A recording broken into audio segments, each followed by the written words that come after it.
Chapter 2906, Combating a Mental Strength Master. Chapter 2906, Combating a Mental Strength Master. Although Shi Feng spoke in a tone that was neither humble nor arrogant, the surrounding passers-by and Han Yifeng couldn't help falling silent, a hint of shock appearing in their eyes. That's the Infinity Master he's talking to. Has he lost his mind?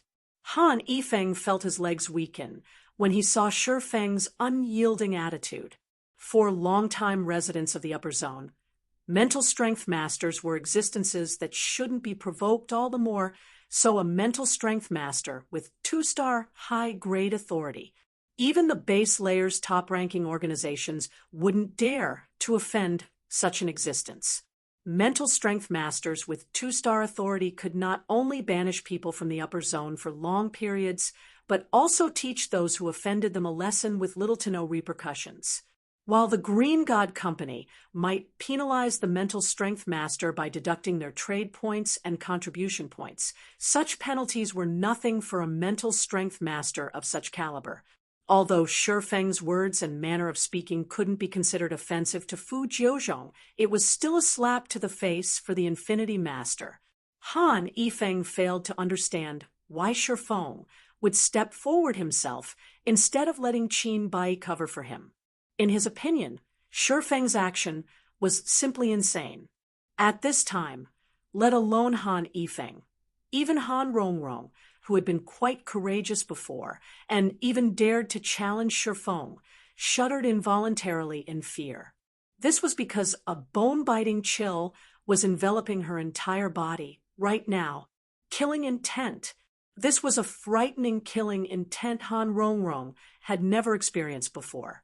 The killing intent was so intense that Han Rongrong, a half-step Hunlian Grandmaster, had the illusion that she would get killed the next moment. Her terror was so overwhelming that it had taken over her body, making her tremble despite herself. So, this is the strength of a 2-star master? Wei Yang Qianhan revealed an indescribably grim expression as she looked at Fu Jiuzhong, feeling somewhat uncomfortable before the Infinity Master's mental deterrence. She had sparred with Qin Bai previously, so she wasn't completely ignorant of the strength of mental strength masters. However, compared to Qin Bai, Fu Jiuzhong was on a completely different level. From sparring with Qin Bai, she had come to understand that his mental perception and brain activity were vastly superior to hers. If he was willing to pay the price, he could even increase his brain activity and perception sensitivity by more than tenfold at will, allowing him to make inhuman reactions. Fu Jiuzhong, on the other hand, wasn't just capable of simply boosting his thinking speed. He could already influence others with his mental will. It was akin to employing powerful hypnosis on his opponents. Most importantly, this mental deterrence wasn't directed at her, but merely spillover. She found it truly hard to imagine what kind of hell the actual target of Fu Jiuzhong's mental power was experiencing right now. Of those present, only Qin Bai fared slightly better. Even so, he was still affected by Fu Jiuzhong's mental deterrence. Damn it! It's over! Fu Jiuzhong has actually broken through to that stage already. There's no way someone who hasn't reached the level of a mental strength master can resist this mental deterrence. Qin Bai inwardly cursed this situation as he endured Fu Jiuzhong's mental deterrence. In Qin Bai's opinion, Shi Feng was an excellent seedling. Not only did Shi Feng become a neutralizing grandmaster at a young age, but his mental strength standard had already reached the peak of the special grade. According to the report he received, Shi Feng had even defeated several Hunlian grandmasters simultaneously. With such ability, Shi Feng might very well be only half a step away from becoming a mental strength master. Originally, Qin Bai planned to learn more about Shi Feng, and then introduce Shi Feng to his teacher. However, all of his plans were ruined now. Mental deterrence was something that liberated a person's deepest fears. For this reason, It was normal for the minds of people subjected to mental deterrence to collapse. If a person had weak willpower, they might even die on the spot. Even people with very strong willpower would suffer trauma when subjected to mental deterrence, which would impact their future mental growth. Normally, only 3-star mental strength masters could exhibit mental deterrence. Although Fu Jiuzhong's mental deterrence wasn't as strong as an actual 3-star master's, his use of this technique proved that he was already close to reaching the 3-star standard. He might have already taken a step into the stage. However, when Qin Bai turned to look at Shifeng, he was stunned. How is this possible? Fu Jiuzhong had clearly directed his mental deterrence at Shifeng. Yet, apart from wearing a slightly solemn expression, Shifeng showed no fear or discomfort on his face. It was evident that he could withstand the Infinity Master's mental deterrence. In fact, he was enduring it much better than even Qin Bai. Fu Jiuzhong remained mostly unfazed even after seeing Shifeng's reaction. Sneering, "I initially had suspicions when I heard Tiandi say you might have become a mental strength master already, but I didn't think you had really become one." When Fu Jiuzhong finished speaking, everyone present turned to Shifeng in disbelief. Han Yifeng, in particular, was thunderstruck by this revelation. Is he still human? The first time Han Yifeng met Shifeng, the latter was merely the guild leader of a large guild. Although Shifeng possessed some strength at the time, it was still insignificant in Han Yifeng's eyes. The next time they met, Shifeng had already become a resident in the upper zone with a considerable amount of resources that could be traded for contribution points. Now, Shifeng had even become a mental strength master, an existence many corporations operating in the upper zone's base layer feared. Shifeng's growth speed was simply out of this world. Han Yifeng wasn't the only one shocked by this revelation.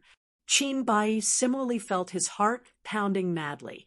A mental strength master under the age of 25. Previously, Qin Bai still had his doubts about Shifeng being a mental strength master. However, since Fu Jiuzhong had said so, then it must be true. Nevertheless, he found it difficult to digest this information. Mental strength masters were special existences in the upper zone, the goal of countless young talents. However, typically, one could already be proud of oneself if one became a mental strength master by the age of 60 or 70.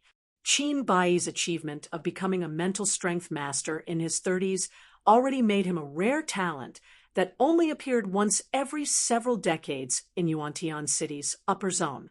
However, compared to Shifeng, Qin Bai's achievement paled significantly. At Shifeng's age, the growth rate of his mental strength was still at its peak. Only after the age of 30 would his growth slow, then 5 years of rapid growth. If he continued developing himself, he could definitely become a 3-star mental strength master in the future, and possibly even reach the legendary Grandmaster standard. When Qin Bai thought about the possibility of introducing Shifeng to his teacher, excitement filled his heart. However, before Qin Bai could grow excited for long, Fu Jiuzhong suddenly changed his tone and said coldly, "Your achievement of becoming a mental strength master might be excellent, but do you think you can behave arrogantly in front of me just because you've become one?" After saying so, Fu Jiuzhong suddenly punched at Shifeng.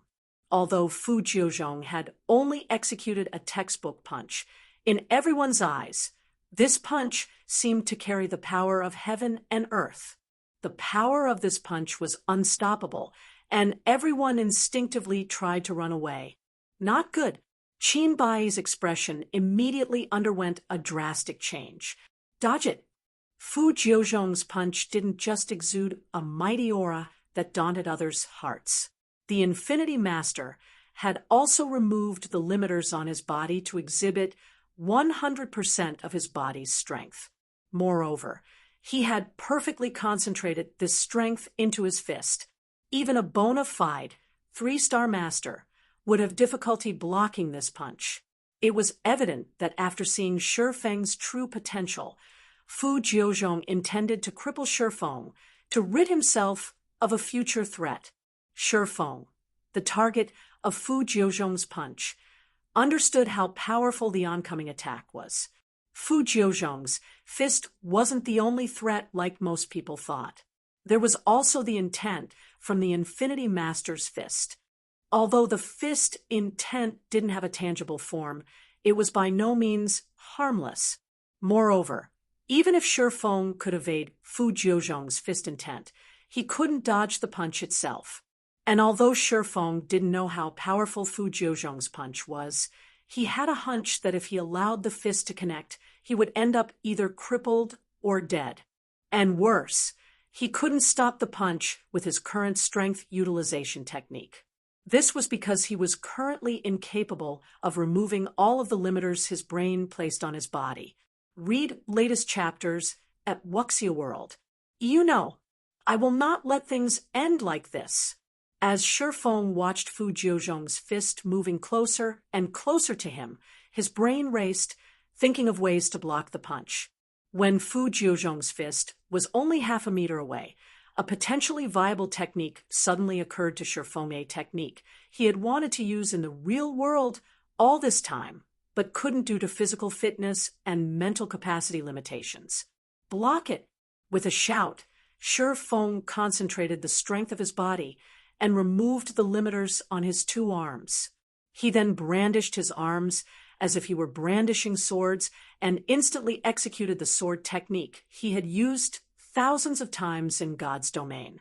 Swords Transmigration. Chapter 2907, Taking on a 3-star Mental Strength Master. Chapter 2907, Taking on a 3-star Mental Strength Master Bang.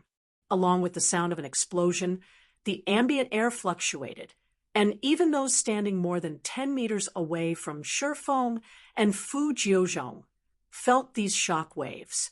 The next moment, Fu Jiuzhong's punch came to an abrupt end, while Shi Feng stumbled several steps back before he managed to stabilize his body. The outcome of the initial confrontation between the two mental strength masters was clear for all to see.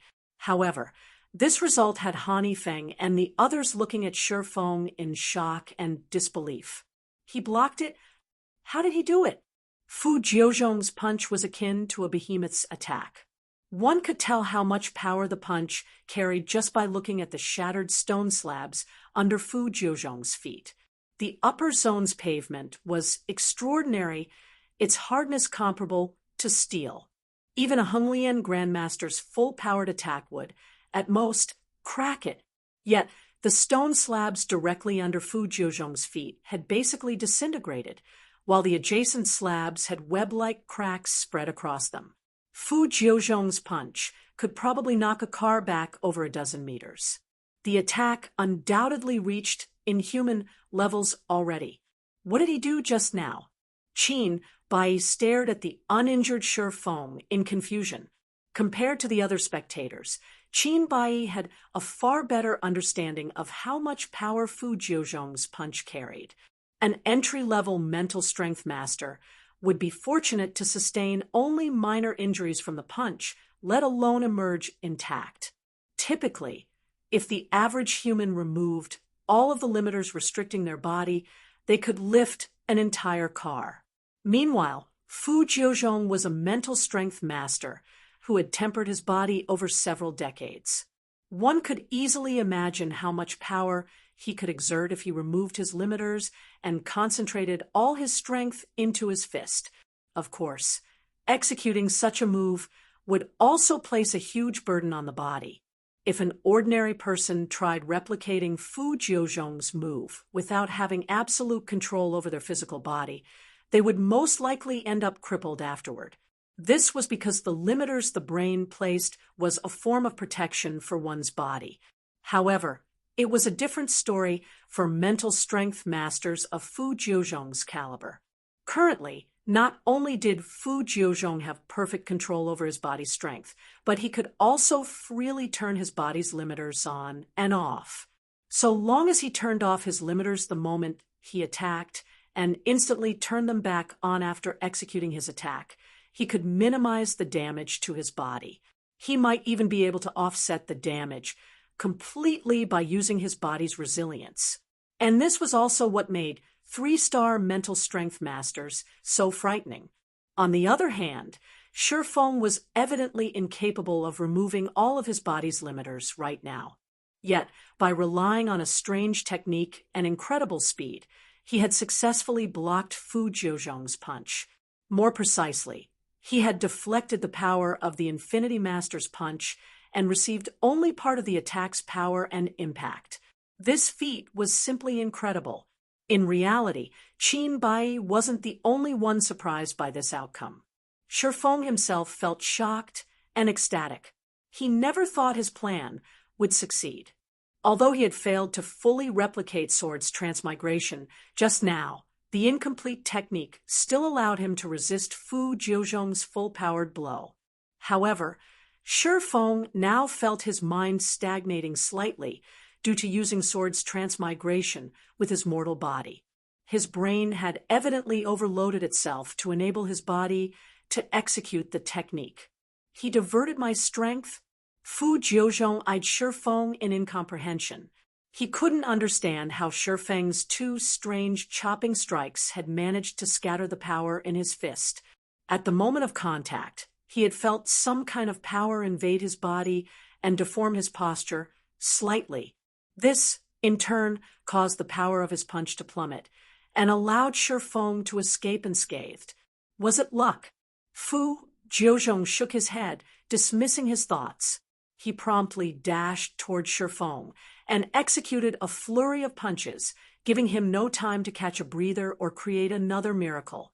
Fu Jiuzhong had come to Yuantian City's upper zone intending to teach Shifeng a lesson, have Shifeng give up a significant portion of Zero Wings shares, and avenge his student. After seeing Shifeng's potential, though, he realized there was no way the young man would give up Zero Wings shares. However, reconciliation between them wasn't possible after Fu Jiuzhong had sent the various corporations' experts after Shifeng. Fu Jiuzhong also couldn't forgive the arrogant behavior Shifeng took in front of him. Hence, only one path remained open to Fu Jiuzhong crippling Shifeng and utilizing his mental deterrence to arouse Shifeng's inner fears. Even if Shifeng was a mental strength master, this would still leave an indelible trauma in his heart. If that happened, Shifeng's future as a mental strength master would be over. And while Fu Jiuzhong would suffer repercussions from the Green God Company afterward, the penalty wouldn't be anything severe. After all, there was no way the Green God Company would choose to lose a 3-star mental strength master after already losing a young talent. Fu Jiuzhong executed his punches with all his might, without a fixed pattern. Of course, with how fast his attacks were, Fu Jiuzhong couldn't concentrate all his strength into every punch. Hence, the punches he currently executed were significantly weaker than his first one. Even so, they still weren't attacks an ordinary mental strength master could receive. Afterimages of Fu Jiuzhong's fists filled the space between Fu Jiuzhong and Shifeng. Even ordinary mental strength masters, who could amplify their perception by more than tenfold, couldn't adequately capture every one of these punches with their senses. Is he nuts? Shifeng's complexion changed as he faced Fu Jiuzhong's attacks. Even an expert of Fu Jiuzhong's caliber would suffer serious injuries if he executed so many attacks without any limiters. The fact that he was doing so was simply ridiculous. However, Shifeng also had to admit that Fu Jiuzhong's attacks were effective.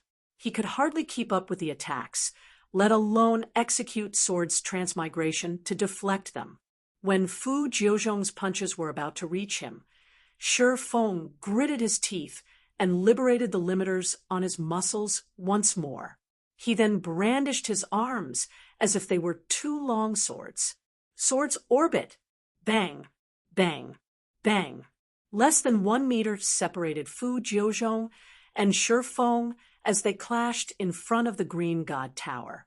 Although none of the surrounding pedestrians could see the arms of either mental strength master, the numerous thunderous explosions and shock waves made everyone feel as if they were standing in a storm. 2 seconds into the clash, Shi Feng began retreating step by step, evidently at a disadvantage. And although Shi Feng had successfully deflected all of Fu Jiuzhong's punches thus far, his complexion grew paler and paler as time passed. Let's see how long you can last. Fu Jiuzhong sneered when he saw Shi Feng's poor complexion.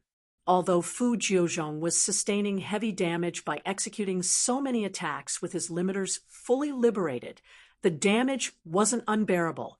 At worst, he would have to consume life potions for a month, but all his injuries would eventually disappear, as if they never existed. However, it was a different story for Shi Feng. If the young man failed to hold on now, he would be crippled in the future. The seconds ticked by one after another. Qin Bai, who was watching the entire fight, grew increasingly anxious. "Senior brother, is there nothing you can do?" Weiyang Qianhen asked when she saw Shi Feng's ashen face. In a frustrated tone, Qin Bai responded, "I want to step in, but the fight between them is no longer at a level where I can intervene. I might even make the situation worse for Shi Feng. All we can do is wait for teacher to arrive." Qin Bai wanted nothing more than to intervene in the fight, but he simply lacked the ability to do so. After all, even after pushing his senses to their limits, he still couldn't keep up with Shi Feng's and Fu Jiuzhong's movements.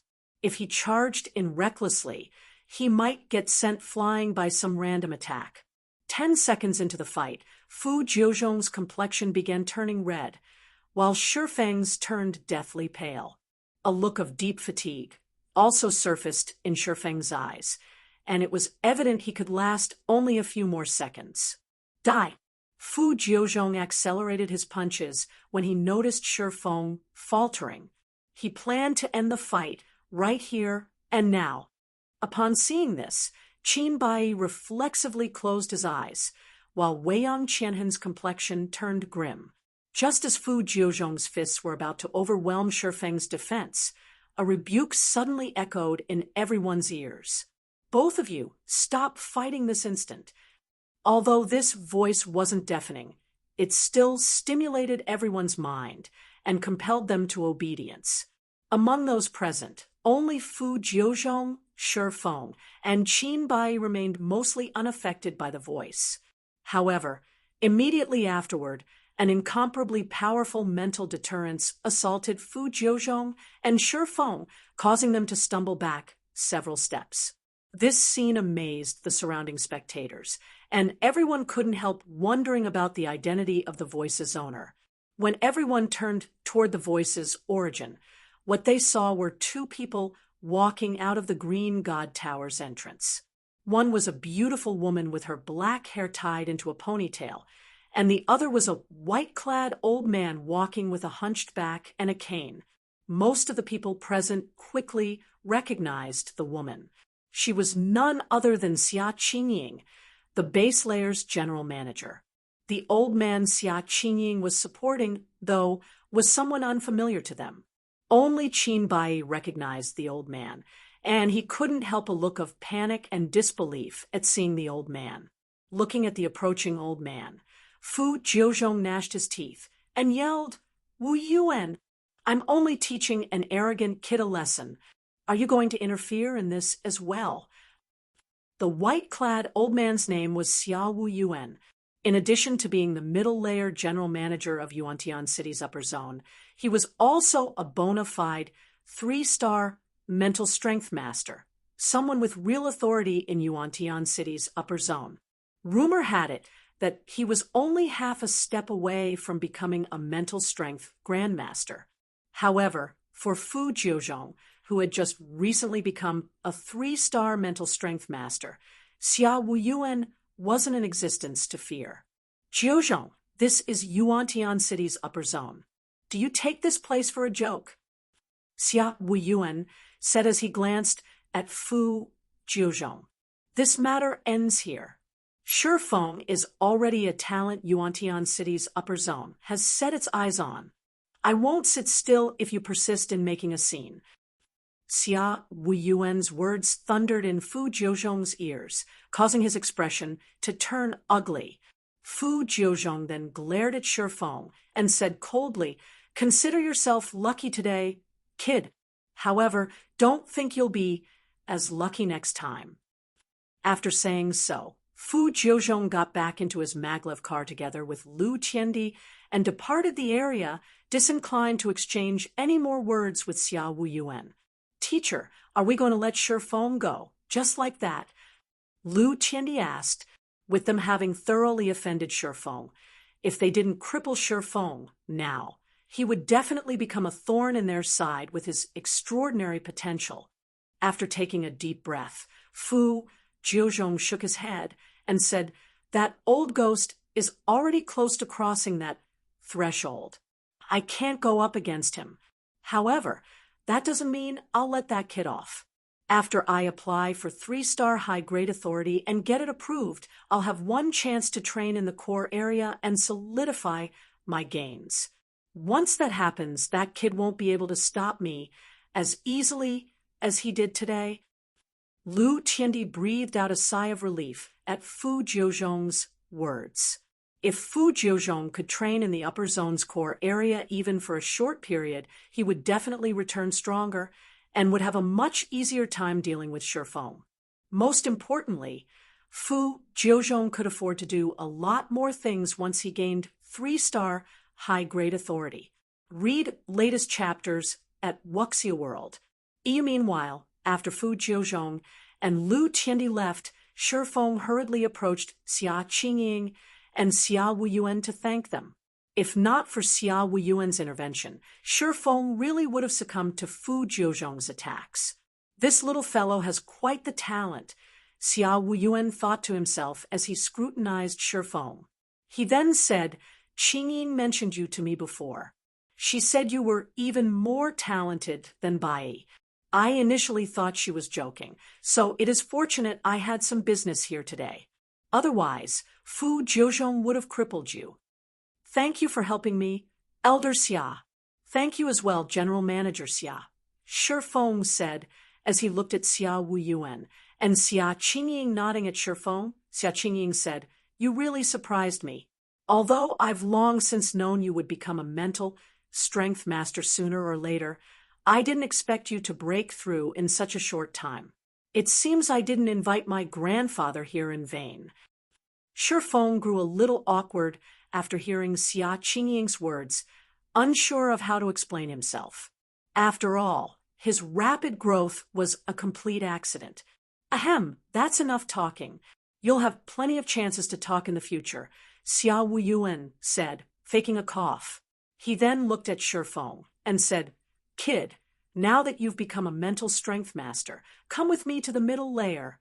Chapter 2908, Middle Layer. Chapter 2908, Middle Layer. We're going to the middle layer now? Shifeng was a little surprised by Xia Wuyuan's words. According to his understanding, while one could indeed live in the middle layer once one became a mental strength master, one would first need to clear the Green God Company's internal test and review. One couldn't enter the middle layer simply on the assumption that one was a mental strength master already. After all, the middle layer was an incredibly important location for the Green God Company. Even the middle layer's official residents needed to undergo strict inspections every time they entered and left. When Qin Bai overheard Xia Wuyuan's words, he was dumbfounded. Qin Bai still remembered that after he became a mental strength master, he had to go through an incredibly troublesome process to gain access to the middle layer. Yet, Shifeng could enter the middle layer before even receiving the Green God Company's recognition. However, Xia Wuyuan indeed had the authority to make such a decision as the middle layer's general manager. Even if Shifeng weren't a mental strength master, Xia Wuyuan could still bring him into the middle layer, just without official residential status. Of course, although you haven't passed our internal test and review yet, The fact that you held your ground against Fu Jiuzhong proves that you are indeed a mental strength master, Xia Wuyuan said, nodding. He then smiled and continued, since you are now one of Yuantian City's upper zone's mental strength masters, you naturally have to get registered at the middle layer immediately. Or are you telling me you don't want the middle layer's residential status? Of course not, Shifeng said hurriedly. It will naturally be wonderful if I can get my residential status for the middle zone right now. The resources available to the middle layer's residents were beyond the reach of the base layer's residents. Specifically, he could purchase life water once he gained middle layer residential status. Good. Let's go then. After Xia Wuyuan finished speaking, he waved his hand, and a maglev limousine marked with the Green God Company's logo descended from the sky. He then entered the limousine together with Xia Qingying and Shifeng, and the three of them flew straight toward the mountain's halfway point. At this sight, Han Yifeng and the other corporation heirs aiming to enter the middle layer inevitably grew envious. Brother Shi's status is going to skyrocket now. Han Yifeng was filled with complex emotions as he watched Shifeng depart. Han Yifeng had constantly been seeking to gain the privilege to live in the middle layer, yet Shifeng now had this privilege at his fingertips. Shifeng had even gained the attention of Xia Wuyuan, the middle layer's general manager. Even after entering the middle layer, Shifeng would not have to fear being targeted. What a pity! Qin Bai also sighed inwardly at this situation.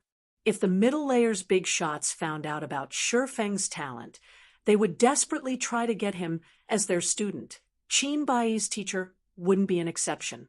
Now, though, Xia Wuyuan had gotten ahead of everyone. A mental strength master. Is it? I'll soon catch up to you. Unlike Qin Bai and the others, when Weiyang Qianhen saw Shifeng departing for the middle layer, the urge to compete with Shifeng bloomed in her heart. On the other side, Shifeng's group arrived in the middle layer after going through multiple electronic scans and inspections. Upon entering the mist-shrouded area, Shifeng felt a significant portion of his accumulated mental fatigue clear up. The middle layer's recovery effects were drastically better than those of the large mansion's environment. When Xia Wuyuan brought Shifeng to a mansion flanked by a lush mountainside and a small waterfall, Shifeng was completely stunned by the environment. Isn't the environment here a little too amazing? It's at least twice as good as the environment I felt when I entered the middle layer. Even without doing anything, I can probably live up to 160 or 170 years old in such an environment, Shifeng exclaimed as he experienced the changes the mansion's environment brought to his body. This is one of only 20 top-tier mansions in the middle layer, let alone 160 or 170. A Honglian Grandmaster can live up to 200 here without any problems, Xia Wuyuan said, chuckling. As the Green God Company's life technology continues improving, the lifespan of the middle layer's residents will also increase. Eventually, this place will let even ordinary people live up to 200 years old. As for mental strength masters like yourself, you might live to celebrate your 300th birthday. 300. Shifeng was a little dazed. 300 years was already enough for a change in dynasties during ancient times. That's right.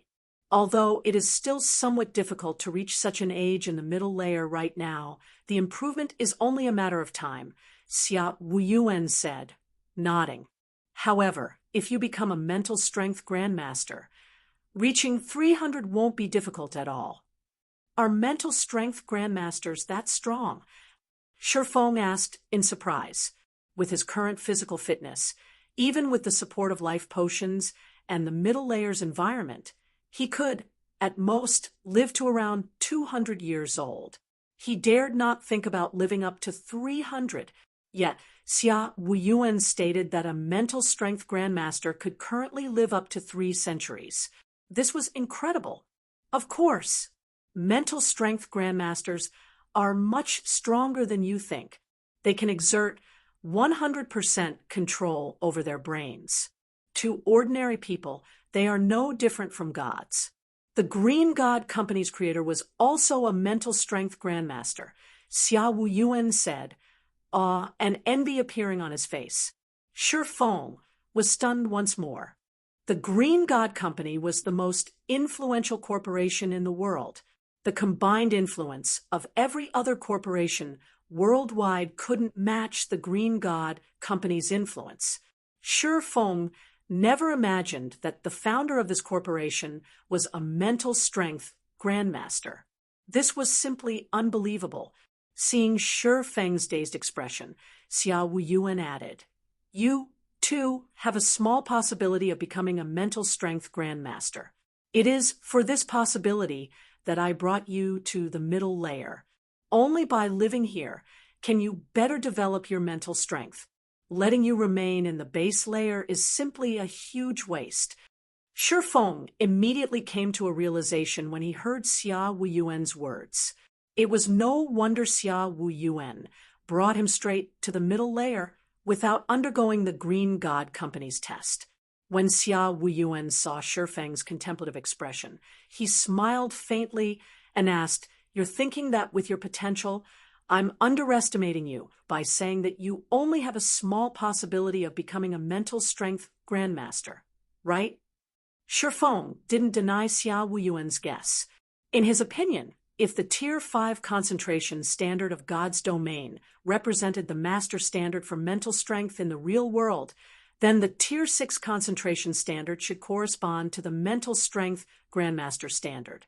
Meanwhile, Shi Feng was relatively confident that he could get promoted to Tier 6 in his current state. After all, he had an ancient god's legacy. He even had items that improve concentration, such as the Soul Water and Crystal of Souls. Raising his concentration to the Tier 6 standard with the help of these items shouldn't be difficult. As if having seen through Shi Feng's thoughts, Xia Wuyuan said, "Even if your concentration reaches the Tier 6 standard in God's domain, you will still be a long way from becoming a mental strength grandmaster." According to God's domain's concentration categorization, the Tier 6 concentration standard is only equivalent to the half-step mental strength grandmaster standard. Currently, you are still far from becoming a half-step grandmaster, let alone becoming an actual grandmaster. You are, at best, close to the 2-star master standard. The Tier 6 concentration standard is equivalent to only the half-step mental strength grandmaster standard.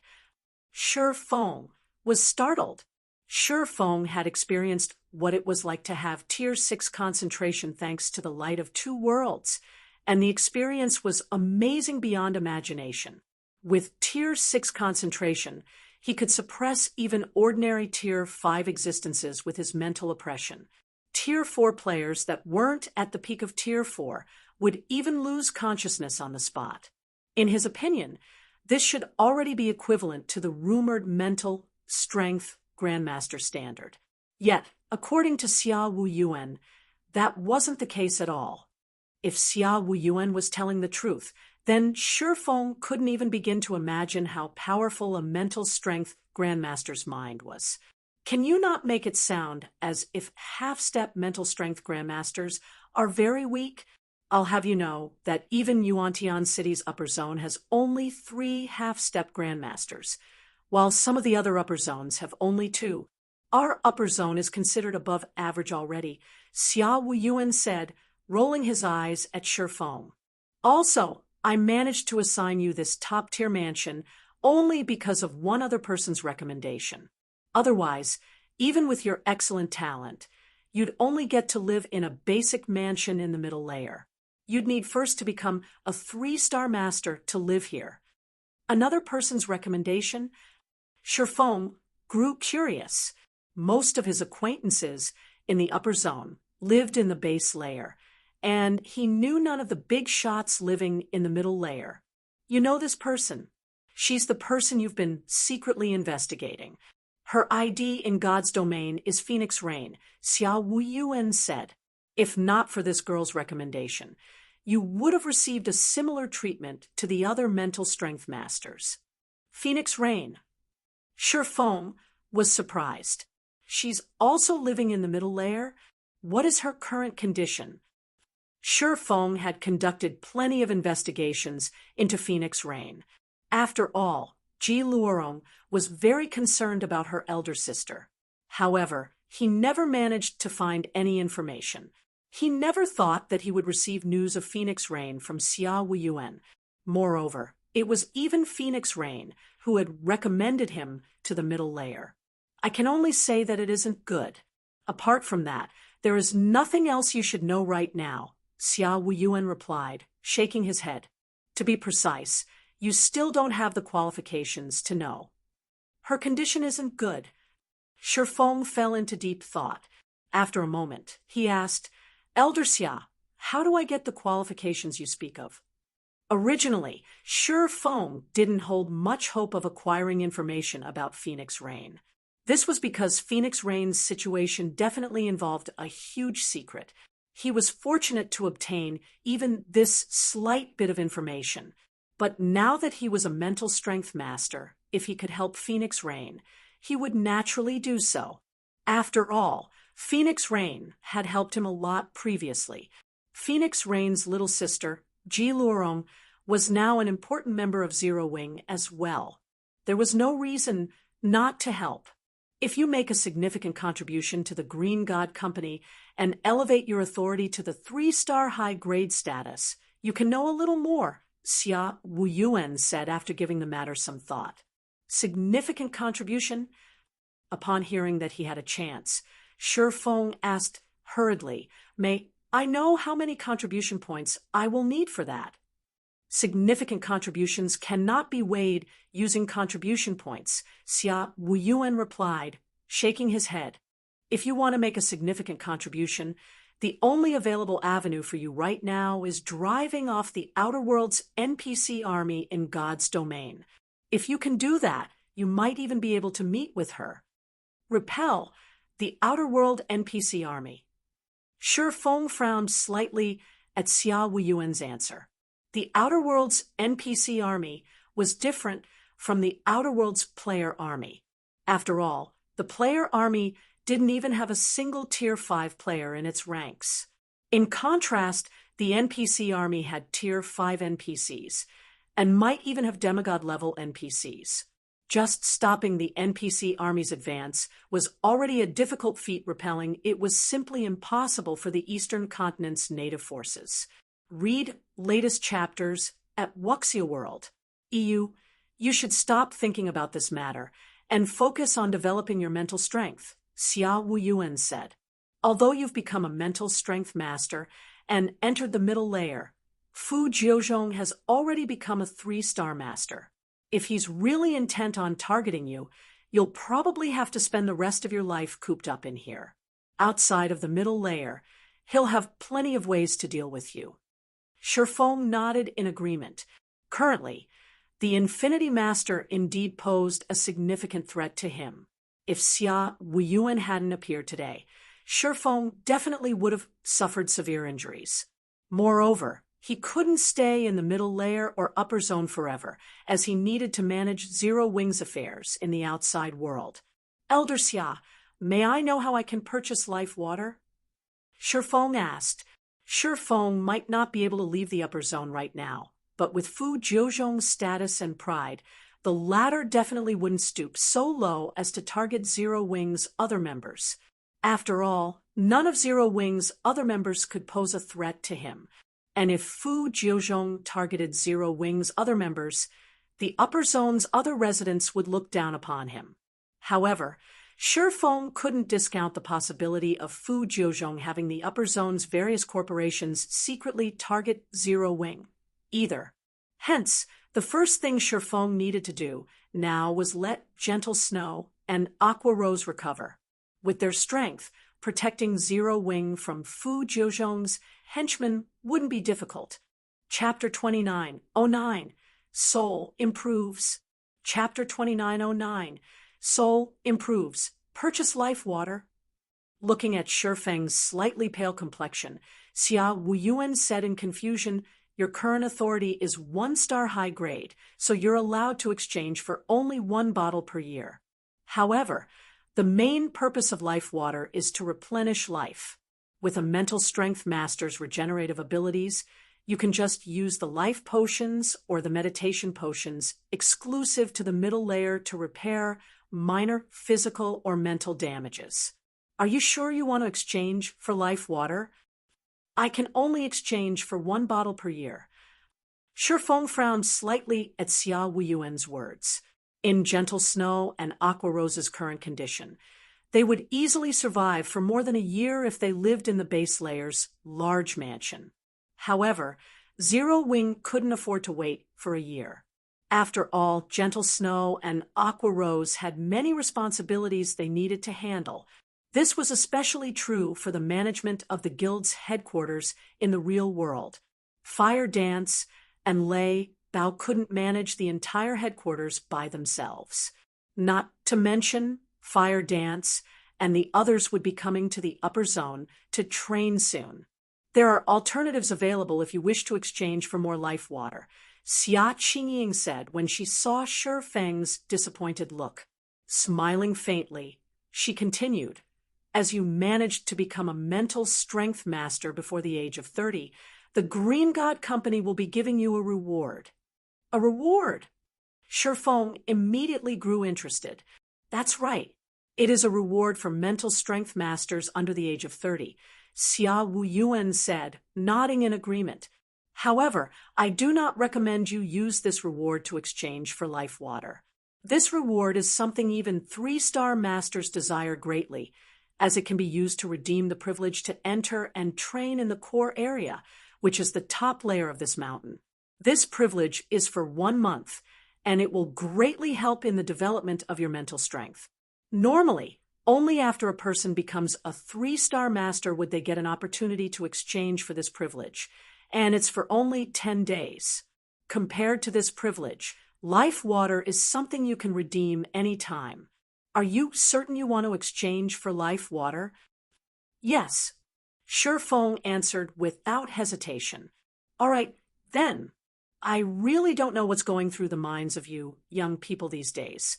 Xia Wuyuan sighed when he saw Shifeng's determined expression, evidently dissatisfied with Shifeng's decision. He then turned to Xia Qingying and said, I still have to report this matter to the higher-ups, so I'll leave the rest of the explanation to you. Xia Qingying nodded obediently in response.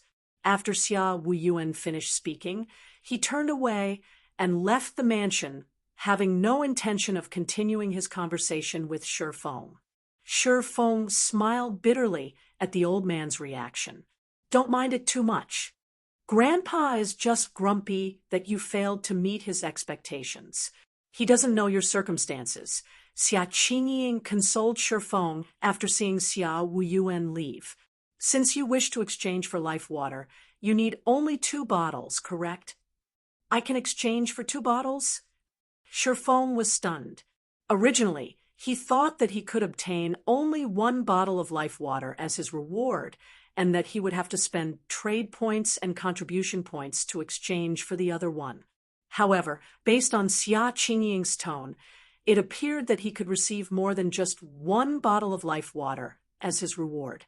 This reward allows you to exchange for 3 bottles of life water. If you only need 2 bottles, I recommend you replace the remaining bottle with meditation potions. The meditation potion is more effective than the phantom potion and also functions to repair a person's mental state. Normally, a 1-star master can exchange for only 5 bottles per year. But if you trade in your 3rd bottle of life water, you can get 10 meditation potions. Okay, I'll take the 10 meditation potions, Shifeng said with a nod, astonished by the reward the Green God Company offered. This reward was hundreds of times better than what he received for clearing the mental path above the age of 20. Shifeng couldn't help being in awe of the Green God Company's generosity. Now, he realized how valuable the privilege to enter the top layer was. It was no wonder Xia Wuyuan felt disappointed at his decision. Nodding at Shifeng's reply, Xia Qingying said, You probably can't return to the base layer anytime soon, so I'll pass the life water to those two on your behalf. As for the meditation potions, you can exchange for them through the mansion's storage room. I'll have to trouble you with that, General Manager Xia. Shifeng said gratefully. It's no trouble. This is also within the scope of my duties. You are, after all, a talent I discovered. If you perform well in the middle layer, it'll be of great help to me, Xia Qingying said, waving her hand. All right, I won't disturb your rest any longer. After saying so, Xia Qingying boarded another maglev limousine and departed the middle layer, leaving Shifeng alone to observe his top-tier mansion. Compared to the base layer's large mansion, this waterfall mansion had a slightly larger footprint. The waterfall alone occupied an area of 2 basketball courts. The water vapor coming from the waterfall was also incredible. Shifeng felt his body becoming refreshed after inhaling only a mouthful of it. The regenerative effects of this water vapor probably nearly rivaled those of the S-rank nutrient fluid without any side effects. This small waterfall was an unlimited supply of weakened S-rank nutrient fluids.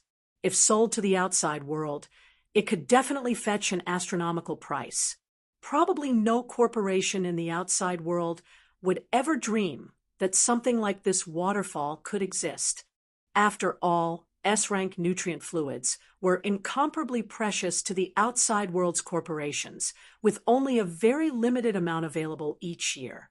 In fact, even the corporations operating in the upper zone's base layer would never think of drinking S-rank nutrient fluids like water. After Shifeng finished marveling at the waterfall, he made his way into the mansion. So this is why anyone who has lived in the middle layer before would never wish to leave it again. Realization dawned upon Shifeng as he looked at the hall in front of him. After he entered the mansion and closed the doors, the sound of splashing water cut off completely. The mansion's sound insulation was perfect.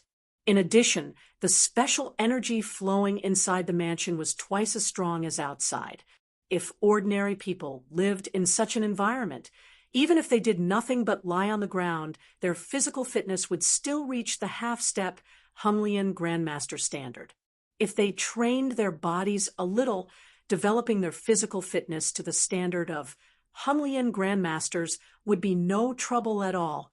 Moreover, this special energy also had an effect on a person's mental state, allowing a person to remain mentally energized as well as maintain an ethereal mood. If a person trained in such an environment for a long period, even if they didn't become a mental strength master, they would be close. Shifeng could easily imagine how scary it would be to go from living in such an environment to living in the base layer's environment. The transition would be akin to being a billionaire living a rich and happy life in one moment and then suddenly becoming an ordinary person in the next moment. No ordinary human could possibly accept such a drastic change. It also explained why Feng Shihan was so adamant in preserving her middle layer reserve slot. So long as Feng Shihan could remain in the middle layer, her chances of becoming a mental strength master would be at least double than if she lived in the base layer. Is this the storage room? While touring the mansion, Shifeng noticed a small room made entirely out of some unique metal. When he entered the room and accessed the interface inside, he had to marvel at the Green God Company's financial prowess. According to the introduction displayed, the storage room housed all the resources available for exchange in the middle layer. This storage room even had life water stocked. Through the storage room, he could immediately obtain the potion he wanted. He wouldn't have to spend time on a trip to the Green God Tower during emergencies. This was a great convenience provided to the middle layer's residents. Seeing this, Shifeng decided to give this exchange system a try. The next moment, several laser scanners scanned Shifeng's body and acquired his biometric data. After verifying his identity, the room's interface displayed the resources available to him. Currently, he had 10 meditation potions to his name, each worth 4 million trade points and 100,000 contribution points. 4 million trade points might not be anything to the base layers corporations, but 100,000 contribution points was an entirely different story. Even the 5 States Corporation would have a heart attack if it had to spend so many contribution points on one item. For the time being, Shi Feng chose to redeem only one meditation potion. According to the product introduction, the meditation potion had to be stored in a special environment, and if taken out of storage, it could last for only 1 day in the outside world. After 1 day, the drug would lose its effects. Hence, he should only exchange for the amount he needed. How interesting. When Shi Feng spread his mental perception over the dark blue potion in his hand, he actually sensed weak mental fluctuations from it. Normally, he would pick up such mental fluctuations only from living creatures. However, he didn't dwell on the matter, consuming the meditation potion immediately. After all, his mental state was in dire need of it right now. Shi Feng had kept his brain overclocked throughout his fight with Fu Jiuzhong. While he had managed to smile and converse normally with Xia Wuyuan and Xia Qingying earlier, that was possible only because of his powerful willpower. If someone else were in his shoes, they probably would have passed out already. The moment Shi Feng consumed the meditation potion, the scorching heat he felt in his brain instantly cooled. His complexion also rapidly changed from pale white to rosy amazing. This is simply amazing. Shi Feng was dumbfounded when he sensed his mental state. With just one meditation potion, not only did he fully recover from his weakened state, but his mental state had also become surprisingly excellent. He even sensed faint improvements to his mental perception. These changes felt as if he had just consumed a crystal of souls from God's domain. With the meditation potion's effects, I will definitely improve further after consuming 10 bottles. This really makes a person wonder how the Green God Company managed to produce such a miracle drug. If this thing can be mass-produced, it will become possible to mass-produce mental strength masters. Shi Feng was astounded as he looked at the 9 remaining meditation potions he could exchange. After recovering to peak condition, Shi Feng promptly logged back into God's domain. Although he currently didn't have any good ideas on how to repel the Outer World's NPC army, he could share the news of Phoenix Rain's location and condition with Ji Luorong. This would, at least, give Ji Luorong some hope, and the girl wouldn't have to worry about her elder sister's whereabouts every day. Twin Towers Kingdom, Sky Spring City. When Shi Feng entered God's domain again, he was surprised to find that his perception of the world around him had changed slightly. What's going on? Shi Feng was greatly confused as he perceived the world around him. For some reason, his brain's recognition of God's domain was a bit different, and the world of God's domain now felt even more realistic than before. Is it because I used a combat technique in the real world? Shi Feng could sense that his soul was stronger. This, in turn, directly elevated his concentration, which was previously almost Tier 5 advanced rank, to the Tier 5 peak rank. Now, he was only half a step from Tier 6 concentration. However, before Shi Feng could snap out of his daze, he suddenly received a call from Fang Shihan. "Guild leader, are you all right?" Fang Shihan asked worriedly as she looked at Shi Feng through the video call. "I heard you clashed with Fu Jiuzhong." Fu Jiuzhong is now a 3-star mental strength master in Haitian City's upper zone. Even if you're a mental strength master, your body will still be affected significantly after fighting with him. The existence of 3-star mental strength masters was no secret to middle-layer residents. It wasn't difficult for the base layer's top-tier corporations to find out about them. Either read latest chapters at Wuxia World. You relax. I've made a full recovery already, Shi Feng replied, smiling. He was even tempted to say that should he clash with Fu Jiuzhong again, he definitely wouldn't end up in as miserable a state as before. That's wonderful. Feng Shirhan breathed out a sigh of relief. She then said, Guild leader, while you were logged off, the outer world NPCs started their invasion. Several empires have already clashed with the outer world NPCs and suffered heavy casualties. According to our estimates, the battle at the Twin Towers Kingdom will begin soon. So far, I've already contacted the various powers based in the Twin Towers Kingdom, Starmoon Kingdom, and several neighboring kingdoms that aren't embroiled in the war for a meeting in Sky Springs City.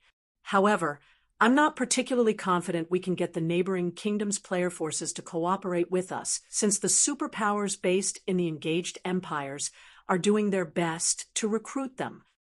All right, I understand, Shifeng said, nodding.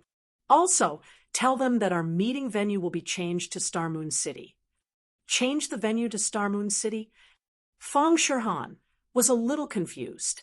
While Zero Wing indeed possessed a guild residence in Starmoon City, the royal capital wasn't one of Zero Wing's main NPC cities. Hence, Zero Wing didn't have much manpower available there. Meanwhile, organizing the meeting this time required a lot of manpower.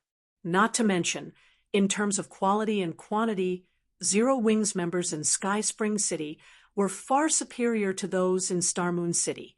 If they held the meeting in Sky Spring City, Zero Wing could better display its current strength and raise the various player forces' confidence in defending the Twin Towers Kingdom. MHM said it at Starmoon City. Shifeng said in a determined tone, I understand. I'll notify them right away. Feng Shirhan didn't pursue the matter. She then disconnected the call and began contacting the various powers. Meanwhile, Shifeng promptly teleported to Starmoon City and went straight to the War God's temple there. Previously, the branch temple Lord Howard Ragewind had promised Shifeng that he would handle all of the necessary procedures for Zero Wing to garrison Starmoon Kingdom. Now that so much time had passed, the branch temple lord should be mostly done. Chapter 2910, Kingdom's Foundation. Chapter 2910, Kingdom's Foundation. When Shifeng entered the War God's Temple's first floor hall, a level 180, Tier 4 general manager approached him in a respectful manner. Upon seeing this sight, the players looking to pick up quests from the War God's Temple turned to Shifeng with envious and curious gazes. Who is that guy? Why is the general manager personally receiving him? I recall some Tier 4 experts coming to pick up quests some time ago. That general manager didn't bat an eye at them, yet he's actually taking the initiative to welcome a player now. Could that guy be Black Flame? He must be Black Flame. I heard Black Flame always moves alone and loves concealing his identity. Out of all the players operating in Starmoon Kingdom, only Black Flame might get the general manager to treat him with such respect.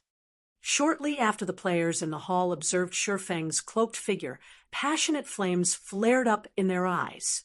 They also began approaching him, hoping to take pictures or videos as mementos of meeting the legendary Sword Saint. After all, Black Flame was a living legend in the current God's domain. He was also the reason many new players had chosen to play the Swordsman class. In no time at all, posts with titles such as Sword Saint Black Flame appears in War God's Temple, and Sword Saint Black Flame seen in Starmoon City began appearing on Starmoon Kingdom's official forums one after another. This situation rendered Shifeng speechless.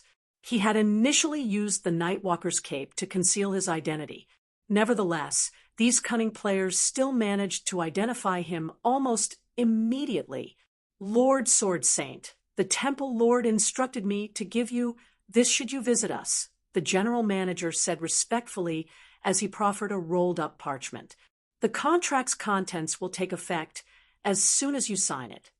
After receiving the parchment scroll, Shifeng nodded and said, Please thank the Temple Lord for me. The contract the general manager handed Shifeng held the signature of Starmoon Kingdom's ruler. Once Shifeng signed his name on the contract, Zero Wing would officially garrison Starmoon Kingdom and become its representative guild.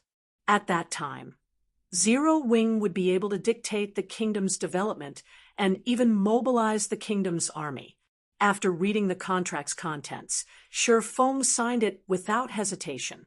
The sound of a system notification immediately entered his ears. System, congratulations. Your guild, Zero Wing, has officially garrisoned Starmoon Kingdom and become the kingdom's representative guild. Zero Wing will now enjoy a portion of the kingdom's management rights. At the same time, a system announcement rang throughout Starmoon Kingdom. Starmoon Kingdom Region System Announcement. Congratulations to Zero Wing for officially garrisoning Starmoon Kingdom and becoming the kingdom's representative guild. Zero Wing will now enjoy a portion of the kingdom's management rights. The system announcement echoed in the minds of the Starmoon Kingdom's players 3 times, triggering an uproar among the kingdom's players. What's going on? Zero Wing garrisoned the kingdom. Didn't they say that only the reserve guilds of God's Domain's 12 great guilds are qualified to garrison a country?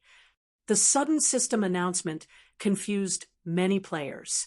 Zero Wing's members, though, were exhilarated, especially the guild's new members. After this announcement, even a fool would understand that Zero Wing now had the final say in everything inside Starmoon Kingdom. Now, even the superpowers wouldn't dare interfere in the kingdom's matters. With this development, Zero Wing's newcomers could not only grind without worry within the kingdom, but also gain access to numerous kingdom quests unavailable to other players. These kingdom quests would instantly resolve Zero Wing's concerns of developing its newcomers. Many of Starmoon Kingdom's player forces could already imagine Zero Wing's future rapid development. After all, now that Zero Wing had Starmoon Kingdom as a buffer, the guild could recruit new members without worrying about training resources. It wouldn't have to recruit only Tier 3 elite players and above. While elite players were indeed stronger than ordinary players, they made up only a small portion of God's Domain's player base. And with Zero Wing's current size, the guild might be able to defend its existing territory, but it would face great difficulty if it wanted to expand. However, this development resolved Zero Wing's weakness. Good. I finally did it. Shi Feng smiled spontaneously when he saw the system notification. Immediately afterward, he left the War God's temple and made his way to Starmoon Kingdom's national treasury. Guilds that garrisoned an entire kingdom or empire actually received a massive hidden benefit. Apart from the monthly tribute from the garrisoned country, representative guilds also gained access to the country's national treasury. A country's national treasury housed heirlooms that served as the country's foundation. And while players could exchange for these heirlooms using resources, they had to have the status of a Grand Duke in the country. Although Shi Feng didn't have the status of a Grand Duke in Starmoon Kingdom, he had the status of an elder in the War God's temple. In God's Domain, an elder of the War God's temple sat higher than even the Grand Dukes of empires. Shi Feng naturally wouldn't have any problems exchanging for the heirlooms in a kingdom's national treasury. Meanwhile, royal heirlooms were far more valuable than what one could normally obtain through killing powerful monsters. They were items that could change the fate of an entire kingdom or empire. Hence, once a guild became a reserve guild of the 12 great guilds, dethroning it was incredibly difficult. In no time at all, Shi Feng arrived at the palace and reached the treasury unhindered. It was no exaggeration to say that the National Treasury was the safest location in the entire Starmoon Kingdom. 8 level 180, Tier 4 NPCs stood guard at the entrance alone. Moreover, these 8 NPCs were no ordinary NPCs. Although none of them wielded a legendary weapon, they were all clad in fragmented legendary set equipment. In terms of individual strength, these NPCs were more than capable of holding their ground against ordinary Tier 5 existences. Apart from these 8 NPCs, There was also a level 200 Tier 4 Knight Captain stationed inside the treasury. The Knight Captain sported a legendary chest plate, and his combat power had undoubtedly reached the Tier 5 threshold. Most importantly, a magic barrier enveloped the entire treasury. If one wished to break through this magic barrier, one would need a force of 3 to 5 Tier 5 existences, at the very least. Lord Sword Saint, may I know what business you have here? The Knight Captain asked respectfully when Shifeng entered the treasury. I'm here to exchange for the items here, Shifeng stated. Please follow me.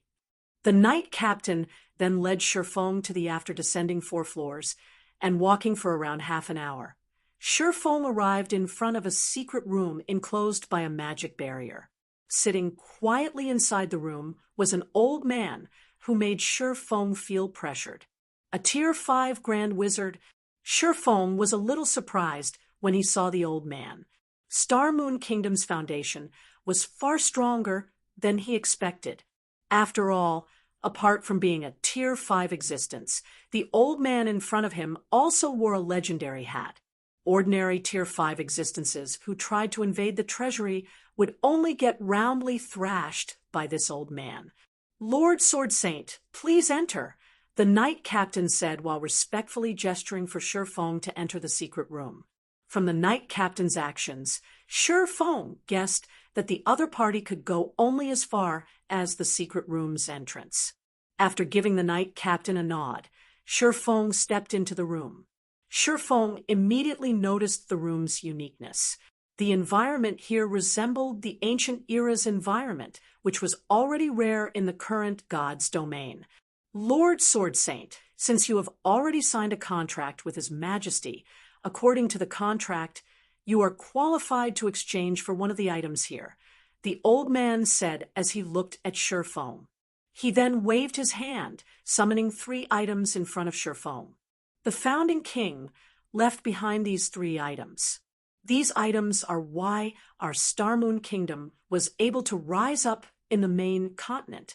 I hope one of them can be of help to you. When Shifeng saw the 3 items before him, his eyes bulged immediately. This was because Star Moon Kingdom's foundation far exceeded Shifeng's expectations, so much so that he wondered how a kingdom could have such a powerful foundation. The 3 items before him were neither inferior divine artifact ranked items or legendary ranked items. Instead, they were 2 designs and 1 recipe, and any of them could influence even an empire's development. The first to enter Shifeng's eyes was the design for a mysterious iron flying ship, which was many times stronger than the Crimson Dragon flying ship, an advanced flying ship.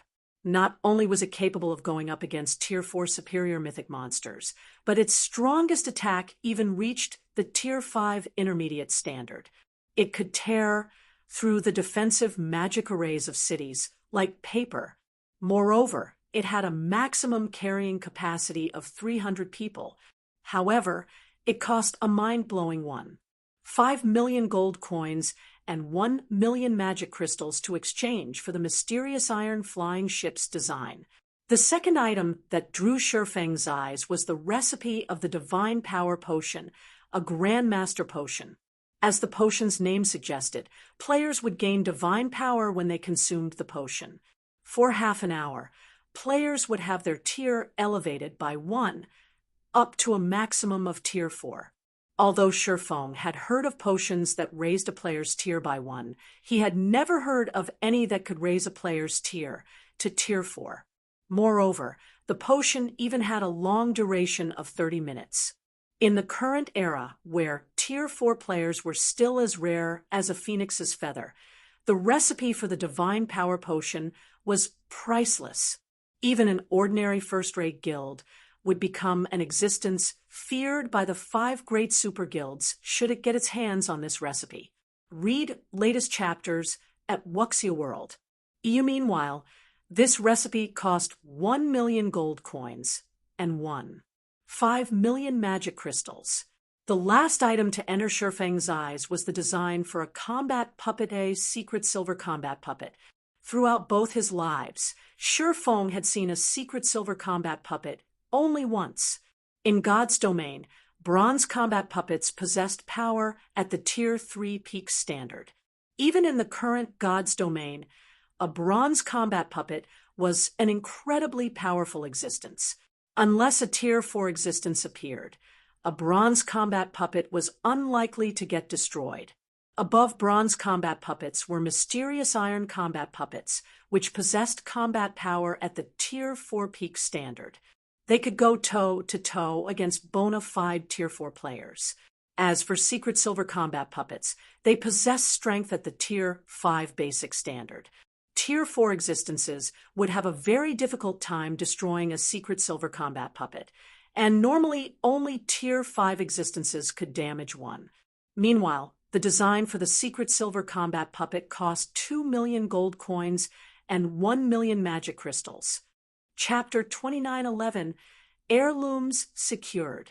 Chapter 2911, Heirlooms Secured. Shi Feng hesitated over the Star Moon Kingdom's 3 royal heirlooms. All 3 treasures could help a kingdom rise to prominence, and a guild to reach the apex of God's domain instantly. Moreover, each had its advantages. I can exchange for only one? Shi Feng couldn't help asking. Only one, the old man replied with a smile. However, if you manage to help elevate Star Moon Kingdom into an empire, you are free to exchange for all 3. Promotion to an empire? Shi Feng shook his head and smiled bitterly. While he knew of a few ways to get a kingdom promoted into an empire, none of these methods was easy to realize. They all needed a long time to accomplish. After thinking up to this point, Shi Feng suddenly had an idea. He then asked the old man, "What if I offered to swap heirlooms?" Heirlooms could be categorized into royal heirlooms, imperial heirlooms, continental heirlooms, and world heirlooms. In the past, the players that had the fortune to come across an unidentified royal or imperial heirloom would do everything they could to find the fallen country the heirloom used to belong to. Since these heirlooms were treasures left behind by fallen kingdoms and empires, so long as one successfully identified the heirloom, one could use it to re-establish that kingdom or even empire. However, locating kingdoms and empires that had long since disappeared from God's domain wasn't easy. The endeavor rivaled a legendary quest in difficulty. Take Shi Feng, for example. Although he had found an imperial heirloom very early into the game, he still hadn't managed to find any clues to the empire the heirloom belonged to. However, this didn't particularly surprise him. After all, at this stage of the game, players had explored less than 20% of God's domain's maps. Indeed, even now, the players of God's domain had explored barely 15% of the world's maps. In God's domain, human kingdoms and empires occupied only a small portion of the world's territories. Most of the 2 main continents consisted of level 150+ neutral maps, and only after 40% of the game's player base reached level 180, Tier 3 or above could players adequately explore these maps. Not to mention, this was only the 2 main continents.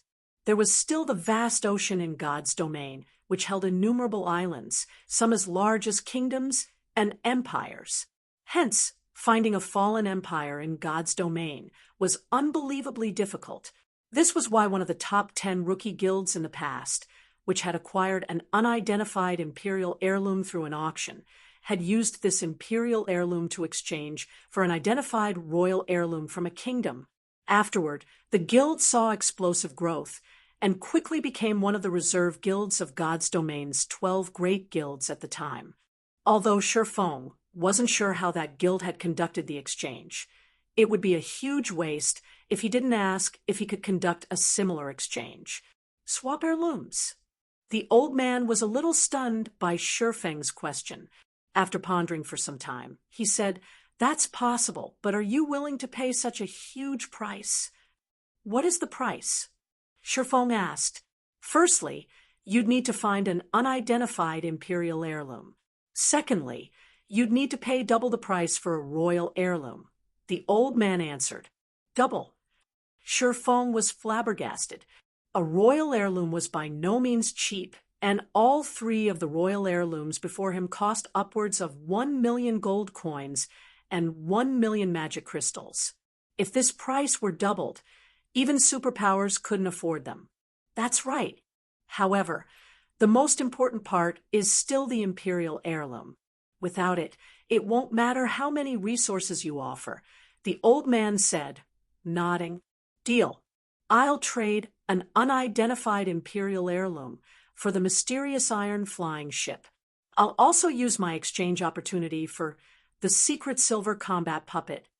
Shi Feng said, gritting his teeth as he took out the imperial heirloom sitting inside his bag. Before visiting the royal treasury, he had already taken all the funds Zero Wing could spare. However, he only had a total of 5 million gold coins and 3 million magic crystals on him. After all, the recruitment of NPC soldiers and the construction of defensive structures in ancient Rock City cost a lot of money and resources. Although Zero, Wing City, and ancient Rock City were raking in a significant income now, it still wasn't enough to cover ancient Rock City's development costs. You actually have one. The old man was surprised to see the imperial heirloom in Shi Feng's hands. Yes, so hurry up with the exchange. Shi Feng nodded with an aching heart. All right, that will be 5 million gold coins and 3 million magic crystals in total, the old man said as he extended his hand to Shi Feng.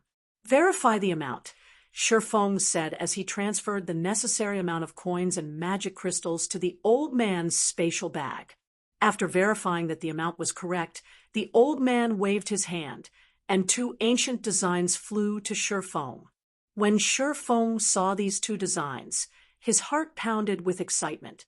Although purchasing these 2 designs had nearly bankrupted him, their value was immeasurable.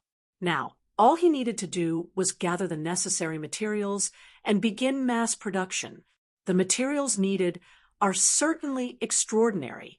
Even the most common of these materials is incredibly rare in the current God's domain.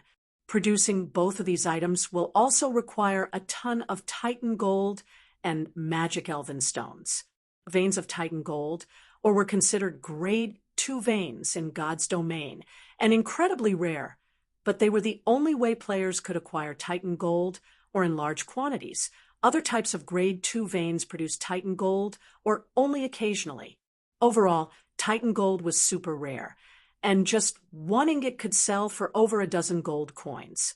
As for the magic elven stone, acquiring it had given Shi Feng a headache when he was planning to construct the Crimson Dragon flying ship.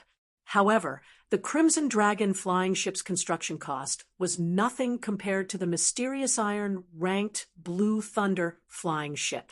Even if he excluded the other materials required, just the 5,000 ingots of Titan gold and 600 magic elven stones required would already cost a fortune. As for the secret silver ranked flame beast puppet, its construction required 1,000 ingots of Titan gold and 200 magic elven stones. Both items required magic elven stones in significant quantities to produce. Fortunately, when Yenya and Cleansing Whistle returned from the ancient era, they had brought back plenty of magic elven stones. Currently, Zero Wing had a stockpile of over 4,000 magic elven stones, just barely enough to construct an adequate number of Blue Thunder flying ships and flame beast puppets. The only problem now was the Titan gold. Zero Wing only had around 30,000 ingots. While Shi Feng was studying the 2 designs, Feng Shihan suddenly called him. Guild leader, the guild leaders and representatives of the Twin Towers Kingdom and Star Moon Kingdom's various player forces have arrived. However, hardly any guilds from the neighboring kingdoms showed up. Feng Shihan said in frustration. None of the 2 superpowers came, and only 3 of the 8 first-rate guilds showed up. As for second-rate guilds, they number less than 20. This attendance rate was abysmally low. The guilds that came to help from the several neighboring kingdoms were fewer than the guilds in Star Moon Kingdom. Not to mention, neither of the two superpowers decided to show up. Are they all waiting to jack up the price? Shifeng chuckled. He could understand the two superpowers' refusal. After all, the various superpowers had a lot of territories to cover, and they focused mainly on defending empires. However, there was no excuse for first- and second-rate guilds that weren't involved in the war to withhold their help. The only reason they decided not to show up at Zero Wing's war meeting had to be that they considered this a good opportunity to make a profit. If Zero Wing wished to get their help, then it would have to pay a price. Revealing a bitter smile, Feng Shirhan said, "The first-rate guilds that aren't attending indeed have such an intention. In return for their full support, they are demanding the rights to purchase private houses and guild residences in Zero Wing City or Ancient Rock City. They say that the other superpowers have already promised them such conditions. However, if we agree to their demands, then they will choose to help our side instead." Shifeng's act of devastating the Outer Worlds player army with a single attack had indeed caused a huge sensation in God's domain. It had also prompted most of the superpowers targeting Zero Wing to abandon their ambitions. Many of the Twin Towers Kingdoms and Star Moon Kingdoms' independent experts had even returned to help in the two kingdoms' defense. Most importantly, the number of players seeking to join Zero Wing had also skyrocketed. Unfortunately, all these changes still weren't enough to persuade the unengaged player forces to help Zero Wing. This was because the Outer Worlds NPC army was more formidable than the Outer Worlds player army. There were multiple Tier 5 NPCs in the NPC army, and the upcoming battlefield would span a significant portion of the Twin Towers Kingdom's border. All sorts of siege battles and guerrilla warfare would take place, and there was no way Shifeng could be present for every one of these fights. Moreover, the NPC army on the Twin Towers Kingdom and Star Moon Kingdom's side was significantly weaker than the Outer Worlds NPC army. Because of mythology and Solar Temple's interference, the neighboring kingdoms uninvolved in the war didn't send their armies to reinforce the Twin Towers Kingdom and Star Moon Kingdom, but to other kingdoms and empires. Hence, the NPC army defending the Twin Towers Kingdom consisted of the NPCs of only the two kingdoms. Although the Outer Worlds NPC army had split up into several dozen smaller groups, and the detachment marching toward the Twin Towers Kingdom didn't have player support, this detachment could still put the two kingdoms' joint army through hell. Hence, a large number of players was needed to fight the Outer Worlds NPCs. And realizing this fact, the neighboring kingdoms' first-rate guilds naturally wouldn't miss the opportunity to get a cut of Zero Wing's resources. Good. Very good. Shifeng smiled when he heard Feng Shirhan's words. Tell those first-rate guilds that they can come if they want, but if they don't, then they can forget about coming to us in the future. Read latest chapters at Wuxia World. EU. This Shifeng's reply rendered Feng Shirhan momentarily speechless. If she relayed Shifeng's words to those 5 first-rate guilds, it would be no different from severing all ties between Zero Wing and these first-rate guilds. Meanwhile, the War of Worlds wouldn't end in just one day. As both sides continuously grew stronger and more numerous, it would end up a war of attrition between God's domain and the outer world. If Zero Wing rejected the help of these guilds now, it would have much more difficulty finding helpers in the future. After all, battles were taking place all over the eastern continent, and everywhere was lacking in manpower. It was also why the superpowers tolerated the various first- and second-rate guilds' absurd demands. Otherwise, the superpowers would have long since dealt with these large guilds. Shifeng naturally understood what Feng Shirhan was trying to say. He waved the 2 designs in his hand and smiled, saying, "Look what I have here." Chapter 29:12, Confidence. Chapter 29:12, Confidence. When Shifeng took out 2 old and tattered designs, Feng Shirhan initially discounted them. she still thought that his decision was too rash. While the 5 first-rate guilds in question might not have as many peak experts as the various superpowers, they still had over 300,000 Tier 3 players under their command, with some even having 400,000. Such a large force of Tier 3 players could influence the Twin Towers Kingdom's defensive battle significantly. Even the current Zero Wing only had around 2 million Tier 3 players, just the average for a superpower. However, after Feng Shirhan took a look at the text on the designs, she immediately fell into a daze. "Guild leader, are you playing a trick on me?" Feng Shirhan couldn't help asking. She had seen many treasures during her time in mythology. However, no matter how she looked at the designs for the Blue Thunder flying ship and Flame Beast puppet, she still felt as if she was dreaming. At this stage of the game, the 5 great super guilds had already acquired their own flying ships. However, those were only basic flying ships, which were significantly inferior to the Crimson flying ship, let alone the Blue Thunder flying ship. As for combat puppets, as far as she knew, mythology's strongest combat puppets were 3 mysterious iron combat puppets, which were used to safeguard mythology's main headquarters. Mythology had even tasked Tier 4 NPCs to keep a constant watch on these war weapons to prevent theft. "Do you think I need to do that?" Shi Feng chuckled when he saw Feng Shirhan's skeptical look. He could understand Feng Shirhan's doubts. Mysterious iron flying ships and secret silver combat puppets shouldn't be available to players at this stage of the game, let alone the designs for them. With these designs, so long as Zero Wing had sufficient materials, it could produce a plethora of these war weapons. And with the power of these war weapons, Zero Wing could devastate the entire continent. "Sure, I'll go and reject those guilds now," Feng Shirhan said, smiling. A hint of excitement also gleamed in her eyes. Although she had already grown accustomed to holding a powerful identity and position during her time as one of mythology's vice guild leaders, her heart still swelled with excitement and expectations. If Zero Wing could produce the Blue Thunder flying ship and Flame Beast puppet in time, it was almost certain to win the upcoming defensive battle at the Twin Towers Kingdom.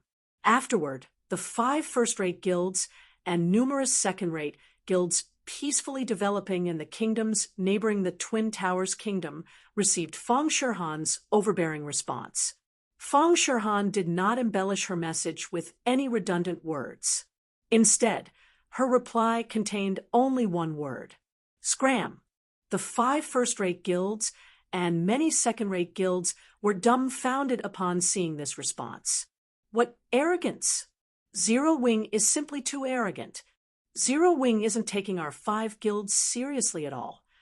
When the guild leaders of the 5 first-rate guilds, who had gathered for a meeting, saw Feng Shirhan's reply, they unanimously jumped out of their seats and cursed in anger. Before the War of Worlds began, the superpowers held incredibly powerful influence over God's domain, such that first-rate guilds like theirs could only bear with the injustice and live with their heads down. However, after the Outer Worlds' NPC army invaded, the Eastern Continent's superpowers had no choice but to beg the first-rate guilds for help to defend their territories and routes. Yet despite facing imminent danger, Zero Wing actually dared tell their 5 guilds to scram. Zero Wing was simply tired of living. If Zero Wing wants to be arrogant, let it, the guild leader of Holy Seal sneered as he read Feng Shirhan's reply. Once the battle at the Twin Towers Kingdom begins, we'll see how Zero Wing continues behaving arrogantly when it lacks manpower. That's right. Since Zero Wing looks down on us, we'll just help other superpowers. Zero Wing will live to regret its decision today. The guild leader of another first-rate guild said, nodding, "If Zero Wing asks us for help later on, it won't get such a good price from us again." Many superpowers had already sent representatives to deliver invitations to their 5 first-rate guilds. Among them, Starlink's offer was particularly generous. Their 5 guilds had no need to worry about finding a superpower to employ them for their services. Their 5 first-rate guilds combined could field a massive army of 6 million Tier 3 players and 64 Tier 4 players. Apart from peak experts and apex experts, the alliance of their 5 guilds was not the slightest bit weaker than the average superpower. This was the basis of their confidence. Once their 5 guilds went to aid Starlink and Starlink's side repelled the Outer Worlds' NPC army, Zero Wing would definitely regret rejecting their offer. And once Zero Wing came begging them for help, they would thoroughly bleed the guild for every penny it had. The other 3 guild leaders nodded in agreement, wanting Zero Wing to taste the misery of defending the Twin Towers Kingdom without their 5 guilds. Following this, the 5 first-rate guilds collaborated with the uncommitted second-rate guilds and accepted Starlink's invitation to join the Dark Knight Empire's defensive line. This sudden development caught even Lu Tiandi off guard momentarily. "Young master, what do you think is going through Black Flame's mind?" Ikue asked curiously as he looked at the signed contracts he just received. The combined force of these 5 first-rate guilds is by no means weak, and even the super guilds over at the Fire Dragon Empire have eagerly sought their help. With how much these 5 guilds covet Zero Wing City and Ancient Rock City, even if Zero Wing allots only a small portion of those 2 cities' shares to them, these 5 guilds would probably agree to help Zero Wing. Yet now, Black Flame is just too prideful. He thinks that just because he is a Tier 5, Sword Saint, and God's Domain's strongest player, he doesn't need to fear the Outer Worlds' NPC army. Lu Tiandi said nonchalantly. He doesn't know just how powerful the NPC army is. Once the real battle begins, even Tier 5 players will be nothing but a joke. If it were before Lu Tiandi had clashed with the Outer Worlds' NPC army, he would have considered Shi Feng's decision unwise, but understandable. After all, Tier 5 players were many times stronger than Tier 4 players. It wouldn't even be surprising to see a Tier 5 player single-handedly destroy a city. However, after experiencing the Dark Knight Empire's defensive battle against the Outer Worlds' NPC army, Lu Tiandi now understood that while Tier 5 NPCs were indeed powerful, they weren't invincible. This was especially true in battlefields that involved war weapons and Tier 4 NPCs using battle arrays.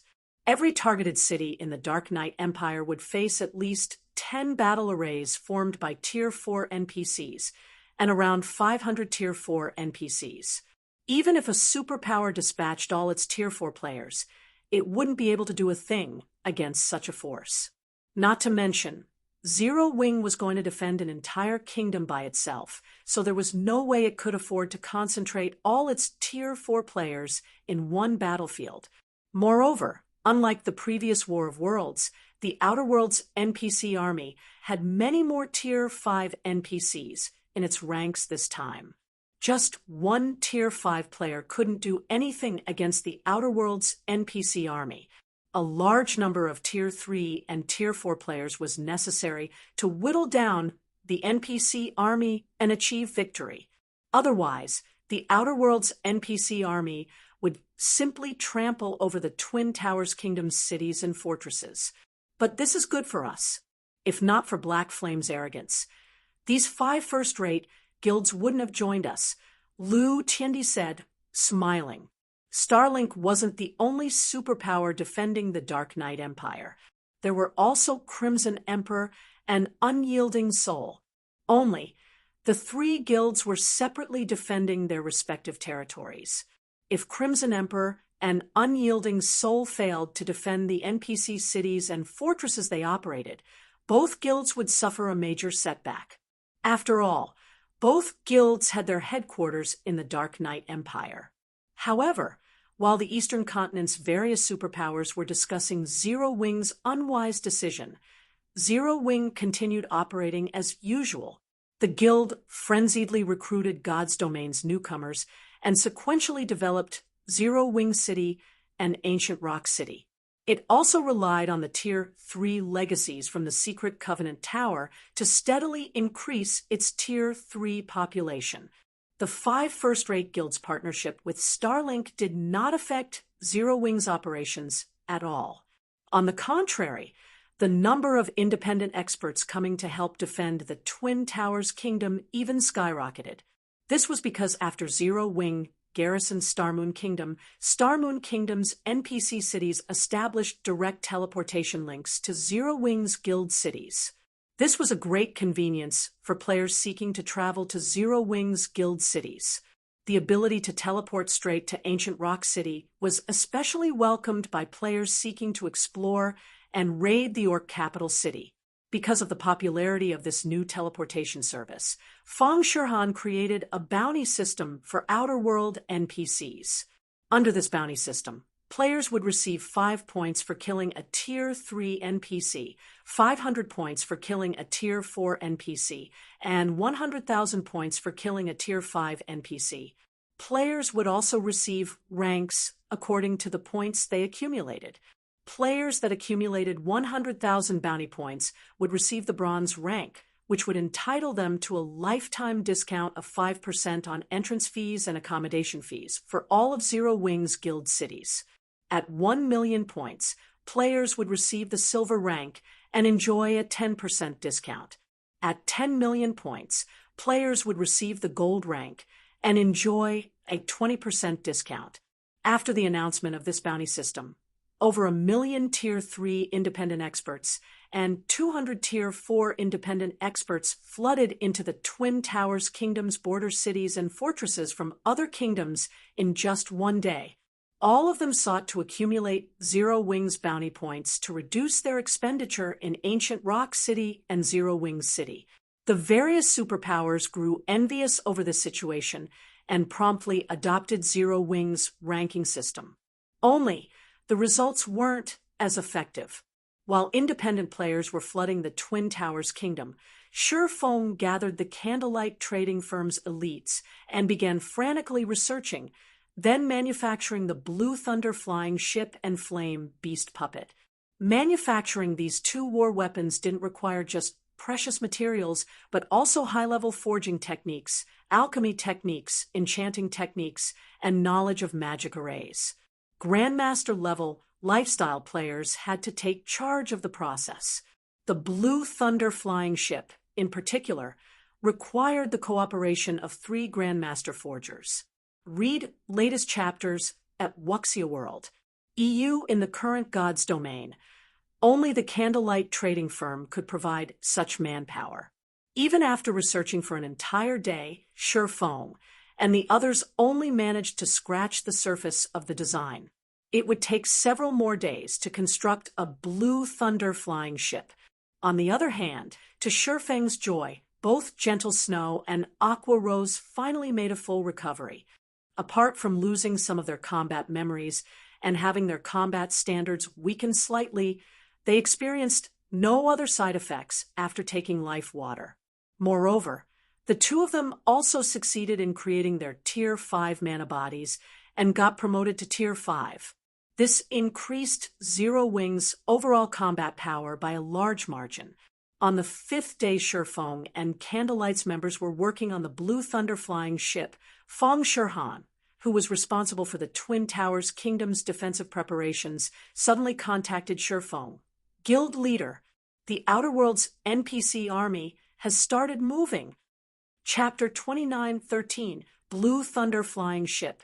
Chapter 29:13, Blue Thunder flying ship, an army of more than 10 million NPCs. Shifeng was a little shocked when he read the detailed report Feng Shirhan sent him. He had experienced wars between kingdoms and empires in his previous life. However, the kingdoms involved had pitted armies of 1 million NPCs, at most, against each other. These wars had also typically lasted over a month, as the involved kingdoms conducted all sorts of battles to annex each other's land. This was because one of the conditions for a kingdom to become an empire was occupying a sufficiently large area of land. In the case of wars between empires, even if 2 empires waged a full-blown war with each other, the total number of NPCs participating would reach only 10 million. Yet, just one of the Otherworld NPC armies' several dozen detachments had a force of 10 million NPCs. equivalent to the combatants of 2 empires combined. At their rate of advance, they will reach the Steel Lion Fortress, which is the closest to the border, in 2 hours. Fire Dance and I are on our way there, with 800,000 Tier 3 players and 50 Tier 4 players. We should arrive within an hour. As for the 2 other targeted locations, Aqua Rose has garrisoned Thunder Gorge City with 700,000 Tier 3 players and 70 Tier 4 players, while Gentle Snow has garrisoned the Redthorn Fortress with 1 million Tier 3 players and 100 Tier 4 players. As for the independent players, they will probably make their way to these 3 locations soon. The good news is that, according to our investigations, not many Outer World players are joining the battlefield here, so we shouldn't face as much trouble as the various empires. We only need to focus on the NPC army. Border strongholds generally only had small teleportation arrays, which limited the number of players that could get through. Hence, Fong Shirhan could only have everyone hurry over to these strongholds on foot when faced with the Outer World NPC army's sudden invasion. Shifeng understood their current predicament. Unlike NPCs, players couldn't stay cooped up in a border stronghold forever. They needed to grind for levels and better equipment. Hence, in preparation for the imminent war, most players had chosen to bind their return point to the NPC cities located closest to the border strongholds. Only when the actual war began would they teleport to these NPC cities and travel to the border strongholds on their mounts. I'll leave command to you all for now, but I'll hurry over to help afterward, Shifeng said. 1 hour. With his speed, he could definitely make it to the Steel Lion Fortress within an hour. Currently, the only thing the Blue Thunder flying ship lacked was the core magic array. So long as he finished engraving it, the mysterious iron flying ship would be complete. A mysterious iron flying ship could play a significant role in a defensive siege. Its importance even surpassed 2 or 3 ordinary Tier 5 existences. After Shifeng finished speaking, he promptly disconnected the call and began engraving the core magic array. The core magic array comprised 3 advanced Grandmaster magic arrays. These magic arrays were so complex that even a basic Grandmaster magician wouldn't be able to construct them. This feat should also be beyond Shifeng, who had gotten promoted to Grandmaster Magician just recently. However, after his concentration standard reached the Tier 5 peak rank, his brain's activity and computing power had improved drastically. In addition, the core array's 3 advanced Grandmaster magic arrays shared some similarities with some of the magic arrays passed down through the ancient gods' legacy. These factors made it possible for Shifeng to carve out the 3 advanced Grandmaster magic arrays. The past 3 failures occurred because of a mistake in the final fusion process. With my degree of control, the magic arrays carved should be perfect, so why can't I merge them? Is my control of magic arrays insufficient, or is there another problem? Confusion filled Shifeng's mind as he repeatedly inspected the core magic array's design. He had already succeeded in engraving the core magic array without pausing, yet he failed to activate the magic array when he tried injecting mana into it. This was definitely the first time he had encountered such a problem. Typically, if players succeeded in engraving a magic array, the magic array would activate once it received a supply of mana. Only if there was a problem with the magic array would the activation fail. Guild leader, I keep getting the feeling that this core magic array is very strange, Melancholic Smile suddenly said as she looked at the core magic array. Each of the 3 magic arrays in it is meant to absorb one specific type of mana. So why are they forcing these 3 types of mana to fuse afterward? The 3 elements have their own characteristics. How could they be merged into one? Currently, Melancholic Smile was only half a step away from becoming a Grandmaster Magician. And because she didn't invest her time in combat, the amount of research she conducted into Grandmaster magic arrays surpassed even Shifeng's. When she first looked at the Blue Thunder flying ship's core magic array, she already found the magic array strange. However, since the flying ship's design stated that the magic array should be constructed that way, she didn't voice her concerns. Now that the core magic array couldn't be activated, though this proved that there was indeed a flaw in the design. However, Shi Feng simply smiled when he heard Melancholic Smile's questions. The various elements of mana indeed have their own operating principles, and merging them is impossible. However, that's not the case for this extraordinary magic array. After absorbing ambient mana, the magic array will first break up the operations of these different types of mana. And before they recover, the magic array will influence them to operate under a new set of operating principles. Although the change will last for only a brief moment, the core magic array can, without a doubt, change the operating principles of mana. Something like that is possible. Melancholic Smile was startled. In her opinion, the operating principles of mana were unchangeable. Take the way some players forcefully manipulated mana to use skills. While these players might succeed in activating their skills, the result would have significantly weaker effects. After all, the mana they manipulated was actively resisting them. For this reason, players who had reached Tier 4 would try to activate their skills and spells by following the operating principles of mana instead of forcing mana to do their bidding. As Shi Feng was about to explain further, he suddenly fell into a daze. I see. So, this is the Law of Destruction's true usage method. An ecstatic expression appeared on Shi Feng's face as realization dawned upon him. Recently, he had fallen into despair as he found himself stuck at Holy Annihilation's entry level. No matter how he tried to convert ambient mana into his own mana, the area he could influence only grew alongside his concentration. While this was indeed the correct way to manipulate mana, it wasn't the case if he was trying to make use of a world law.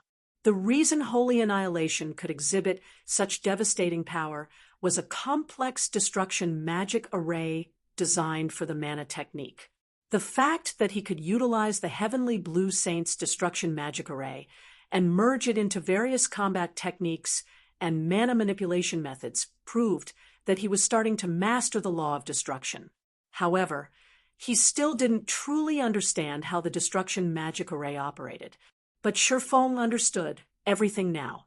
The law of destruction's essence wasn't to make mana disappear. Instead, it was to break the operating principles of mana, causing mana to lose its original effects. Hence, if he wished to grasp the law of destruction fully, he shouldn't be relying on the destruction magic array to guide mana. Instead, he should rely on his mind to halt the operations of mana naturally. Of course, it was easier said than done. Not only did he need powerful mental strength, but he also had to reverse the operations of different types of mana precisely. Only by doing so could he perfectly stop the operation of mana. At this point, Shi Feng finally understood why the core magic array wouldn't activate. So, it is because the strength of my mana is too weak? Shi Feng smiled bitterly as he looked at the engraved magic array in front of him. Mana was required to control mana. If a person lacked mana, they naturally couldn't manipulate ambient mana. If one wished to break the operating principles of mana, one would need incredibly powerful mana. Liquid mana wouldn't suffice. One would need solid mana at the very least. Shi Feng immediately began concentrating all of the mana within his body, condensing it into a grain of sand that sat on his palm. He then injected the grain of solid mana into the core magic array. Boom! Along with the sound of an explosion, the Blue Thunder flying ship's core magic array came to life. The ambient mana surrounding the flying ship then began flooding the core magic array, becoming fuel for the flying ship's engine. System, congratulations! You have successfully created the Blue Thunder flying ship. Forging proficiency increased by 100 million points. Level increased by 2. Simultaneously, All players who participated in the Blue Thunder flying ships production received a corresponding amount of EXP and proficiency. Although the amount they received wasn't as exaggerated as Shurfeng's, it was still significant nonetheless. Currently, though, nobody paid attention to the reward they just received. Instead, their eyes were all glued to the completed Blue Thunder flying ship. The Blue Thunder flying ship measured 500 meters from stem to stern, and it could carry up to 300 players at a time. It boasted 40 advanced magic elven cannons, each capable of launching attacks at the Tier 5 basic standard, and 12 floating crystal cannons, which could be used for both offense and defense. Offensively, the floating crystal cannons could launch attacks at the Tier 5 basic standard. Defensively, they could withstand attacks even from Tier 5 existences. In addition to these two types of cannons, the flying ship also had a main cannon capable of launching attacks at the Tier 5 intermediate standard. Lastly, the flying ship's flight speed was comparable to that of Tier 5 extraordinary flying mounts. Twin Towers Kingdom, Steel Lion Fortress. Assembled atop the Steel Lion Fortress's 50-meter-tall steel walls were more than 300,000 level 150-plus Tier 3 NPCs, all geared in level 150-plus dark gold equipment. These NPCs were without a doubt the cream of the crop of the Twin Towers Kingdom's army. There were also close to 30 Tier 4 NPCs standing on the wall, and the one leading these Tier 4 NPCs was a level 200 Tier 4 Sky Knight. The Sky Knight was a man who appeared to be in his late 50s, clad in a complete set of fragmented legendary set equipment. The aura he exuded was comparable to that of an ordinary Tier 5 NPC. Apart from the fortress walls, there were also 24 Tier 4 NPCs chanting an incantation inside the fortress's core control room. Because of these magical class NPCs' manipulation, the fortress's defensive magic array, which used to have only one layer, was now a threefold magic array instead.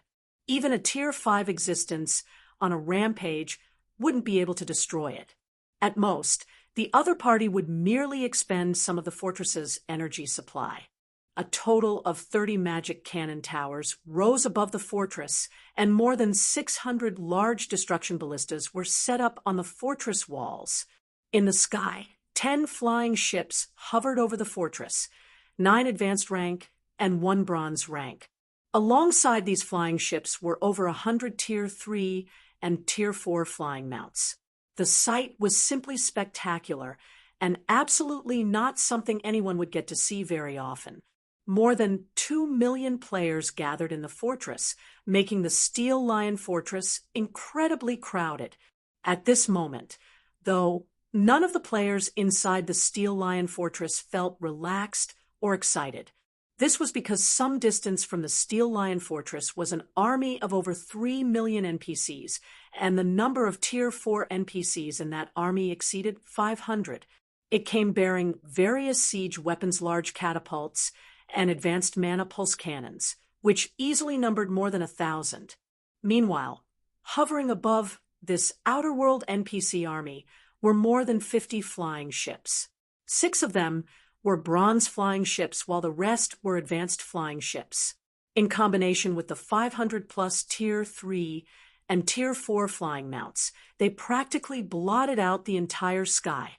The disparity in combat power between the two sides was clear for all to see. Even the players who came to spectate and conduct a live broadcast of the battle wore gloomy expressions when they saw the Outer Worlds NPC army. On the Twin Towers Kingdom's forums, the live broadcasts caused an uproar among the Kingdom's players. Is this the Outer Worlds' real strength? Can we really hold the Twin Towers Kingdom? Although many of the Twin Towers Kingdom's players had heard bits of information regarding the battles that had taken place at the various empires, the most they got were rumors and some pictures. They didn't have a clear understanding of the Outer World NPC army's true might. Moreover, as players of another country, they previously considered these battles none of their business. However, after seeing the army outside the Steel Lion Fortress, They felt an indescribable sense of despair. The players standing inside the Steel Lion Fortress especially understood what a war between kingdoms and a war of worlds entailed. Battles between players were nothing compared to a war between worlds. The next moment, amid the anxiety and despair of the Twin Towers Kingdoms players, the commander of the Outer Worlds NPC army raised his right hand and swung it forward. Following his actions, both the war weapons on the ground and the flying ships and flying mounts in the sky began advancing. Activate all defenses. Everyone, prepare for battle. The Steel Lion Fortress's commander, Sky Knight Sepul, shouted as he raised his long sword.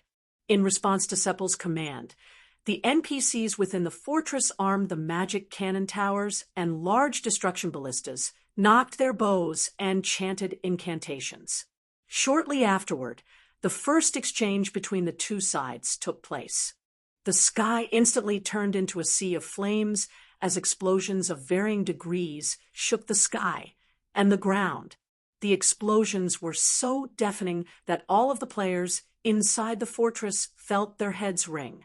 After taking a look at the burning battlefield, Feng Shirhan, who stood atop the fortress wall, turned to the players below the wall. Using a voice amplification spell, she ordered calmly, "Everyone, don't panic. Move as we've planned. Ranged players, head up the walls. Melee players, move to the agreed-upon defensive points. Once the magic barrier breaks, it will be your turn to attack with everything you've got. We must prevent the Outer Worlds NPCs from destroying the core magic array at all costs until the magic barrier recovers. So long as we can hold our ground, those Outer World NPCs will be forced to retreat sooner or later." The fortress's defensive magic array wasn't invincible. In the face of such a powerful offensive, it was only a matter of time before it shattered. Meanwhile, what players like themselves needed to do during this battle was protect the fortress's core magic array while the defensive magic array was down, and buy as much time as possible until the defensive magic array came back online. They would also try to kill as many Outer World NPCs as possible during this time. Once they repeated this cycle a few times, the Outer Worlds NPC army would eventually have to retreat. When Feng Shirhan finished speaking, many of the players present calmed down, and confidence rekindled in their hearts. NPCs had a very difficult time getting resurrected, and even more so in an intense battle like this. However, it was a different story for players like themselves. If they died, they could be resurrected quickly and rejoin the battle. If there was a healer nearby, they could even be resurrected on the spot at the cost of some EXP. However, 3 minutes after Feng Shirhan finished speaking, the sound of glass shattering entered everyone's ears. This sound originated from none other than the Steel Lion Fortress's defensive magic array. "Vanguard, charge!" The Outer World Army's commander commanded. Immediately, the Outer Worlds Tier 3 NPCs began charging toward the Steel Lion Fortress in a frenzy. As for the Outer Worlds Tier 4 NPCs, they flew straight for the Fortress Lord's mansion, attracting the Steel Lion Fortress's Tier 4 NPCs to intercept them. Trap those Tier 4 NPCs with magic barriers. Feng Shirhan hurriedly commanded when she saw the hundreds of Tier 4 NPCs and flying mounts heading into the fortress. All melee players, stop those Tier 3 NPCs from entering the fortress. At Feng Shirhan's command, Zero Wings members promptly deployed the master magic barriers they had prepared, trapping more than half of the Outer World NPCs and flying mounts and isolating them into over a dozen different combat zones. Immediately afterward, the Tier 4 players cooperated with the fortress's Tier 4 NPCs to engage the Outer World's Tier 4 NPCs and flying mounts. As for the Tier 3 melee players, they cooperated with the fortress's Tier 3 NPCs to stop the Outer World's Tier 3 NPCs outside the wall. For a time, sounds of battle rang out from all over the Silver Lion Fortress, originating from individual battles, group battles, and one-sided slaughters. On the ground, the Fortress's Tier 3 players were holding up pretty well against the Outer World's Tier 3 NPCs. Although there was indeed a difference in levels and equipment between the two sides, the Tier 3 players managed to mitigate this difference by relying on their superior combat standards and coordination with other players. The difference in numbers between the two sides wasn't overwhelming either. So the Fortress's Tier 3 players managed to trade at a relatively good ratio of 2-8 with the Outer World's Tier 3 NPCs, with 2 Outer World NPCs dying for every 8 Fortress players. This was undoubtedly a beneficial outcome for the players. However, in the aerial battle, the Twin Towers Kingdom's side had fallen into an absolute disadvantage. Setting aside the difference in the number of flying ships and flying mounts the two sides possessed, just the difference in the number of Tier 4 combatants already posed an insurmountable gap. And worse, the Fortress's magic cannon towers were hardly of any use against the Outer World's Tier 4 combatants.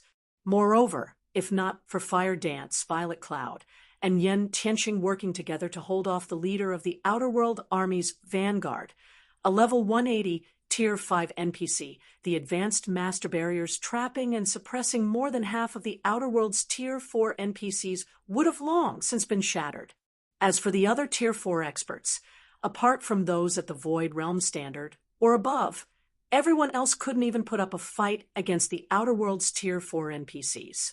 The difference in the number of Tier 4 combatants is too great. No wonder the superpowers in the empires are losing fights one after another. At this rate, it won't take more than 10 minutes before the core magic array is destroyed. After killing a level 180, Tier 4 Great Wizard, Fong Shirhan glanced at Kola and White Feather, who were doing their best to stop attacks from reaching the Fortress Lord's mansion. When she saw they faced a dozen or so Tier 4 NPCs, she felt powerless. On her side, she only had to handle 3 level 180 Tier 4 NPCs by herself, so she could more or less cope. As for Kola and White Feather, they might not have any problem holding off a dozen or so Tier 4 NPCs by relying on their skills and techniques for now, but that would remain true only while they had skills to use. Not to mention, this wasn't all the Outer World Army had to offer. It had over 500 Tier 4 NPCs in total, and even Tier 5 NPCs leading it. The disparity between the Twin Towers Kingdom's army and the Outer World's army was utterly demoralizing. After some more time passed, 8 of the Twin Towers Kingdom's Tier 4 NPCs and more than 20 Tier 4 players fell. In contrast, the Outer World army lost only 6 Tier 4 NPCs, 3 of which were Fong Shirhan's kills. The stark difference between the two sides plunged the Tier 4 players into despair. Keep fighting. We must not retreat on our first battle. Fong Shirhan bellowed when she saw her people's demoralized expressions. Even if we die, we must make these Outer World NPCs pay a sufficient price.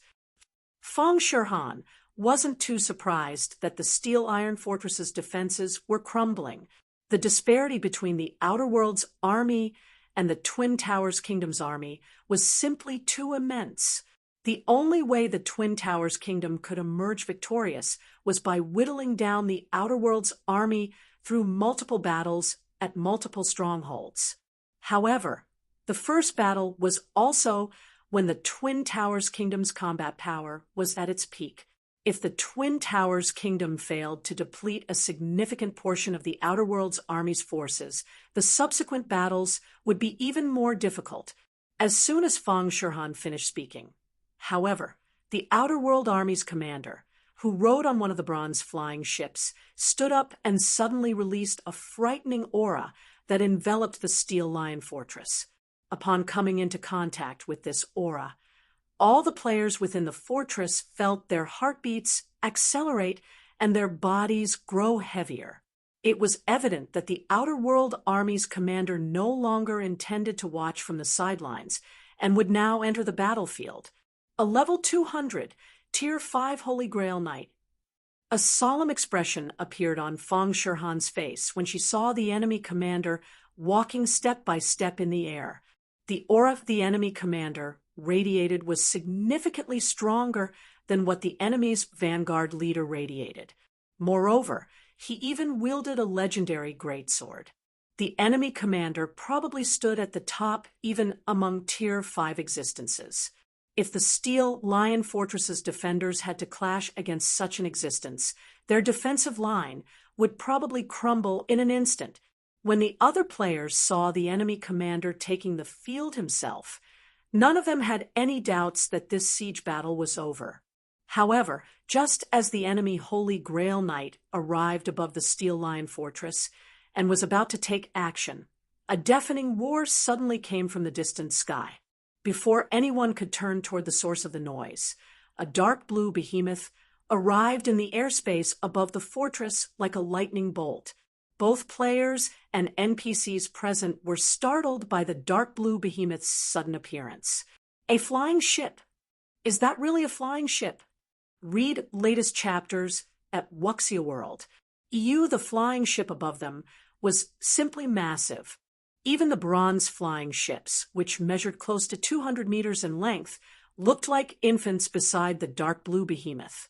Moreover, this dark blue behemoth distorted the space around it just by hovering in place. The mana within and around the Steel Lion Fortress gathered fervently around this dark blue behemoth, and even the Outer World Army's vanguard commander had the mana in his mana domain drawn away. As the dark blue behemoth began descending toward the fortress, a man wearing a black cloak walked to the bow of the flying ship. Upon seeing this man, the players in the fortress immediately burst into cheers. "Guild leader, you're finally here," Fang Shihan said in a disgruntled tone as she looked at the man standing atop the dark blue behemoth. Shifeng had promised to arrive at the Steel Lion Fortress before the battle began, yet he showed up only after they had been fighting for some time. "Sorry for the long wait, everyone," Shifeng said apologetically as he looked at Fang Shihan and the others. He then shifted his gaze to the Outer World NPC army and smiled, saying, "Now that I'm here, leave the rest to me." Chapter 29:14, Law Technique. Chapter 29:14, Law Technique. Upon hearing Shifeng's words, Fire Dance, Cola, Violet Cloud, Yen Tianxing, and the other longtime members of Zero Wing felt an indescribable sense of relief and excitement. "Guild leader, our situation is terrible. The enemy's air power is too strong," Fang Shihan said in a helpless tone as she pointed at the enemy's Tier 5 commander and the 30-plus flying ships. "The fortress's defensive magic array still needs more than 10 minutes to recover. I'm afraid we won't last that long." Although Shifeng's arrival meant that they had someone to hold back the enemy commander, they still had to contend with hundreds of Tier 4 NPCs, and flying mounts when their side had less than 100 Tier 4 combatants. Although they had the fortress's magic array support, which mitigated the effects of the Tier 5 NPCs' mana domains and suppressed the enemy Tier 4 NPCs, they were still at an absolute disadvantage. Not to mention, the Steel Lion Fortress's commander, the level 200 Tier 4 Sky Knight Sepul, currently had less than 50% of his HP remaining. If not for the many Tier 3 and Tier 4 healers supporting him, he would have long since fallen to the 20-plus level 180 Tier 4 NPCs ganging up on him. "Relax."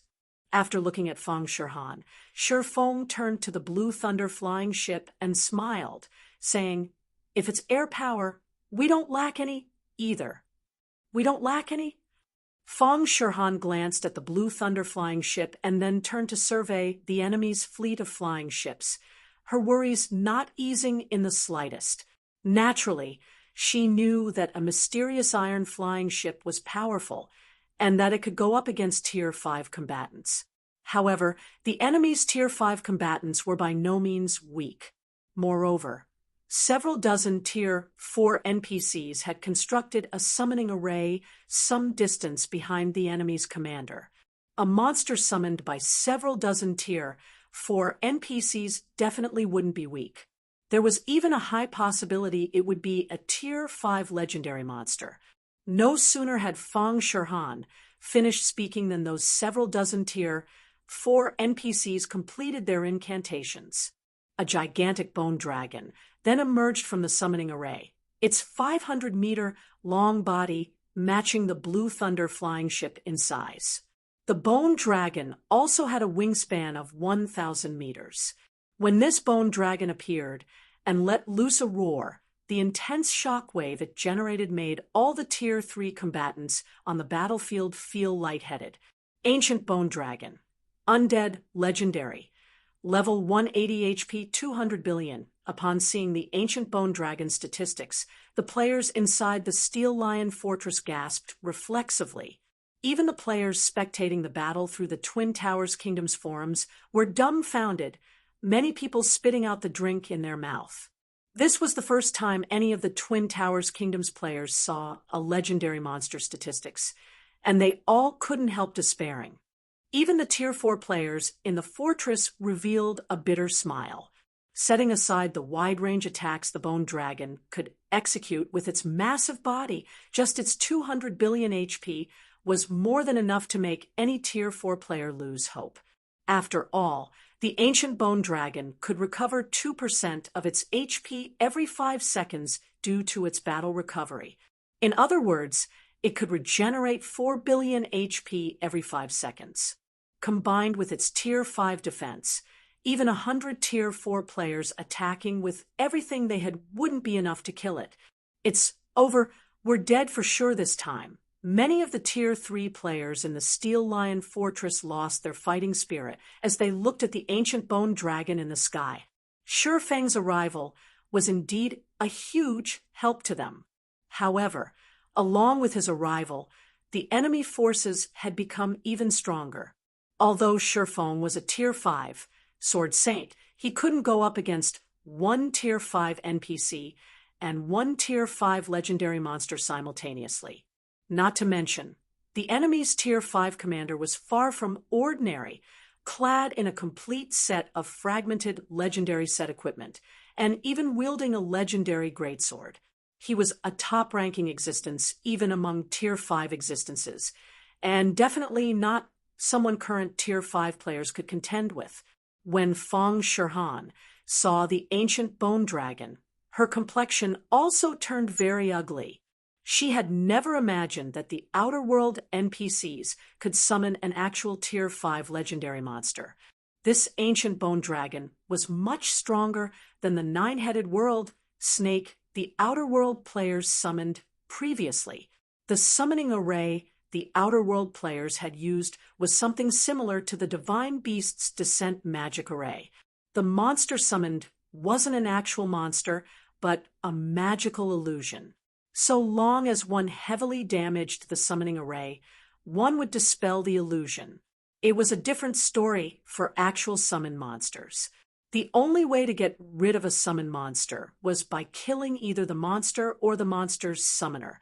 However, there was no specific summoner in a group summoning. Unless one killed all of the summoners involved, the summoned creature would remain obedient to the summoner's commands.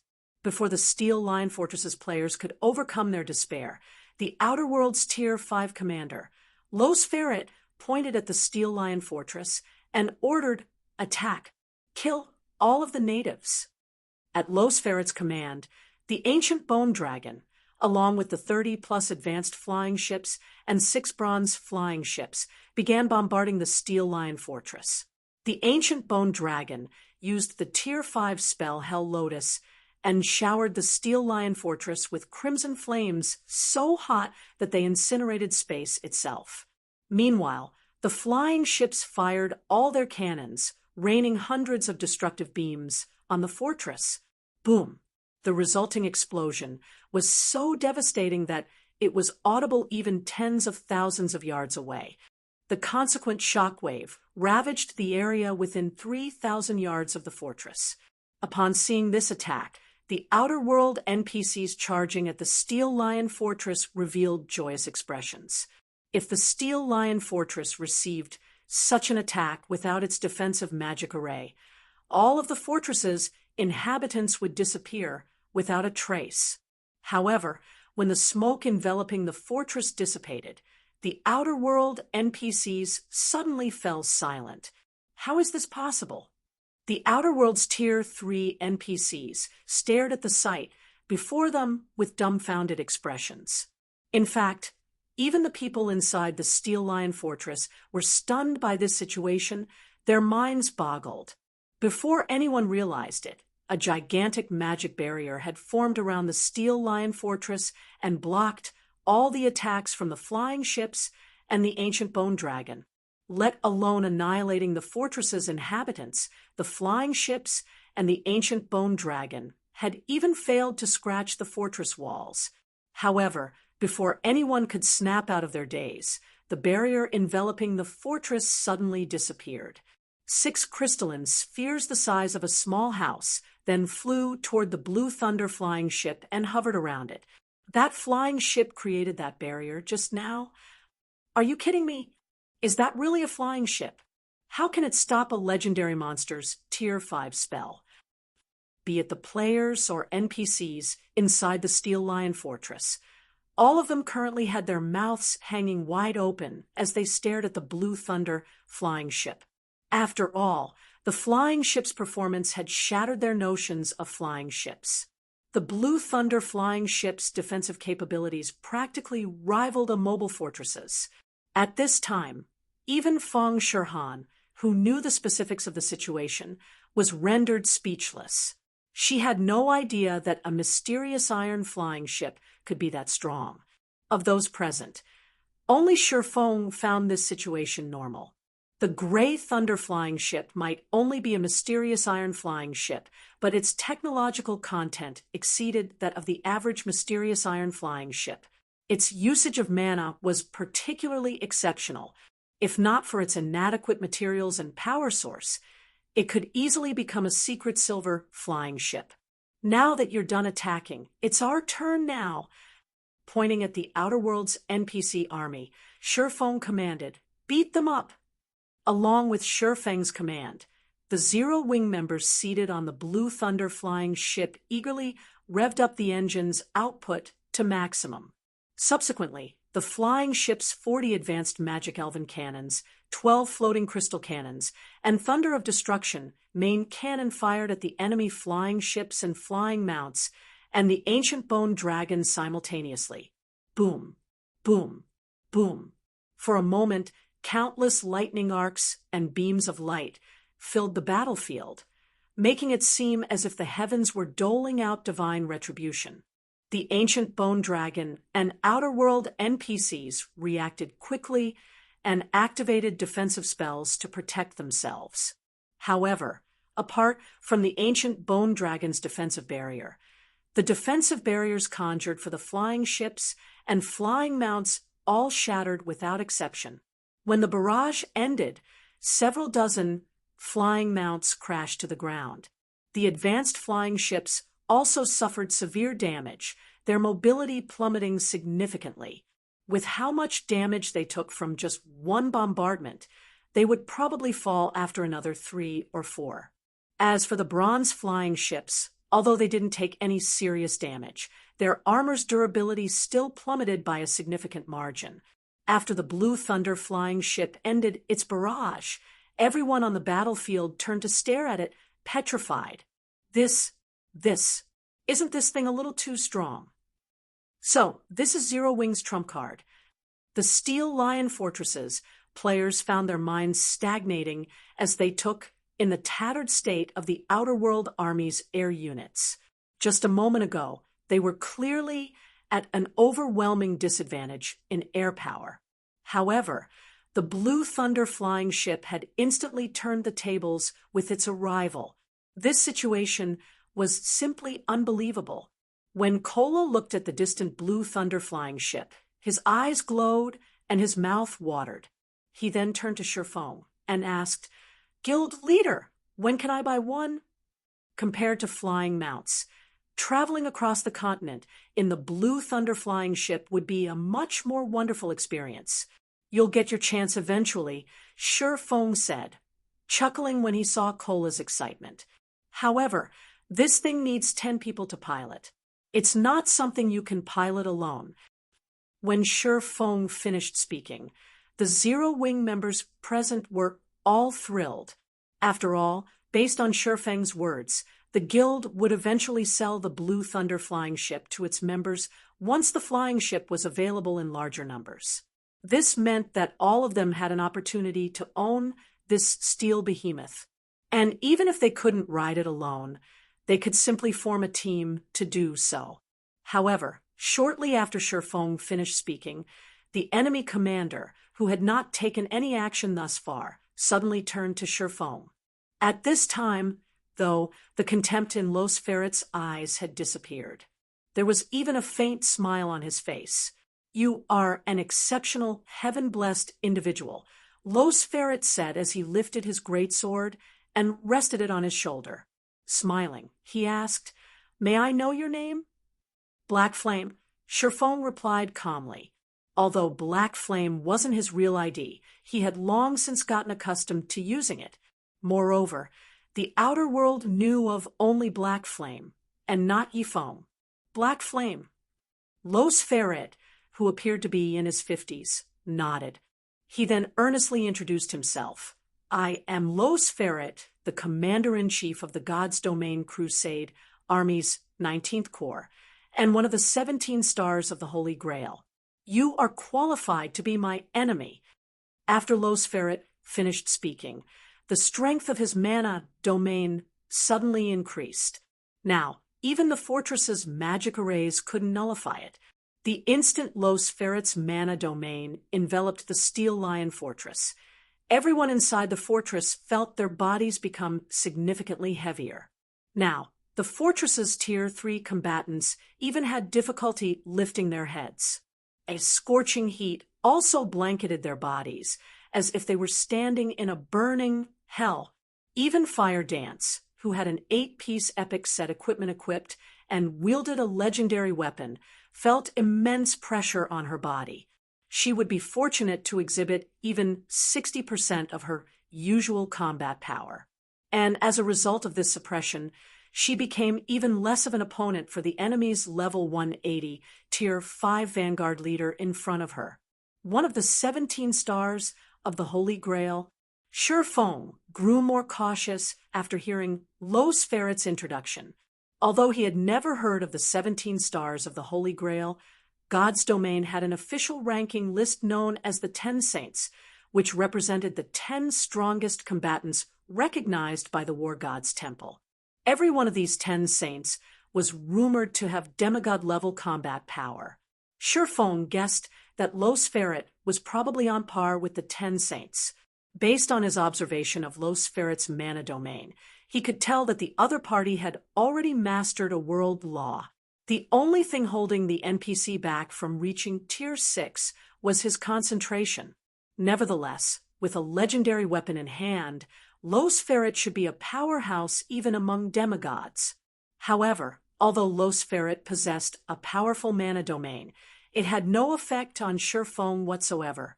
Immediately, Shi Feng unleashed his own mana domain, canceling out Los Ferret's and even suppressing the NPC slightly. "Let's fight. Let me see how powerful you heaven-blessed individuals are," Los Ferret said, his body suddenly splitting into more than 100 doppelgangers that charged at Shi Feng from different directions. Tier 5 skill, Shadow Light Kill. After activating Shadow Kill, Los Ferret spun and swung his greatsword. Tier 5 skill, Great Holy Cross. Tier 5 skill, Draconic Stars. Immediately, Los Ferret's doppelgangers transformed into gigantic crosses that pierced through space. Each of these crosses then split and transformed into several dozen serpentine dragons. Several thousand serpentine dragons flew toward Shi Feng, their large numbers making it impossible to dodge or block them all. He combined 3 Tier 5 skills, Fire Dance, and the others were startled when they saw Los Ferret's attack. 4 true expert players Combining the effects of skills was a must-learn technique. However, the higher the tier of the skills, the more difficult combining them would be. Currently, even domain realm experts like Fire Dance and Yen Tianxing could just barely combine 2 Tier 4 skills. Yet, Los Ferret had combined 3 Tier 5 skills. Los Ferret's combat standard was simply unprecedented. Every addition to a skill combination would double the power of the combined attack. Los Ferret's combined Tier 5 skills could exhibit quadruple the power of a standard Tier 5 skill. Moreover, Los Ferret was also wielding a legendary weapon. These 2 factors would probably deter even a Tier 5 dragon from receiving Los Ferret's attack. Amazing! When Shi Feng perceived the several thousand serpentine dragons flying toward him, he was awed. If this were before his fight with the scholar, he would definitely rank Los Ferret #1 when it came to the usage of skills out of all the NPCs he knew. However, while Los Ferret's attack might seem unstoppable in the eyes of other players, that wasn't the case for Shi Feng. After Shi Feng's concentration reached the Tier 5 peak standard, his brain's processing speed had undergone another qualitative transformation. Previously, he could only increase his brain's processing speed 2-fold. Now he could increase it 4-fold. This was also the part that made mental strength masters powerful. Nonetheless, he still didn't dare take the approaching serpentine dragons lightly. Immediately, he unsheathed the light of 2 worlds and executed a horizontal slash. Spatial slash. Swords transmigration. Shi Feng had gotten promoted to Tier 5 only recently, so he had hardly any Tier 5 skills that could counter Los Ferret's attack. His only option to offset this shortcoming was to rely on his weapons, equipment, and techniques. The Light of 2 Worlds was one of the 10 great legendary weapons. It was among the strongest legendary weapons in existence, not something ordinary legendary weapons could hope to match. The next moment, with Shi Feng as the center, a golden lotus bloomed on the battlefield, the petals of the lotus nullifying the energy making up the serpentine dragons. In the blink of an eye, the several thousand serpentine dragons vanished from the battlefield. Upon seeing that his first attack had failed, Los Ferret immediately took a different approach and transformed into a streak of light shooting toward Shi Feng. Tier 5 skill, Shadow Light Steps. Shadow Light Steps not only provided Los Ferret with a brief moment of invulnerability, but also increased his attack speed and destructive power. After appearing in front of Shi Feng and swinging his greatsword down at him, Los Ferret also let out a roar. Tier 5 skill, Voice of the Soul. When activated, Voice of the Soul would stun all enemies within a radius of several hundred yards, causing their reaction speed to plummet. The skill also dealt a heavy blow to their souls. However, Los Ferret still wasn't done, even after activating Voice of the Soul. He also activated World Strike, an additional skill that came with his greatsword. It allowed him to launch an attack at the Tier 6 peak standard and had a 1-hour cooldown. Even a Tier 6 existence would have to be wary of the combination of these 3 skills, what more a Tier 5 player like Shi Feng. However, as Los Ferret took action, Shi Feng activated Divine Steps and instantly swapped positions with a doppelganger located over 1,000 yards away from him, dodging the NPC's Voice of the Soul. Unfortunately, as all 36 of his doppelgangers were still within range of Los Ferret's World Strike, Shi Feng had no choice but to counter with World Breaker. Boom! An explosion took place in midair, and everyone on the battlefield gaped in shock when they saw the aftermath of the clash between Shi Feng and Los Ferret. The sky above the Steel Lion Fortress had turned into a dark, empty void. Some of the advanced and bronze flying ships, unfortunate enough to be caught within this void, even turned to dust. That is a powerful sword you have there. Not only did it break my World Strike, but it even injured me. Los Ferret exclaimed as he looked at the light of 2 worlds in Shi Feng's hand. The great sword he wielded was top tier even among legendary weapons. Yet, even after he activated his greatsword's strongest skill, his attack still lost to Shifeng's. This was simply unbelievable. Although he lost less than 10% of his HP from the exchange, this was still an astonishing outcome. After all, ever since he equipped the Holy Star set, he had never received so much damage from a single attack until now. Meanwhile, the players inside the fortress were dumbfounded by the outcome of the clash between Shifeng and Los Ferret. In their opinion, this was no longer a battle between humans, but a battle between gods. When Los Ferret executed his earlier attack, most of them already thought they would die. Fortunately, Shifeng had shattered the attack. Otherwise, the Steel Lion Fortress would probably have disappeared from the Twin Towers Kingdom. You overpraise me. When Shifeng saw that Los Ferret had received some damage, he immediately followed up on his small victory with Golden Soul, elevating his soul to the Tier 6 standard. He then swapped positions with the doppelganger closest to Los Ferret and swung the light of two worlds at the NPC. Holy Annihilation. Now that Shifeng's concentration was elevated to Tier 6, and he understood the true way to utilize the law of destruction, he executed Holy Annihilation with much greater proficiency than before. However, when executing this attack, Shifeng didn't use the Heavenly Blue Saint's destruction magic array. Instead, he tried using his own mana to break the operations of the ambient mana. Originally, when Shifeng's concentration was only at the Tier 5 peak standard, accomplishing this feat would have been incredibly difficult. However, after activating Golden Soul, his control over and perception of mana had undergone a qualitative transformation. This, in turn, reduced the difficulty of the challenge significantly, turning the impossible possible. The next moment, the space Shifeng's sword passed through transformed into an empty void, the power of his attack having reached the Tier 6 intermediate standard already. A law technique. Los Ferret was startled when he saw the destroyed space. As someone who had already mastered a world law, integrating the world law into his swordsmanship was something he had always dreamed of. However, accomplishing this feat was simply too difficult, which was why even demigods could normally only rely on mana techniques as a guide to make use of world laws. However, Shifeng currently wasn't relying on any magic arrays as a guide.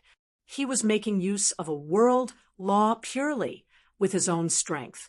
The power one could exhibit this way was much greater than what one could exhibit by relying on a mana technique.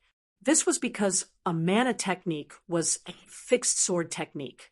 If one had to rely on mana techniques to make use of world laws, one could use only these specific mana techniques. However, if one could freely make use of a world law, then regardless of what technique one used, all of one's techniques would carry the power of the world law. The difference in flexibility between the two was like heaven and earth. Of course, the law technique Shifeng currently displayed was extremely crude, and he could use only a small portion of the law of destruction's power. Nonetheless, Los Ferret dared not act recklessly against Shifeng's attack. He immediately swung his greatsword. Mana technique, burning sea, boom. When the two swords collided, a vast void and a sea of flames appeared in the sky once more. The terrifying shockwave the collision generated even obliterated the Tier 3 combatants nearby, while those standing farther away got sent flying. Subsequently, the clangor of swords clashing rang out in the sky time after time. Apart from some Tier 4 individuals with incredibly high basic attributes, everyone else dared not stay anywhere near Shifeng and Los Ferret's battle. The clash between Shifeng and Los Ferret continued for more than a minute, the deafening explosions numbing everyone's mind. However, the more Shifeng fought, the fiercer his attacks became. Despite Los Ferret doing his best to avoid a head-on clash, Shifeng took the initiative to do the exact opposite. Feng was relying on this intense life and death battle to familiarize himself with the process of breaking the operations of mana. As more time passed, Los Ferret gradually fell into a disadvantage, his HP decreasing continuously. Only after 2 minutes had gone by, and the effect of Feng's golden soul disappeared, did Los Ferret regain the upper hand. Nevertheless, Los Ferret still couldn't put an end to the battle. This was because even after losing the ability to use his law technique, Feng could still rely on holy annihilation to use the law of destruction. Hence, he had no problem clashing with Los Ferret. Moreover, both of them had healers supporting them. Unless one of them made a fatal mistake, neither was unlikely to die. In the meantime, the Blue Thunder flying ship was deeply entangled with the ancient bone dragon. However, as the Blue Thunder flying ship had a lot of cannons, it managed to pin down the ancient bone dragon while shooting down the enemy's flying ships and flying mounts one after another. When Los Ferret saw another bronze flying ship crash to the ground, his eyes twitched involuntarily. At this point, his army had already lost 4 bronze flying ships and over 20 advanced flying ships. The loss of flying mounts was even worse. These things were practically mobile targets in front of the Blue Thunder flying ship. And worse, the Steel Lion Fortress's defensive barrier was gradually taking shape once more. Evidently, the fortress's defensive magic array had already been fully reactivated. After the Tier 5 Vanguard leader repelled Fire Dance and saw that the fortress's defensive barrier was reforming, he looked toward Los Ferret and said, "Lord Ferret, we cannot continue like this. Once the defensive barrier is up again, we'll be very passive." At the Vanguard leader's words, Los Ferret gritted his teeth and commanded, "Everyone, retreat." Obedient to Los Ferret's command, the Outer Worlds NPC army, which only had around 2 million NPCs remaining, began an orderly retreat from the Steel Lion Fortress. Los Ferret, the Vanguard leader, and the ancient bone dragon served as the rear guard, preventing Feng and the Blue Thunder flying ship from giving chase. After the Outer World NPCs opened a teleportation portal and left the battlefield, Los Ferret and the Vanguard leader promptly retreated into the portal as well, leaving the ancient bone dragon behind. The summoning array used to summon the ancient bone dragon could keep it under control for only a certain period. After this period was over, the ancient bone dragon would regain its freedom. Hence, they might as well leave it behind and have it pin down Feng and the others. Read latest chapters at Wuxia World. EU. Once the Outer Worlds NPC army retreated, Feng and the others spent around 20 minutes killing the ancient bone dragon. When the level 180 legendary monster died, Fire Dance, and the others leveled up once. The monster's death also awarded Zero Wing with 1 fragmented legendary weapon, over a dozen level 180 epic weapons and equipment, and several dozen legendary materials. Upon seeing the loot, the Tier 3 and Tier 4 players belonging to other guilds couldn't help growing envious. Afterward, Feng immediately rode the Blue Thunder flying ship to the Twin Towers Kingdom's 2 other battlefronts. The Red Thorn Fortresses and Thunder Gorge City's situations were much better than the Steel Lion Fortresses. This was especially true for Thunder Gorge City, because Aqua Rose was now a Tier 5 Grand Wizard. The Outer World NPC army that attacked Thunder Gorge City received a resounding defeat, similar to the army that attacked the Steel Lion Fortress. As for the Red Thorn Fortress, although the defenders here suffered somewhat terrible losses, they still managed to repulse the enemy. With the successful defense of these 3 strongholds, the Twin Towers Kingdom's players exploded with joy. Meanwhile, news of this astonishing outcome immediately spread across the entire continent, causing a sensation in God's domain. Chapter 29:15. Tides have turned. Chapter 29:15. Tides have turned Dark Night Empire, Thousand Nights City. Although nightfall was still several hours away, players already flooded the city streets. In addition, more than 70% of the city's players were level 140 plus Tier 3 experts.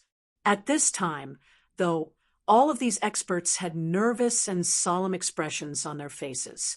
The reason for their sullen mood was the consecutive failures to defend several of the Dark Knight Empire's border fortresses and cities. By now, the Empire's players had no choice but to retreat to the largest border city in the south to fight the Outer Worlds NPCs and players. Currently, over 8 million Tier 3 players and 200 Tier 4 experts had gathered in the city, more than what one would normally see even in Dark Knight City. Starlink's residence, guild leader's office. They won. Lu Qiandi was stunned when he read the report regarding the Twin Towers kingdom his subordinate sent him. The Outer Worlds NPC army's abrupt decision to begin its invasion of the Twin Towers kingdom had been Lu Qiandi's dearest wish. With just the NPC forces available in the Twin Towers kingdom and Starmoon kingdom, there was no way the Twin Towers kingdom could repel the Outer Worlds NPC army. After all, there were almost no Tier 5 NPCs in these two kingdoms. In contrast, the Outer Worlds NPC army had multiple Tier 5 NPCs leading it. In Lu Qiandi's opinion, even with Shifeng's presence, the Twin Towers kingdom would be fortunate to defend even one fortress, and the kingdom's fall was inevitable. Currently, out of all the Eastern continent's empires fighting against the Outer World forces, only the Fire Dragon Empire managed to repulse the Outer World NPC army's invasion. Nonetheless, it had still lost 2 fortresses and had to resort to guerrilla warfare to stop the NPC army's advance completely. Yet he was now told that Zero Wing had successfully defended not only the Steel Lion Fortress, but also the Redthorn Fortress and Thundergorge City. Zero Wing had stopped the Outer World NPC army in its tracks at the Twin Towers kingdom's borders. 5 first-rate guild leaders standing nearby similarly looked dumbfounded, having never thought that Zero Wing would succeed in repelling the Outer World's NPC army even without the support of their 5 guilds. Moreover, Zero Wing had even dealt significant damage to the Outer World's NPC army. This victory also meant that the guild and independent players who had participated in the defense would earn a fortune. After all, without the interference of enemy air units, they would have a much easier time killing the enemy's Tier 3 NPCs. Guild leader, according to our investigations, Zero Wing's Gentle Snow and Aqua Rose have both gotten promoted to Tier 5. Moreover, the main reason behind Zero Wing's successful defense is its Blue Thunder flying ship. That single flying ship has the power to suppress the Outer World army's air power. Ikue said, a hint of envy appearing on his face when he mentioned the Blue Thunder flying ship. If not for that flying ship, Zero Wing wouldn't have been able to retain those 3 strongholds even with 3 Tier 5s. The Blue Thunder flying ship. After watching a battle video showing the Blue Thunder flying ship's performance, Lu Qiandi turned to Ikue and ordered in a determined tone, do everything you can to find out how Zero Wing acquired this flying ship.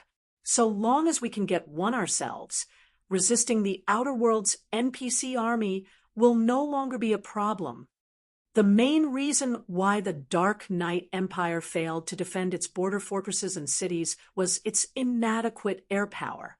As soon as the fortresses and cities' defensive magic arrays fell, the Outer World NPC army's air units had destroyed the core magic arrays very quickly, depriving the defenders of their advantages.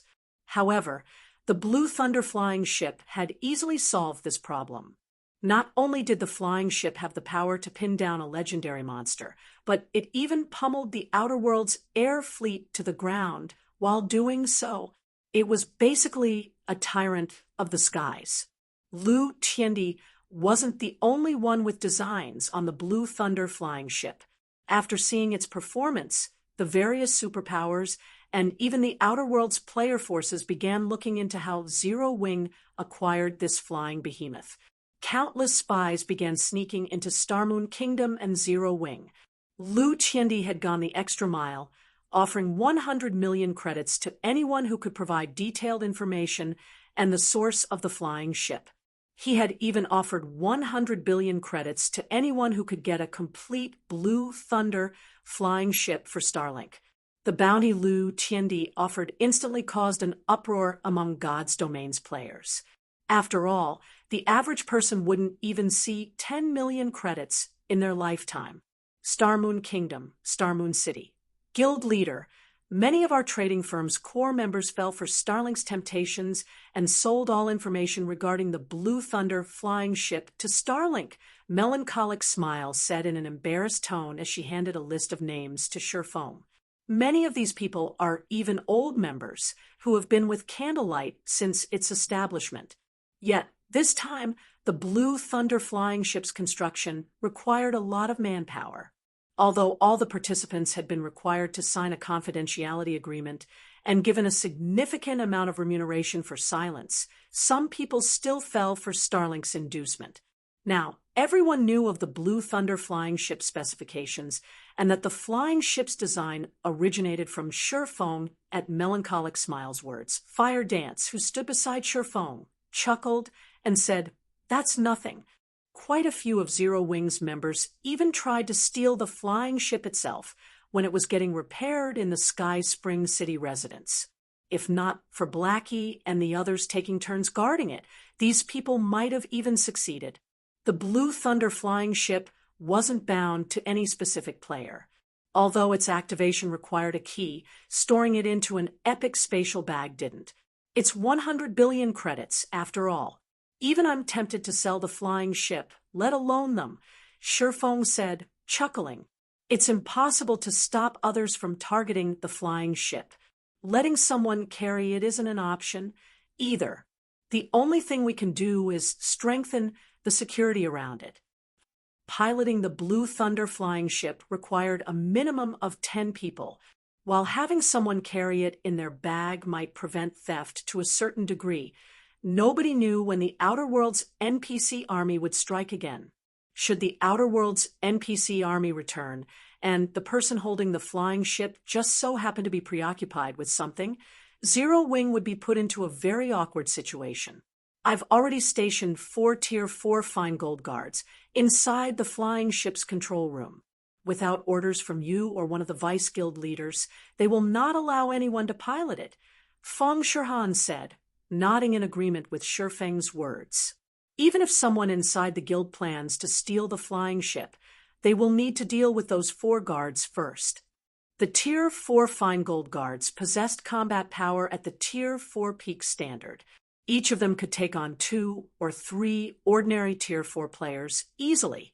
Only Tier 4 players at the Void Realm standard and fully geared and epic equipment could fight one-on-one with these guards. Tier 3 players stood no chance whatsoever.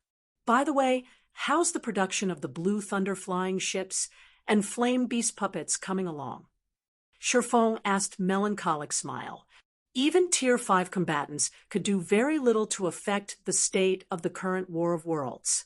To defend against the Outer Worlds NPC army adequately, Zero Wing would need a large number of Blue Thunder flying ships and Flame Beast puppets. The Flame Beast puppets' production difficulty and manpower requirement are lower, so we've already manufactured 3 of them thus far. We just need to engrave the core runes and magic arrays to complete them, Melancholic Smile reported. As for the Blue Thunder flying ship, we have encountered some difficulties. With the materials we have on hand, we can produce 3 more flying ships. However, because of the information leak, the various powers have started purchasing the production materials as well, so subsequent manufacturing will be a problem. In that case, build those 3 flying ships first, and then focus on producing the Flame Beast puppets, Sherfone said after giving the matter some thought. The Outer Worlds 19th Army Corps had attacked only 3 locations in the Twin Towers Kingdom. With the 19th Army Corps' strength, it could attack 5 or 6 locations simultaneously if it wanted to. If that happened, Zero Wing wouldn't be able to defend all of the targeted locations in time. At least 3 Blue Thunder flying ships were needed to defend the Twin Towers Kingdom's borders adequately. Guild leader, the Secret Pavilion, contacted us earlier, asking us to help them using the Blue Thunder flying ship. In return, they are willing to pay us 100,000 gold coins and 300,000 magic crystals as remuneration, Feng Shirhan said, as she forwarded the Secret Pavilion's request for help to Shifeng.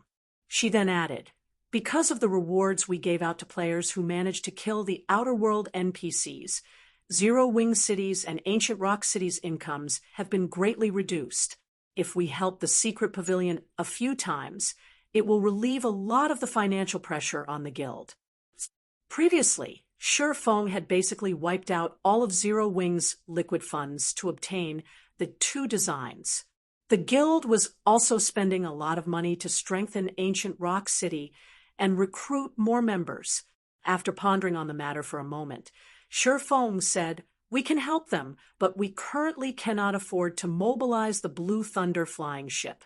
Tell them that we are willing to send, at most, 3 flame beast puppets. Also, in addition to the coins and magic crystals, we will need 20 magic elven stones, 100 titan gold ingots, and 107 luminaries crystals as payment."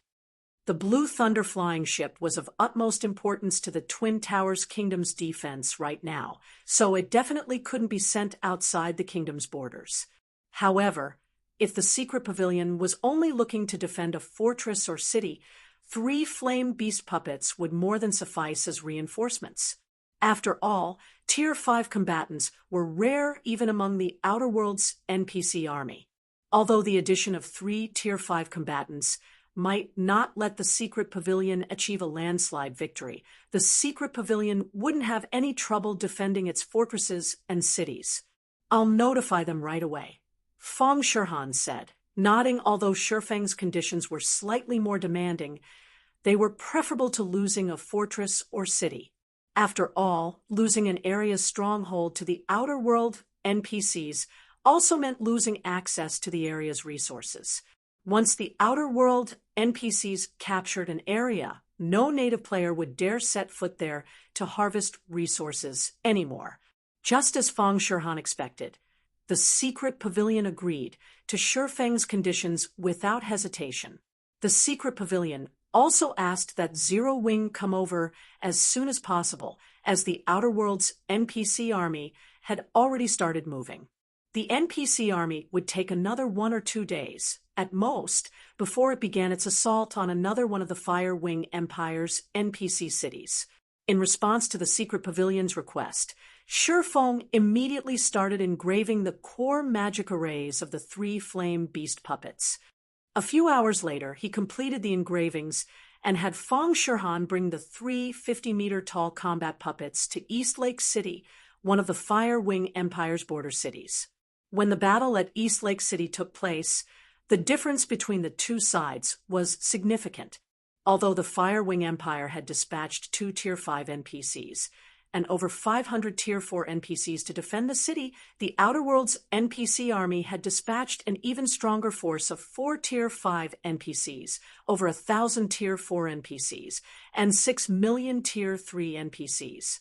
The difference between the player armies of the 2 sides was also significant. Although the Secret Pavilion had dispatched many of its experts and gathered the help of many guilds, it only managed to form an army of around 400 Tier 4 players and 10 million Tier 3 players. In comparison, the Outer Worlds player army had over 800 Tier 4 players and 10 million Tier 3 players. The battle at East Lake City lasted more than a day. During this time, the 3 flame beast puppets played a vital role, pinning down 2 Tier 5 NPCs and 1 Tier 5 summon creature. In the end, the Tier 5 summon creature's control duration ran out, and the Outer Worlds NPCs and players had no choice but to retreat. Although the Secret Pavilion suffered a casualty ratio of 6-4, with 6 of the Secret Pavilion's members dying for every 4 of the Outer Worlds players, this result still shook the entire Eastern continent. This was because no empire had ever attained such a casualty ratio before this battle. Typically, the various empires had an 8-2 or even 9-1 casualty ratio. If all battles could end with a 6-4 casualty ratio, the Eastern continent's native forces would have a significant advantage in the long run, and the outer world forces would eventually suffer defeat. This was because of the significant difference between the respawn points of the two sides. The outer world players who died in battle could get resurrected only at the World Passage's entrance. This meant that they would have to travel a great distance to return to the battlefield. Native players, on the other hand, could get resurrected in the fortresses or city's resurrection temple and rejoin the battle immediately. After the battle at East Lake City, many of the Eastern Continent's superpowers started sending requests for help to Zero Wing. Surefoam was naturally more than happy to accept these requests. Zero Wing could earn a ton of wealth, as well as the materials needed to manufacture the blue thunder-flying ships and flame beast puppets through these requests, and even accumulate 7 luminaries crystals. Subsequently, for the next month or so, Zero Wing's flame beast puppets visited one battlefield after another on the Eastern Continent. Initially, there were only 3 flame beast puppets moving from one battlefield to another. Later on, there were a dozen flame beast puppets divided among 3 or 4 battlefields at a time. Eventually, there were 34 flame beast puppets fighting in more than 10 battlefields simultaneously. Because of these flame beast puppets, the Eastern Continent's overall war situation experienced a significant improvement. In the meantime, Zero Wing had made a huge profit. And because of this massive wealth, not only did Zero Wing City, Ancient Rock City, Silver Wing City, and Stone Forest City receive comprehensive improvements, but even the Lost Town had been upgraded to a basic city. Now, over 1 million Zero Wing members could be seen training in the Lost Town at all times. Moreover, during this past month, Zero Wing's Tier 3 member count had also breached 3 million. And thanks to the Lost Town's extraordinary tower and the environments of Zero Wing City and Ancient Rock City, the number of experts getting promoted to Tier 4 in Zero Wing also far exceeded that of all guilds in God's domain. Zero Wing now had over 200 Tier 4 players under its command.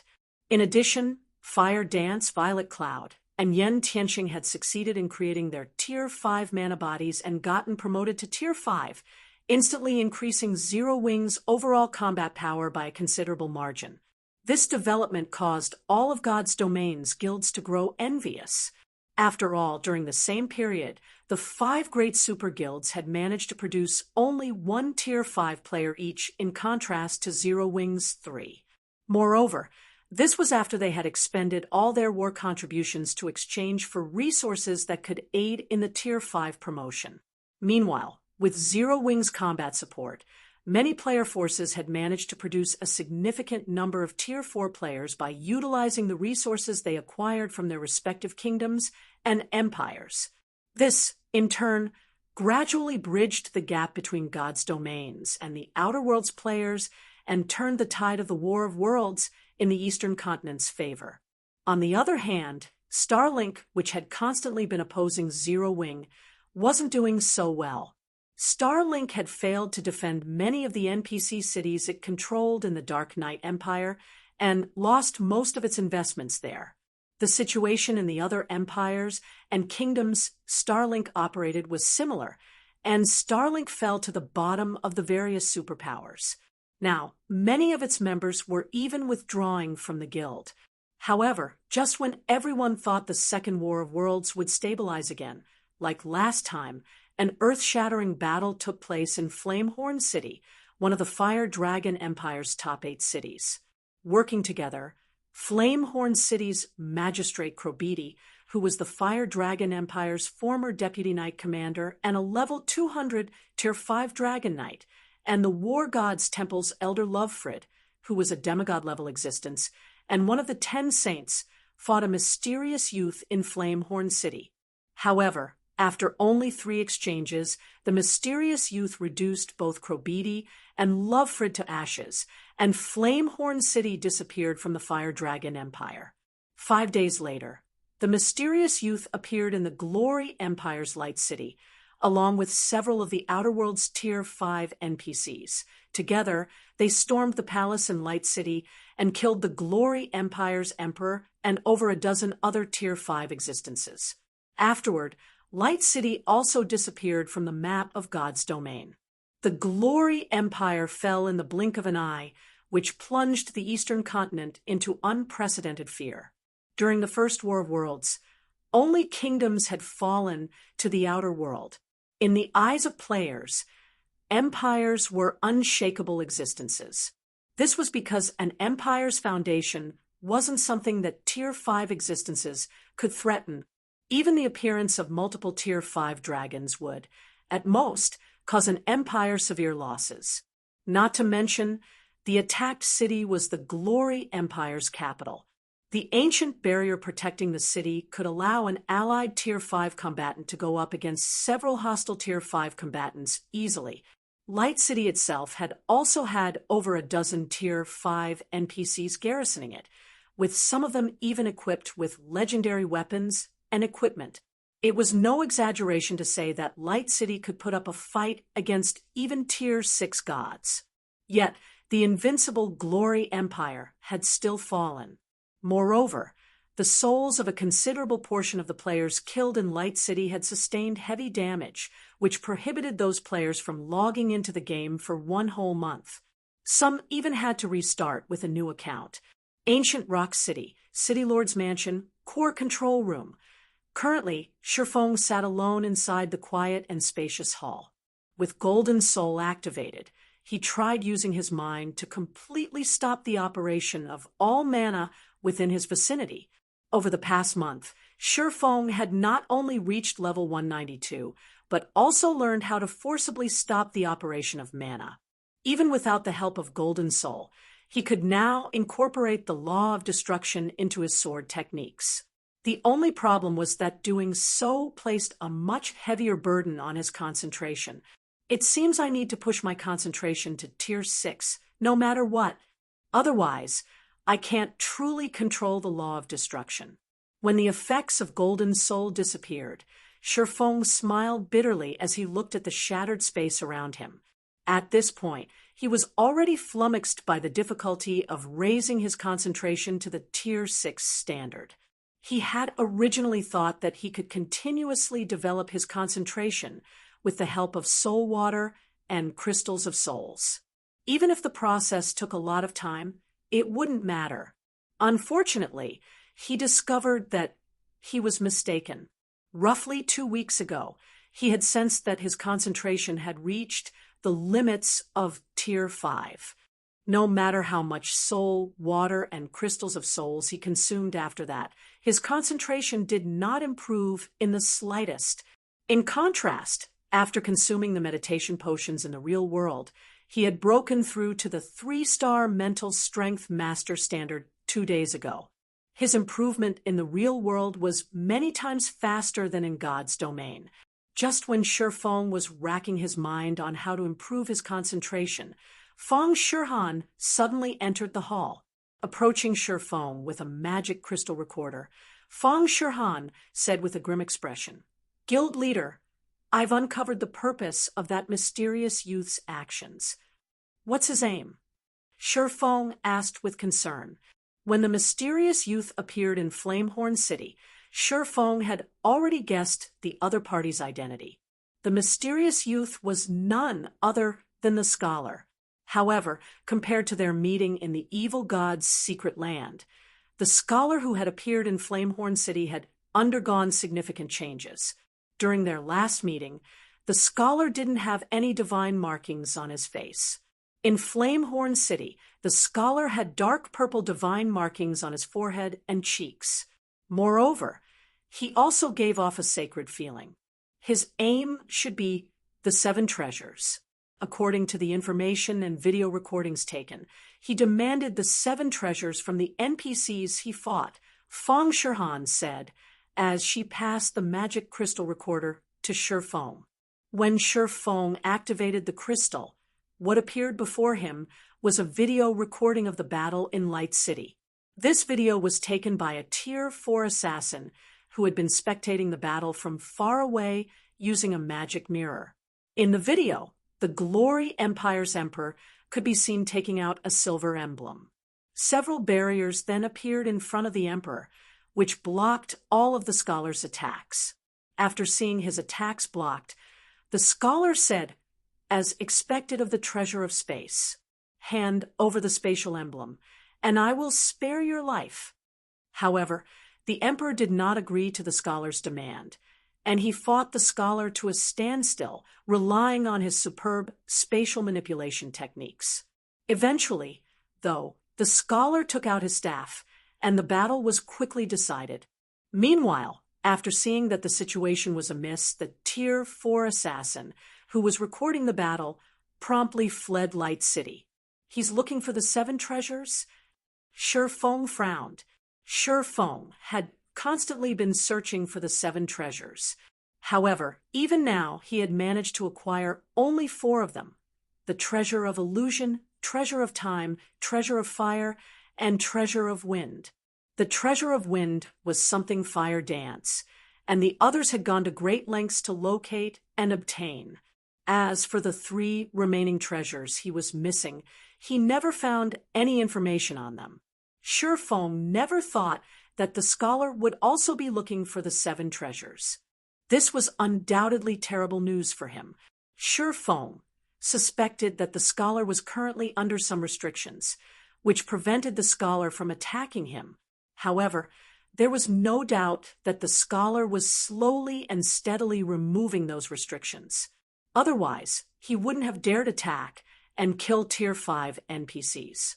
At this rate, it was only a matter of time before the scholar came for him.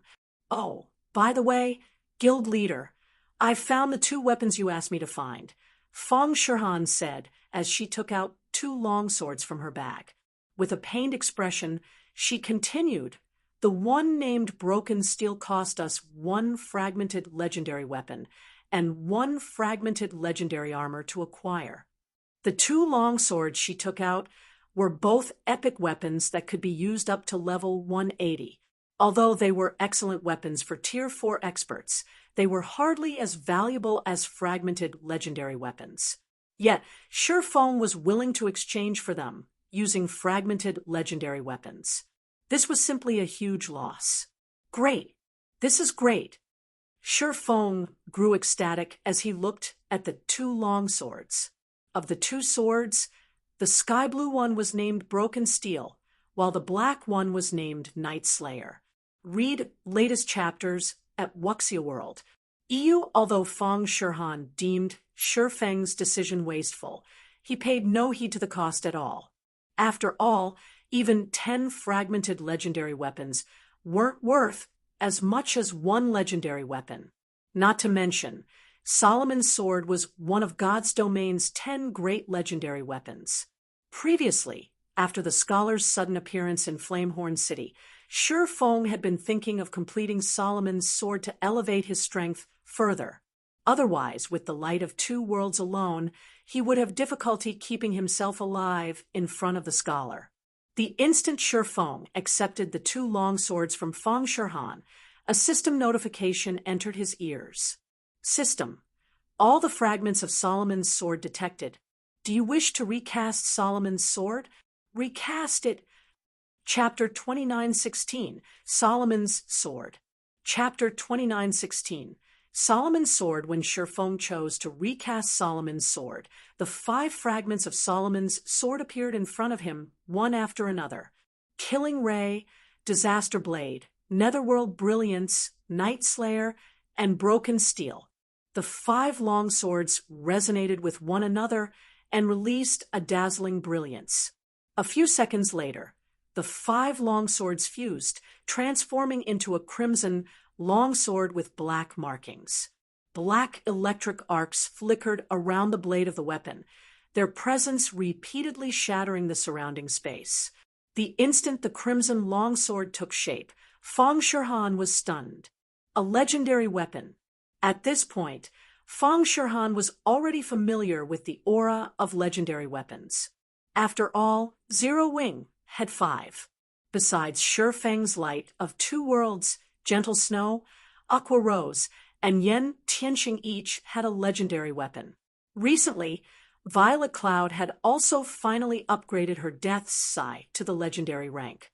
Every legendary weapon could grant its user the power to transcend tiers. With a legendary weapon, a Tier 5 player would instantly become an existence close to rivaling Tier 6 gods. Legendary weapons far exceeded fragmented legendary weapons in performance. After Solomon's sword took shape, Shifeng excitedly grabbed it and checked its statistics. Solomon's sword, one-handed sword, legendary rank. Equipment requirement: strength 50,000, tier 4 attack power, 460% of strength, attack speed 3% of agility plus vitality. All attributes increases according to the user's level when equipped. Attacks ignore 100% defense. Attacks have a 15% chance to increase attack speed by 300%. Attacks have a 60% chance to deal 300% damage. Attacks have a 20% chance to deal 1,000% damage. Attacks deal 200% damage to targets under Tier 6. Attacks carry the soul. Weakening effect: strength increased by 300%, agility increased by 180%, intelligence increased by 150%, endurance increased by 80%, attack speed increased by 170%, ignore levels plus 80, all sword type skills plus 2 level, up to Tier 6 peak. Power of all attacks increased by 2 ranks, up to Tier 6 peak. Effect of mana increased by 200%. All concentration consumption reduced by 30%. Additional passive skill Eternal Soul improves the user's soul significantly and increases world perception by 1 level. Additional active skill 1 Destructive Thunderbolt, Tier 6 with the user as the center, inflict devastating damage to all enemies within a 10,000-yard radius for up to 10 seconds. The longer the skill is kept active, the greater its power becomes, up to Tier 6 peak. Cooldown: 1 minute. Additional active skill 2 World Sword, Tier 6 create 99 formless swords using the power of the world. The created swords will carry power 2 ranks higher than the user. Duration: 30 seconds. Cooldown: 1 hour. Additional active skill 3 Final Sword, Tier 6 activate all of Solomon's sword's power using the power of the user's soul for 1 attack. The stronger the user's soul, the stronger the activated power will be, up to Tier 6 peak rank. The resulting attack is capable of destroying the soul of all things. Cooldown: 10 minutes. Created by the ancient god of thunder, Solomon's sword possesses the power source of an ancient god, and it is capable of destroying all things, as expected of one of the 10 great legendary weapons. Its attributes are not the slightest bit inferior to the light of 2 worlds. Shifeng was astonished when he read Solomon's sword statistics. The light of 2 worlds was a weapon focused on improving its wielder's life rating, while Solomon's sword focused on improving its wielder's soul. The effects of the 2 weapons were of equal importance.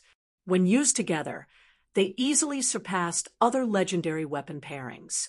Although Shifeng still hadn't reached Tier 6, both his life rating and soul were now close to reaching the Tier 6 standard. If he were to fight Los Ferret, the commander of the Outer World's 19th Army Corps, he could probably gain the upper hand even without using Golden Soul. By the way, there's one more important matter I need to tell you, Guild Leader Feng Shihan said. She then took out an invitation card made entirely of 7 luminaries crystal and handed it to Shifeng. This is the invitation the 5 great super guilds sent to all first-rate guilds and above in God's domain. They are hosting a conference in Blackwing City tomorrow to discuss countermeasures for the Outer World forces and that mysterious youth. 7 luminaries crystal, what a generous move. Shifeng was a little surprised when he looked at the invitation card in his hand. 7 luminaries crystal was a resource the various superpowers were desperately trying to acquire. Even though Zero Wing had done the same, The guild only had a stockpile of 160,000 units and dared not spend them recklessly. Yet, the 5 great super guilds had used 7 luminaries crystals to create the invitation cards they sent to the various guilds. Moreover, this invitation card wasn't just a plain card. It had a special teleportation array engraved on it that allowed the card's owner to teleport to Blackwing City. Shi Feng estimated that one invitation card would cost at least 7 luminaries crystals to make. Meanwhile, there were easily over 1,000 first-rate guilds, super first-rate guilds, and super guilds in God's domain. In other words, the 5 great super guilds would have had to spend at least 5,007 luminaries crystals. The 7 luminaries crystal invitation card is the highest-ranking invitation. Below it are Mana Stone and Magic Crystal invitation cards. Feng Shihan explained. According to the different invitation cards, the number of companions one can bring along will differ as well. The Magic Crystal invitation only allows you to bring 1 companion, while the Mana Stone invitation allows for 2 companions, and the 7 Luminaries Crystal invitation allows for 4 companions. Even so, this is still plenty amazing. Creating these special teleportation items alone would cost a pretty penny. After all, Shi Feng said, if it were up to him, he definitely wouldn't be willing to spend so much just to host a conference. Of course, the fact that the 5 great super guilds were willing to go so far also showed how much of a threat the mysterious youth was. Even in his previous life, he had never once seen such a grand conference in God's domain. Are we going? Feng Shihan couldn't help asking. In terms of overall combat power, Zero Wing was currently the undisputed #1 guild in God's domain. The guild also wouldn't have any problems defending the Twin Towers Kingdom and its several guild cities. Hence, it didn't really matter whether Zero Wing participated in this conference or not. Moreover, Zero Wing was enemies with 2 of the 5 great super guilds. Of course we're going, Shi Feng said, smiling. Have fire, Violet, and Tianqing get ready.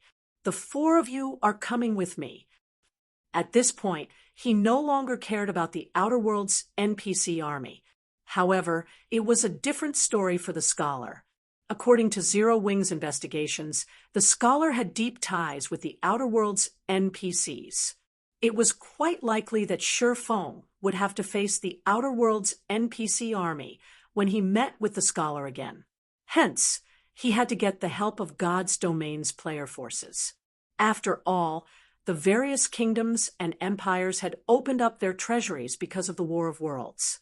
With the various promotion resources these treasuries offered, the players of God's domain would improve rapidly. At the current rate, Tier 5 players would probably start popping up in larger numbers in another 1 or 2 months. At that time, the various superpowers' advantages would start to reveal themselves, and they would become significantly more useful than they were now. Most importantly, Zero Wing could take advantage of this guild conference to solidify its position in God's domain. After all, Zero Wing currently had very little influence in the Western continent. Moreover, because the Western continent wasn't involved in the War of Worlds, the Western continent's exploration of dungeons and ruins was significantly faster than the Eastern continent's. I'll notify them right away. Feng Shihan nodded to Shi Feng's command. Truthfully, she was very interested in this gathering. After all, once the conference ended, the experts of the various guilds would interact with each other. These interactions might not seem like much on the surface, but they would allow experts to learn about different combat techniques and expand their knowledge of mana. If she was lucky and received inspiration, she might be able to create her Tier 5 mana body. Currently, her mana body's completion rate had reached 120%, and she couldn't improve it no matter how much she tried. Rather than persisting in her current training, it would be much better to spar with other experts. Early the next morning, Shi Feng teleported to Blackwing City together with Feng Shihan and the others. As for Gentle Snow and Aqua Rose, they were tasked with keeping guard over Zero Wings Guild cities and the Twin Towers Kingdom as a precaution. Blackwing City, Teleportation Hall. Along with a flash of light, Shurfeng's group of 5 arrived in the Teleportation Hall's central teleportation array. Blackwing City was much more crowded than normal. Apart from the experts of the invited guilds, experts from uninvited guilds and independent players were also in the city. The 5 great super guilds had invited all of God's Domain's first-rate guilds and above to attend the conference this time. It wouldn't be an exaggeration to say that most of God's Domain's top experts were gathered in Blackwing City today. This was a situation that normally couldn't be found in any city. Even if the uninvited guilds and independent players couldn't participate in the conference, they could still get a look at God's Domain's strongest players. If they were fortunate, they might even get to see these top experts sparring with each other. Hence, when news of the 5 great super guilds holding a grand conference got out, countless guilds and players sought to enter Blackwing City. If not for Blackwing City requiring an entry pass, players would have long since flooded the city to the point of overflowing. Nonetheless, the number of players currently gathered in Blackwing City still exceeded 30 million. Moreover, most of the players roaming Blackwing City's streets were Tier 3. Tier 4 players were also present in large numbers.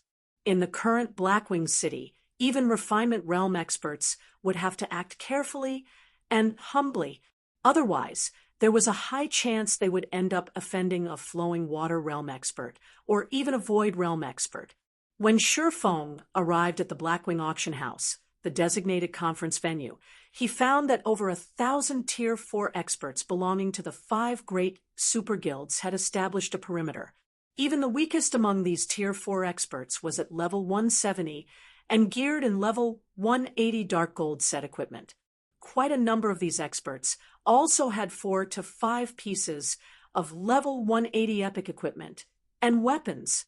As for the 5 players standing in the lead, not only were they over level 180, but even the weakest piece of equipment on them was level 180 epic equipment. All 5 of these players also boasted a fragmented legendary weapon paired with 2 or 3 pieces of fragmented legendary equipment. These players thoroughly displayed the 5 great super guilds' might. With all these Tier 4 players gathered in front of the Blackwing Auction House, the terrifying aura they exuded deterred even ordinary Tier 4 players from approaching the building. This is crazy. So, this is the 5 great super guilds' strength. Crap, our guild barely has any level 180 epic equipment, yet every one of the 5 great super guilds' Tier 4 experts has at least one.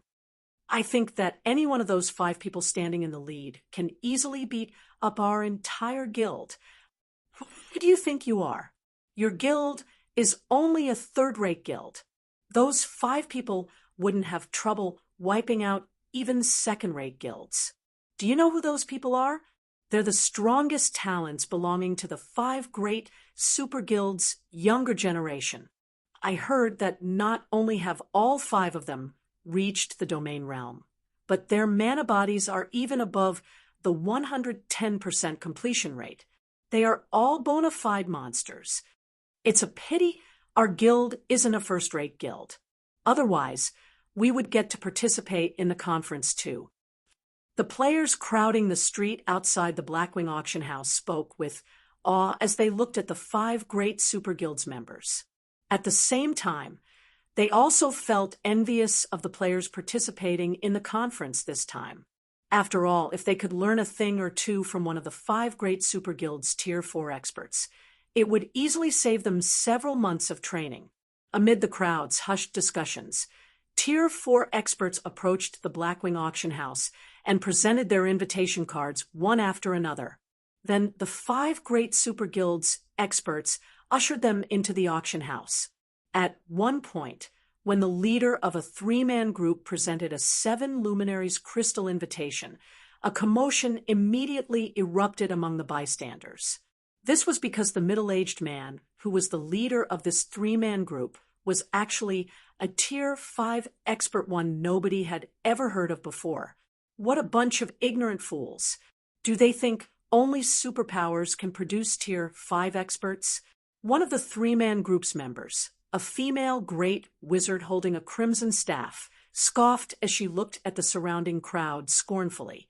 Sooner or later, our name of Shadow Vengeance will echo throughout God's domain. She felt only contempt for the various superpowers experts. This was because the various superpowers experts had relied on an astronomical amount of resources to develop themselves. In comparison, she and the experts of her guild had achieved their current strength through one battle after another. I heard that the Eastern Continent's Zero Wing would be attending as well. Between guild leader and Black Flame, I wonder who is stronger.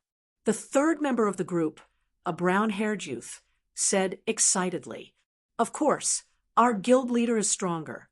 That Black Flame is only famous because he's the first person to reach Tier 5, the female great wizard sneered. She had great confidence in Iron Soul, their guild leader. This was because Iron Soul could receive a Tier 5 legendary monster's attack and survive while at Tier 4. Now that Iron Soul had reached Tier 5, his strength was immeasurable. Iron Soul, the middle-aged man, did not refute his companion's words, either. One of his goals in participating in the conference this time was to spar with God's Domain's other Tier 5 players and use this opportunity to bring Shadow Vengeance's name to fame.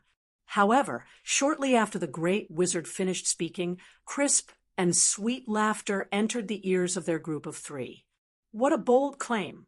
I wonder if your guild leader really is as strong as you say he is?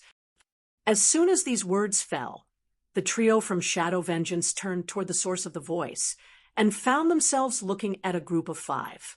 The one who spoke was a tall woman with an alluring body clad in dark red, leather Zero Wings fire dance. For Tier 5s. Currently, Shurfeng's group of five did not bother concealing their identities or statistics. Hence, the surrounding crowd gasped when they saw their tiers. Tier 5 players were basically mythical existences in the current God's Domain. Most superpowers didn't even have one Tier 5 player under their command, yet Zero Wing had gained 3 more Tier 5 players aside from Black Flame, Gentle Snow, and Aqua Rose. At this time, the trio from Shadow Vengeance felt pressured. They never thought that Zero Wing was this strong. If it were a one-on-one, Iron Soul was confident he could still put up a fight. However, he would only be seeking his own death if he tried to fight 4 Tier 5 experts. After all, anyone capable of reaching Tier 5 definitely wasn't a weakling. If Tier 5 experts worked together, it wouldn't merely be a simple addition of combat power. Instead, their combat power would rise exponentially. Just when the female great wizard from Shadow Vengeance was about to say something, Fire Dance suddenly disappeared from everyone's sight. Before Iron Soul and his companions could react, Fire Dance was already standing in front of the three of them. Her movements were even more astonishing than someone using instantaneous movement. Someone using instantaneous movement would at least generate spatial fluctuations that others could detect. However, Fire Dance's movements generated neither sound nor fluctuation. Her presence had even disappeared completely when she moved. By the time Iron Soul's group detected her presence again, she had already crossed the 100-yard distance between them, as if she had been standing in front of them all along. "If you want to fight our guild leader, you'll have to go through me first," Fire Dance said, smiling as she looked at Iron Soul's group. She then disappeared and reappeared by Shurfeng's side.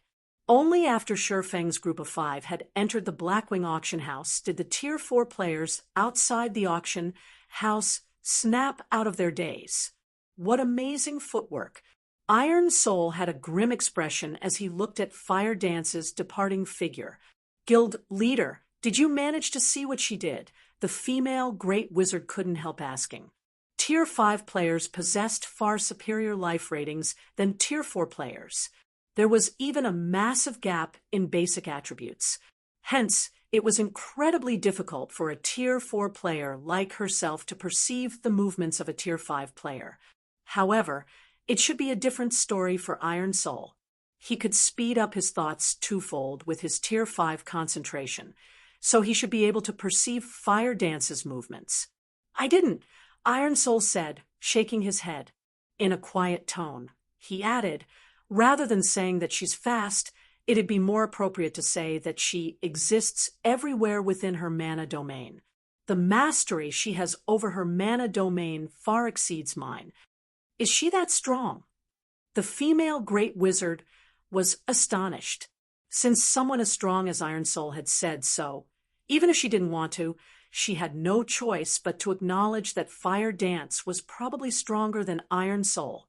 After recollecting himself, Iron Soul looked at his two companions and said, "There are countless experts in God's domain, and anyone capable of reaching Tier 5 is extraordinary. You should be more careful with your words. The fact that Black Flame has garnered such a reputation for himself proves that he isn't weak."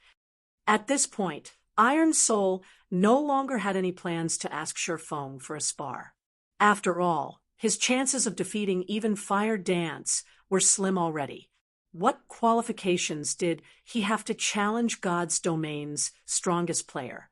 Besides Shadow Vengeance, the other player forces originating from the Western continent promptly stopped underestimating Zero Wing. This was especially true for the superpowers that had managed to produce Tier 5 players. Time passed quickly, the number of guilds gathered in the Blackwing auction house continuously increasing. Several hours later, all of the invited guilds had finally arrived. Over 1,000 guilds were attending the conference, bringing more than 2,000 Tier 4 players and 23 Tier 5 players in all. The number of Tier 5 players attending the conference far exceeded everyone's expectations. Of the 23 Tier 5 players in attendance, 10 belonged to the 5 great super guilds. Apart from the original 5 Tier 5 players, the 5 great super guilds had each produced one more Tier 5 player during this period. The Secret Pavilion, Battle Wolves, Flower of Seven Sins, Violet Sword, Sacred Temple, and Divine Tribe had each produced one Tier 5 player as well. And in addition to Shadow Vengeance, 2 other first-rate guilds had also produced one Tier 5 player each. Even Shurfeng did not expect such a development. With this revelation, the hierarchy of God's domain's player forces was bound to change drastically. However, compared to the change in God's domain's power hierarchy, the information the 5 great super guilds and Secret Pavilion shared was even more astonishing. According to their investigations, the mysterious youth had actually unified the Outer Worlds NPC army. Currently, all of the Outer Worlds NPCs scattered across the Eastern continent were quietly making their way to the Fire Dragon Empire. This revelation put a grim expression on everyone's face. Needless to say, the mysterious youth intended to strike at the Fire Dragon Empire, one of God's domain's 4 great empires, by gathering such a large force. Although they didn't know the mysterious youth's aim, if the Fire Dragon Empire disappeared, the Eastern continent would probably be doomed as well. That basically sums up the situation. After the Secret Pavilion's Yuan Tiexin shared all of the investigation results with everyone in the hall, he said, "Currently, the Eastern continent's various kingdoms and empires have started sending troops to the Fire Dragon Empire already. They are also doing their best to hinder the Outer World NPC army's movements. However, we estimate that the Outer World NPC army will finish gathering in, at most, another month. Once the Outer World NPCs have gathered, they will launch an all-out attack on the Fire Dragon Empire. To weaken the Outer World NPCs, we need to conduct guerrilla warfare together with the various kingdoms and empires and try to reduce the Outer World NPC army strength as much as possible." However, just as Yuan Tiexin was about to go into detail about the Secret Pavilion and the 5 great super guilds' plan to weaken the Outer World's NPC army, a commotion suddenly erupted outside the Blackwing auction house. The next moment, the space within the stadium-sized conference venue shattered, and two 8-winged women walked out of the shattered space. The aura that the two alluring women radiated immobilized all of the Tier 4 players present. Only the Tier 5 players could barely move. Fallen archangels. Why would they appear here? Everyone doubted their eyes when they saw the two alluring women. Fallen angels were existences close to rivaling dragons, while fallen archangels rivaled divine dragons. Meanwhile, the two women before them were both bona fide, level 200 Tier 5 fallen archangels. In an era where Tier 6 gods had disappeared from the mortal world, Tier 5 fallen archangels were no different from gods. Heaven-blessed individuals, hand over the 7 treasures. After declaring the reason for their presence, one of the fallen archangels turned to Shifeng, while the other faced a Tier 5 middle-aged man. Iron Soul. They're going straight for the 7 treasures? Shifeng's expression turned solemn as he looked at the 2 fallen archangels. Read latest chapters at Wuxia World. Shifeng already had a huge headache dealing with the scholar. However, he never thought that the scholar could get 2 fallen archangels to do his bidding. This situation was simply inconceivable. Others might not know the true extent of a Tier 5 fallen archangel's strength, but he did. In the past, he had watched a Tier 6 God-ranked expert clash with a Tier 5 fallen archangel. That person was none other than Endless Scars, the number 1 expert on God's Domain's experts list at the time. Back then, despite wielding a legendary weapon, Endless Scars had struggled to kill a level 220 Tier 5 fallen archangel. If an ordinary Tier 6 God-ranked expert encountered a Tier 5 fallen archangel, their only option was to run away. After all, a Tier 5 fallen archangel could slay a Tier 6 God-ranked expert by relying on their immensely high HP. Now, 2 fallen archangels had appeared in the Blackwing auction house. Chapter 2917, Ancient Gods Awakening. Chapter 2917, Ancient Gods Awakening. When the 2 fallen archangels saw that neither Shifeng nor Iron Soul showed any intention of handing over the 7 treasures, they both immediately summoned a spear of crimson lightning. Die! The 2 fallen archangels threw their spears at Shifeng and Iron Soul simultaneously. Tier 5 taboo skill, Thundering Devastator. The lightning spears were incredibly fast, leaving red trails as they shot toward their respective targets. The Tier 4 players in the spear's paths died instantly, their bodies evaporating without a trace. The Tier 4 players killed didn't even realize that they had died. They only saw a red light enter their vision before they found themselves forcibly logged out of the game. Of those present in the hall, only the Tier 5 players managed to react to the fallen archangel's lightning spears. Iron Soul immediately grabbed his shield and entered a defensive stance when he saw one of the lightning spears coming for him. Simultaneously, spatial barriers formed in front of him, one after another, 30 of them tightly packed in front of Iron Soul's dark mist shield. This was Iron Soul's trademark move. Mana technique, Boundless Barrier. Boundless Barrier was also why he managed to block an attack from a Tier 5 legendary monster when he was still at Tier 4. Now that he was at Tier 5, the technique's defensive power had also undergone a qualitative transformation. Boom! The next moment, the lightning spear thrown at Iron Soul pierced through the spatial barriers one after another. However, with each layer the spear penetrated, the spear's power also weakened. When the spear broke through all 30 layers and landed on Iron Soul's dark mist shield, the shield acted like a black hole that absorbed all of the spear's remaining power. Iron Soul stumbled half a step backward and lost around 10 million HP. For Iron Soul, a level 186, Tier 5 Guardian Knight, losing 10 million HP was nothing. Not to mention, Unlike the average Tier 5 Guardian Knight, who had around 200 million HP, Iron Soul's maximum HP was 300 million. This was because, in addition to coming across many fortuitous opportunities, he also boasted a legendary shield. Iron Soul might not rank at the top among Tier 5 players in attack power, but he definitely ranked first in defense. This was also what gave Iron Soul the confidence to challenge the various superpowers Tier 5 experts. However, before any of the players could voice their awe of Iron Soul's amazing defense, the lightning spear thrown at Sherfone crashed into an invisible wall and deflected toward the hall's ceiling.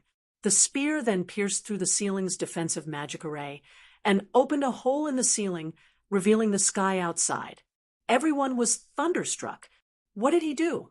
That's a Tier 5 taboo skill we're talking about.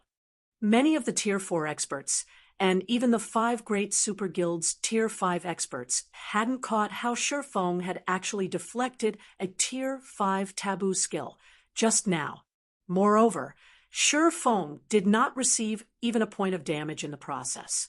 He was evidently much stronger than Iron Soul. However, Sherfone did not relax after turning the fallen Archangel's attack. Instead, he shouted, "Everyone, exit the hall immediately. This is Blackwing City. So long as the NPCs arrive, these 2 fallen Archangels should leave."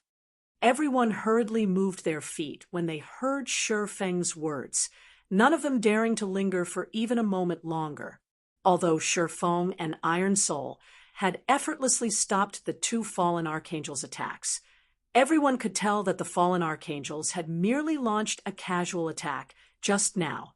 Apart from the Tier 5 players present, anyone that accidentally got caught in one of the fallen Archangels' attacks would probably vaporize.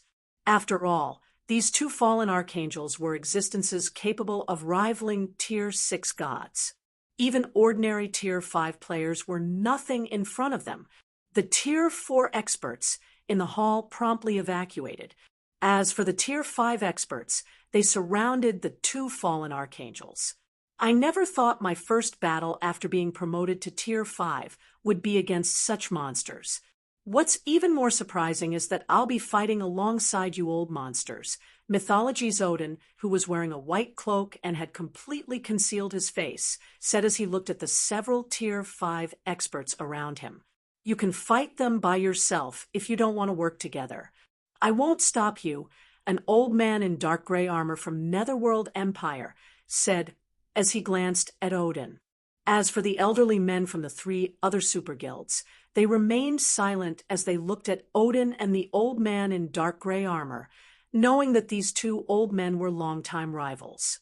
If the conference this time did not concern God's domain's continued existence, neither of them would have been willing to stay in the same room as the other.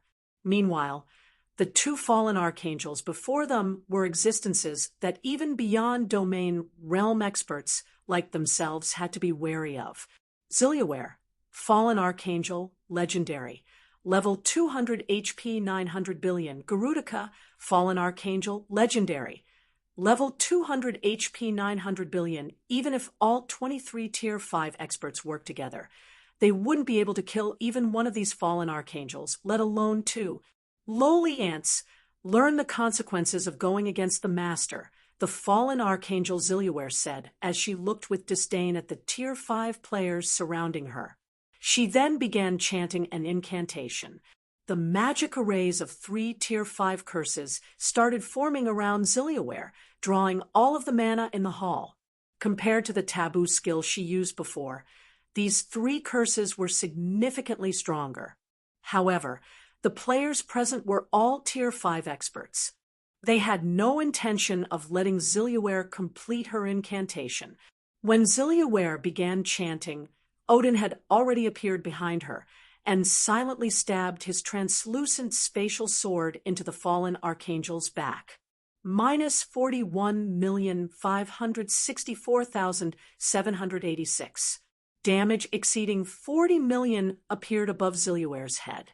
However, Odin showed no excitement whatsoever when he saw this damage. On the contrary, a frown even formed on his face. What high defense? The dark gray armored old man holding a great sword exclaimed as he looked at Zilliaware. Odin's attack power ranked third in their group of 5 old men. Meanwhile, the attack he just used against Zilliaware was also his strongest move combination of a Tier 5 skill with the silver combat technique Blades, Heart. If a Tier 5 player got hit by this move directly, they would die on the spot. Yet, Odin's attack only cost the fallen Archangel 40 million HP. It didn't even affect Zilliaware's chanting in the slightest. After nonchalantly completing the incantations for her curses, Zilliaware said, "Ants, your struggles are futile." The 3 Tier 5 curses magic arrays fully took form, and thousands of pitch-black feathers manifested inside the hall. These feathers then transformed into crows made of crimson, lightning that flew toward Odin and the others. A triple spell combination, the 5 great super guilds' old monsters were momentarily stunned by this situation. In God's domain, merging spells was much more difficult than merging skills. However, so long as one succeeded, the result would be much stronger than the fusion of 2 skills. Since Zilliaware had merged 3 spells into 1, the power of the resulting attack would definitely be unprecedented in God's domain. Immediately, the 5 old monsters used their respective life-saving skills while doing their best to evade the lightning crows. They were no match for the fallen angel Zilliaware at all. Upon seeing this, Iron Soul, who was going up against the fallen angel Garudica, wore a grim expression on his face. He could sense that every one of these lightning crows carried power at the Tier 6 basic standard. Although they weren't as powerful as the earlier lightning spear, their large numbers made it impossible to completely block and dodge them all of the players present. Only Shurfong did not find this situation surprising. A level 200 Tier 5 fallen archangel was basically a Tier 6 god. Meanwhile, killing a group of Tier 5 players was practically child's play for a Tier 6 god. Normally, players needed to reach Tier 6 to stand a chance against a Tier 5 fallen archangel. However, all of the Tier 5 players present had only recently gotten promoted to Tier 5. Their mastery of mana and equipment standards were nowhere near the passing mark for a Tier 5 player. Although they had astonishingly high combat standards, they couldn't bridge the gigantic gap in basic attributes. Meanwhile, after Zilliaware had thoroughly suppressed the 5 great super guilds' old monsters, Garudica also took action. Similar to Zilliaware, Garudica used a triple spell combination. However, rather than creating thousands of lightning crows, she created hundreds of lightning swords instead. Although these lightning swords weren't as flexible as the lightning crows, they were much faster than the lightning crows. Every lightning sword also carried power at the Tier 6 intermediate standard, and any Tier 5 player that got struck by them would die without question. For a time, more than 500 lightning swords rampantly attacked Shurfong, Fire Dance, Violet Cloud, and Yen Tianxing. There were also over 100 lightning swords attacking Iron Soul. This situation forced Shurfeng's group and Iron Soul to defend themselves frantically. Shurfeng fared relatively well against the lightning swords. Solomon's sword had improved both his soul and world perception, which allowed him to perceive the lightning sword's movements with excellent clarity. In addition, as the power of these swords was only at the Tier 6 intermediate standard, he was more than capable of blocking them with his swords. As for Fire Dance, Violet Cloud, and Yen Tianxing, the 3 worked together to make up for their respective shortcomings. They also had Violet Cloud to provide constant healing and defensive buffs, and Shurfeng to cover any blunders. Hence, no matter how well Garudica coordinated her lightning swords, she didn't pose a real threat to Zero Wing's group of 4. Iron Soul, on the other hand, continuously lost HP throughout the battle. Even with Violet Cloud healing him occasionally, his HP still fell steadily. Guild leader "We can't continue like this," Violet Cloud said as she started having difficulty keeping up with the healing. "These lightning swords are weakening the effects of my healing spells. At this rate, he'll get killed in another 10 seconds." Garudika's rampant attacks prevented Iron Soul from approaching their group and vice versa. However, if Iron Soul continued fending off those lightning swords on his own, he was sure to die. "I'll pin her down, so find an opportunity to group up." When Surefong saw that Iron Soul had less than half of his HP remaining, he decided to stop holding back and activated World Sword. Immediately, 99 formless swords appeared around Surefong, each one carrying power at the Tier 6 peak standard. Surefong then sent these formless swords at Garudika. Swords orbit. When Garudika sensed the formless swords approaching her, she promptly recalled all her lightning swords to defend herself. How is he so strong? Iron Soul was stunned when he saw Garudika actively defending herself and at a disadvantage. From what Iron Soul could see, Surefong was no match for the fallen archangel when it came to manipulating a large number of swords. With his 99 formless swords, Surefong exhibited combat standards at only the refinement realm. In comparison, the fallen angel Garudika exhibited combat standards at the flowing water realm with her several hundred lightning swords. However, because Surefeng's formless swords carried much greater power, they could overcome the hundreds of lightning swords. While such a victory might seem crude, it was still incredibly astonishing. After all, the other Tier 5 players in the room were basically running for their lives when faced with the two fallen archangels' attacks. Yet, Surefong was fighting toe-to-toe with a fallen archangel. With Surefong holding off Garudika, Iron Soul was finally able to join Violet Cloud's group of 3. The 4 of them then supported Surefong from the side, and Garudika's HP bar actually decreased slightly. Although Garudika's battle recovery could easily restore all of the HP she lost, this situation still astonished the 5 great super guild's old monsters. After the battle continued for another 10 seconds, the first casualties finally appeared as Ziliaware killed 2 Tier 5 experts. This situation infuriated the other Tier 5 experts present, but there was nothing they could do about it. After 26 seconds had passed since Surefong activated World Sword, the space within the hall suddenly shattered once more. A woman wielding a 7-colored staff and wearing a sacred white robe and a golden crown then walked out of this shattered space. The Tier 5 players present froze for a second as an indescribably holy aura enveloped the room upon this woman's appearance, the aura instilling a sense of fear in their hearts. As for the 2 fallen archangels, they similarly stopped their attacks and stared at the approaching woman with eyes brimming with fear.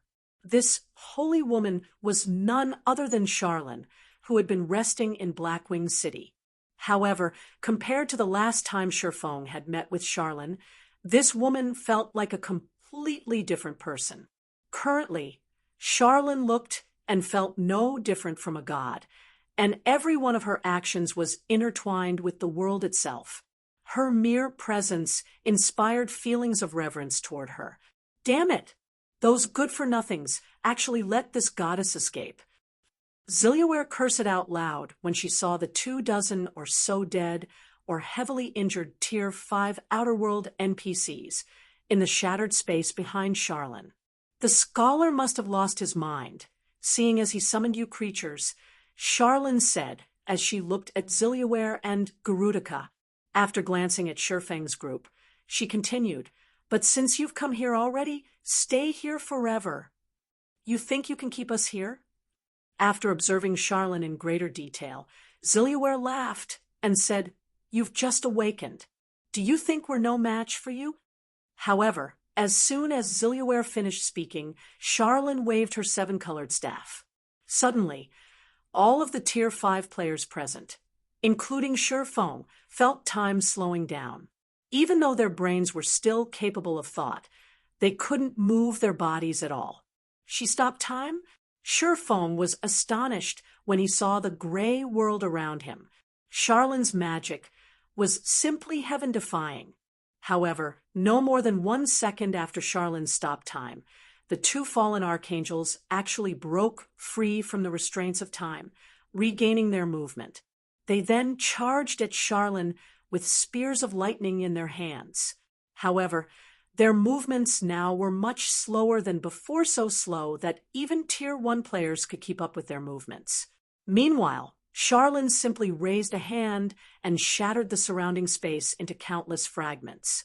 She then turned these spatial fragments into blades and launched them at the two fallen archangels.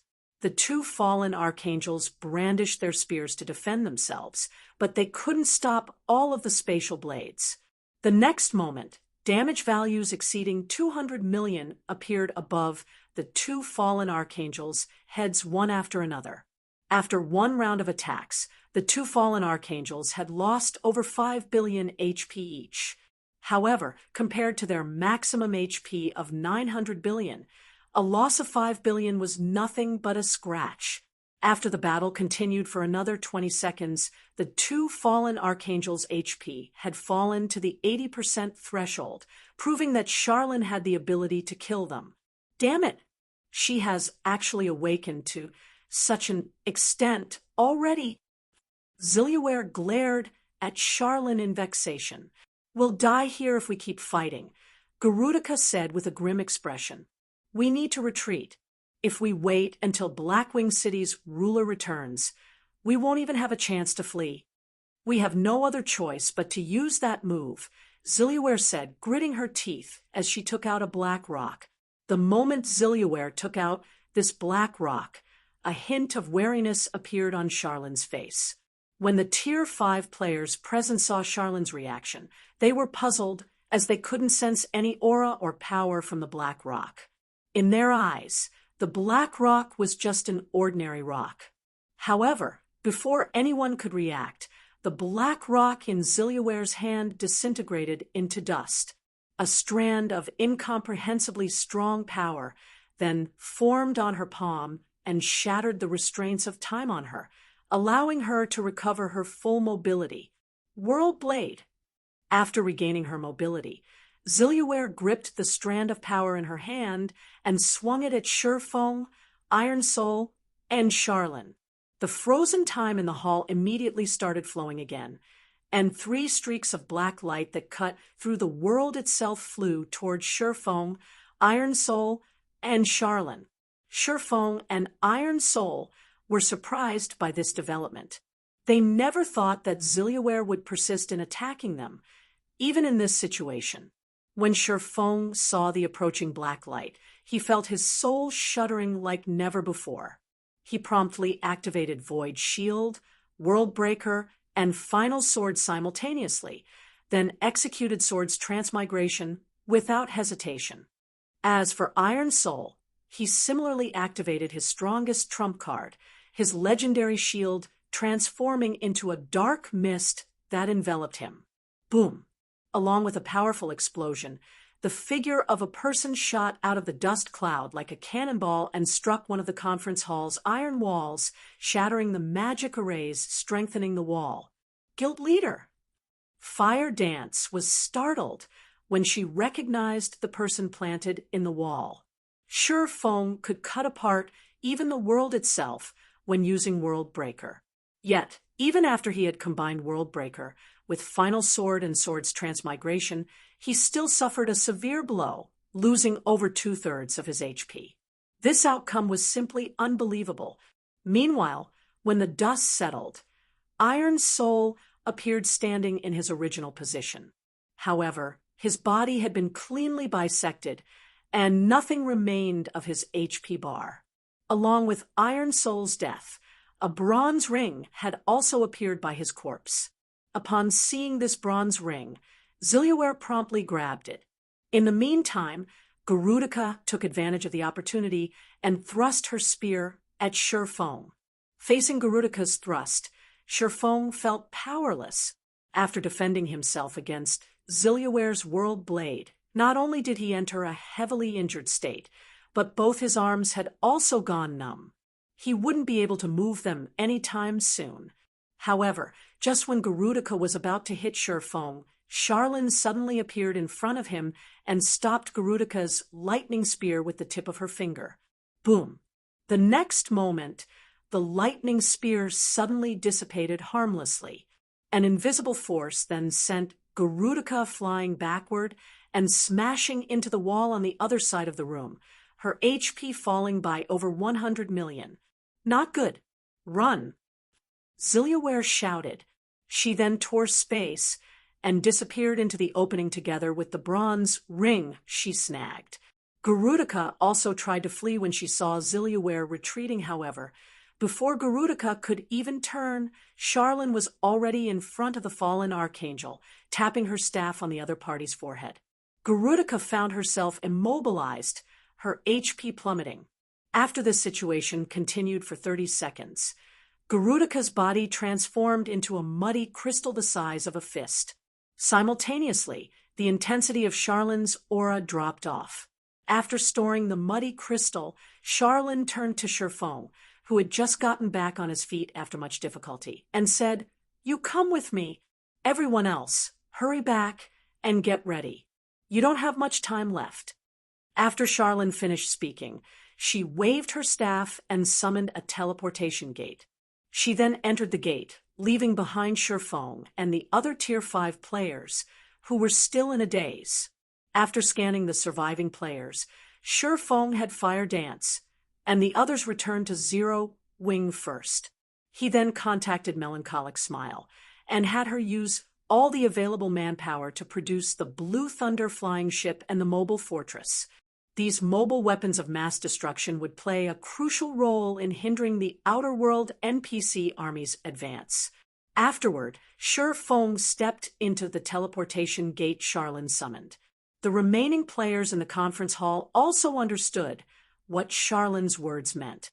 Now that the mysterious youth had acquired another of the 7 treasures, his strength would most likely soar. If that happened, they would definitely have a much more difficult time fighting the Outer World's NPC army.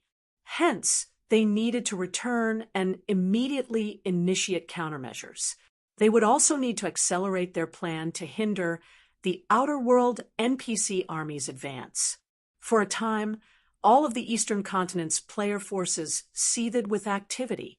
Even the Western Continent's player forces began sending reinforcements en masse to the Eastern Continent. This was because everyone understood that the Fire Dragon Empire's fall basically meant game over for the entire God's domain. Hence, they needed to defend the Empire at all costs. On the other side, after Shurfeng took the teleportation gate, he found himself in the top-floor hall of the Stargazing Tower. Charlene was sitting on the throne at the end of the hall, her complexion a little pale. She looked much weaker than when she killed the fallen Archangel Garudica. The scholar has lost his mind. Now that he has obtained another of the 7 treasures, he will eventually recover a significant portion of his power.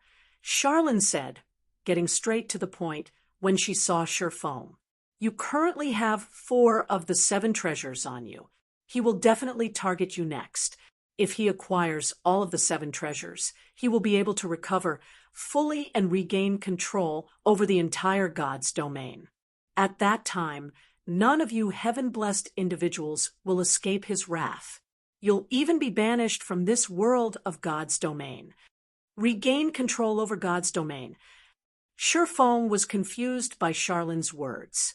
The ancient gods used to rule over God's domain, but ultimately lost control over it in the final struggle. "The scholar is one of those ancient gods," Charlene said, nodding. "Currently, most of his power is sealed in the 7 treasures. Or, to be precise, the 7 treasures were created using his power. Right now, only a Tier 6 heaven-blessed individual can prevent him from making a full recovery, and as you are only 1 step away from getting promoted to Tier 6, I hope you can accomplish this quest." As soon as Charlene finished speaking, the sound of a system notification entered Shurfeng's ears. "System, congratulations. You have triggered the mythical quest Ancient God's Awakening. Quest content. Prevent the awakening of the ancient god. Quest reward unknown. There will be no penalty for failing the quest. Do you wish to accept this quest? Feng was nonplussed when he read the quest content. Did he even have a choice? Charlene had already stated very clearly that all players would be finished if he failed the quest. In that case, there naturally wouldn't be a need to impose any penalties. I accept this quest, Feng said as he looked at Charlene. After further thought, he added, however, my concentration is currently stuck at the Tier 5 peak standard. Without it reaching Tier 6, I can't get promoted to Tier 6, much less stop that ancient god. Charlene smiled at Feng's attempt to bargain with her. She then said, just say it if you want benefits. I'm not a stingy person. Since you've already agreed to take on this quest, I'll naturally provide you with a certain degree of support. Currently, your concentration is indeed incapable of reaching Tier 6, and the reason for that is simple. You still lack accumulations. The gap between Tier 5 and Tier 6 is much greater than you think. At your current improvement speed, you'll probably need 1.5 years to elevate your concentration to Tier 6. A year and a half? Do I have that much time? Feng asked, frowning. Now, let alone 1.5 years, it would be a miracle if he had even 2 or 3 months to reach Tier 6. After all, the person targeting him was an ancient god. Of course not. However, the scholar has acquired the 3 treasures only recently. He also fears you somewhat. Until he recovers to a certain extent, he won't attack you anymore.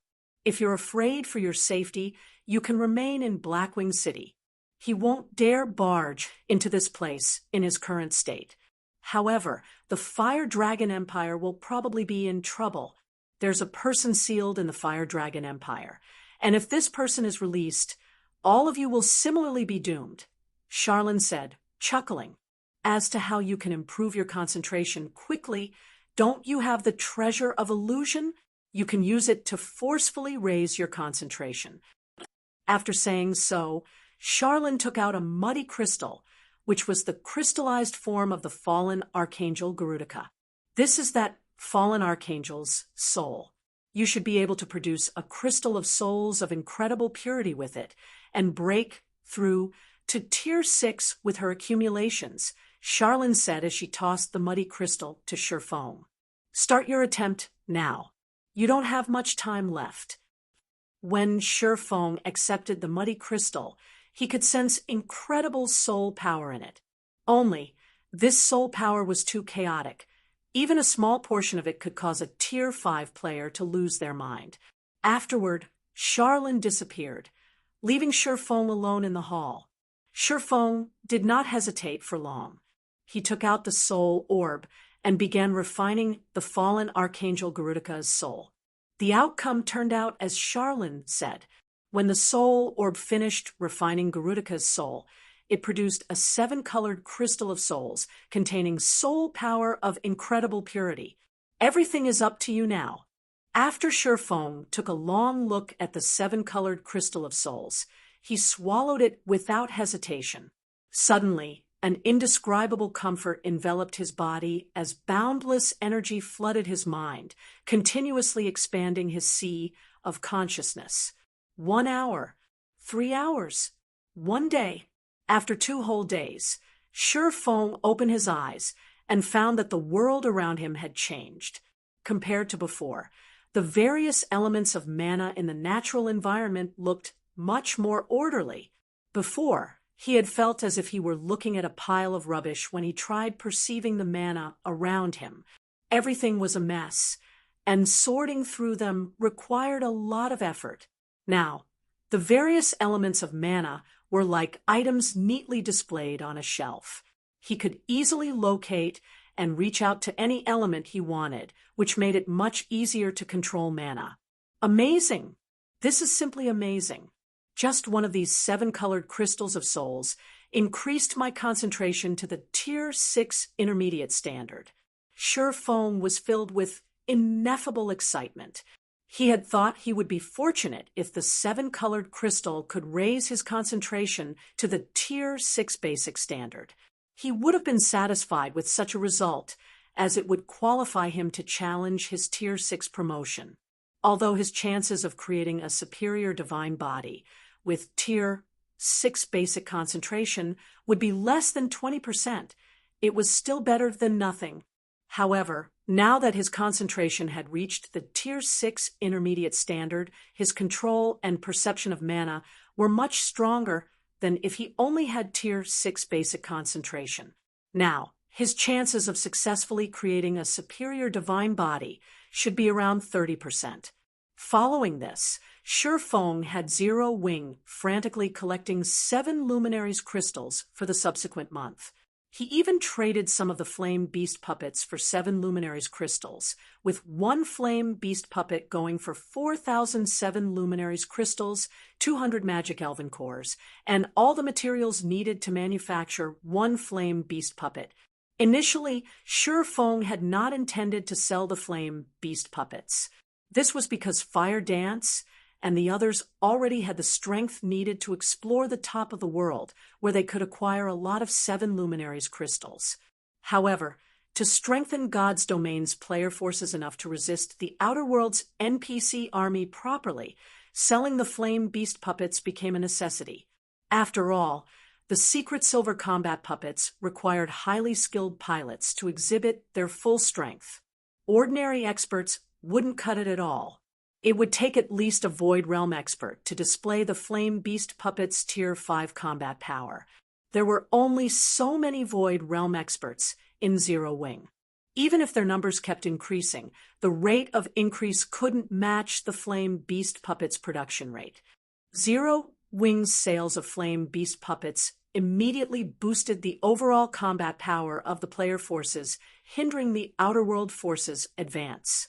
The guild even earned over 200,000 7 luminaries crystals from the exchanges, increasing Shi Feng's stockpile to 400,000. Apart from the players' side, the number of NPC armies gathered at the Fire Dragon Empire's borders increased a lot during this past month. On the Outer World NPC's side, close to half of the NPC army had already assembled outside the Fire Dragon Empire, preparing to launch an all-out assault on the Empire. Blackwing City, Stargazing Tower. Looking at the pile of 7 luminaries crystals in front of him, Shi Feng took a deep breath and mentally prepared himself. During this past month, he had already fully mastered the law of destruction. He had also mentally simulated the creation process for his superior divine body hundreds of times to improve his chances of success. Without further elevating his concentration standard, he couldn't increase his success rate any further. However, raising his concentration standard was impossible within a short period. I have 4 chances. This should be enough with a 30% success rate. After saying so, Shi Feng followed the records of the ancient god's legacy and began constructing his superior divine body using the law of destruction. Constructing a divine body was much more complicated than constructing a mana body. This was because a divine body was akin to a miniature world, not something that could be completed with just a few magic arrays. It required more than 300 Grandmaster magic arrays as its core. These Grandmaster magic arrays would then absorb the power within the supplied 7 luminaries crystals through the designated world law and create a complete miniature world. Simultaneously manipulating so many Grandmaster magic arrays was unfeasible without Tier 6 concentration. Meanwhile, the process of constructing a superior divine body was even more rigorous. A superior divine body needed over 1,000 Grandmaster magic arrays as its core. Unless one's control of mana reached a certain level, manipulating such a complex core magic array was out of the question. Moreover, the mana within 7 luminaries crystals was of incomparable purity, more than 10 times heavier than even ordinary solid mana, and thus incredibly difficult to manipulate. The next moment, Shi Feng stimulated 100,000 seven luminaries crystals with his mana and guided the mana that burst out from them into the 1,000 plus Grandmaster magic arrays he had pre-constructed. Boom! However, partway through activating the magic arrays, half of them suddenly stopped working, and the entire core magic array crumbled. Failure! Manipulating the seven luminaries crystals' mana indeed isn't easy. Shi Feng wasn't too surprised by his failure. After all, this was his first time manipulating mana from seven luminaries crystals. Following this, he rested for 3 hours. After his mental state had fully recovered, he promptly began his second attempt. Boom! Another failure. Third attempt. This time, Shi Feng had a crazy idea utilizing the light of two worlds' golden soul to elevate his soul's standard. Although golden soul had a short duration, he could use this buff to get through the instability caused by the initial burst of mana. The only problem with this plan was that his concentration standard would plummet once golden soul's duration ended, which would increase the difficulty of manipulating the core magic array afterward. Golden soul, activate! Shi Feng tightened his grip on the light of two worlds as he decided to take the risk. As expected, he got through the initial burst of mana much more easily with his elevated concentration standard, and he activated all of the Grandmaster magic arrays right away. He also guided the seven luminaries crystals' mana into these magic arrays with relative ease. However, when he had guided half of the mana into the magic arrays, golden soul lapsed. The buff's disappearance nearly caused him to lose control of the mana. 5 minutes.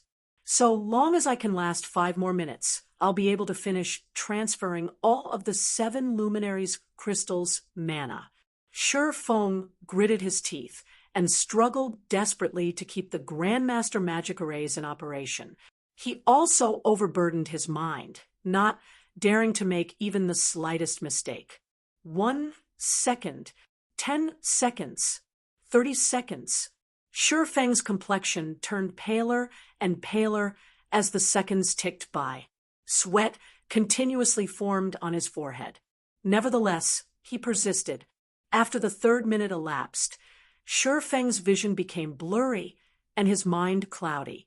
His body also began shivering slightly. One last minute. Shi Feng started feeling very sleepy, and even the system had begun warning him to log out and rest. However, he forced himself to remain conscious, going as far as biting his tongue and using the pain to stay awake. Read latest chapters at Wuxia World. EU 10 seconds, 20 seconds, 30 seconds. At this point, the world around Shi Feng had become one big blur, and his mind was basically shutting down already.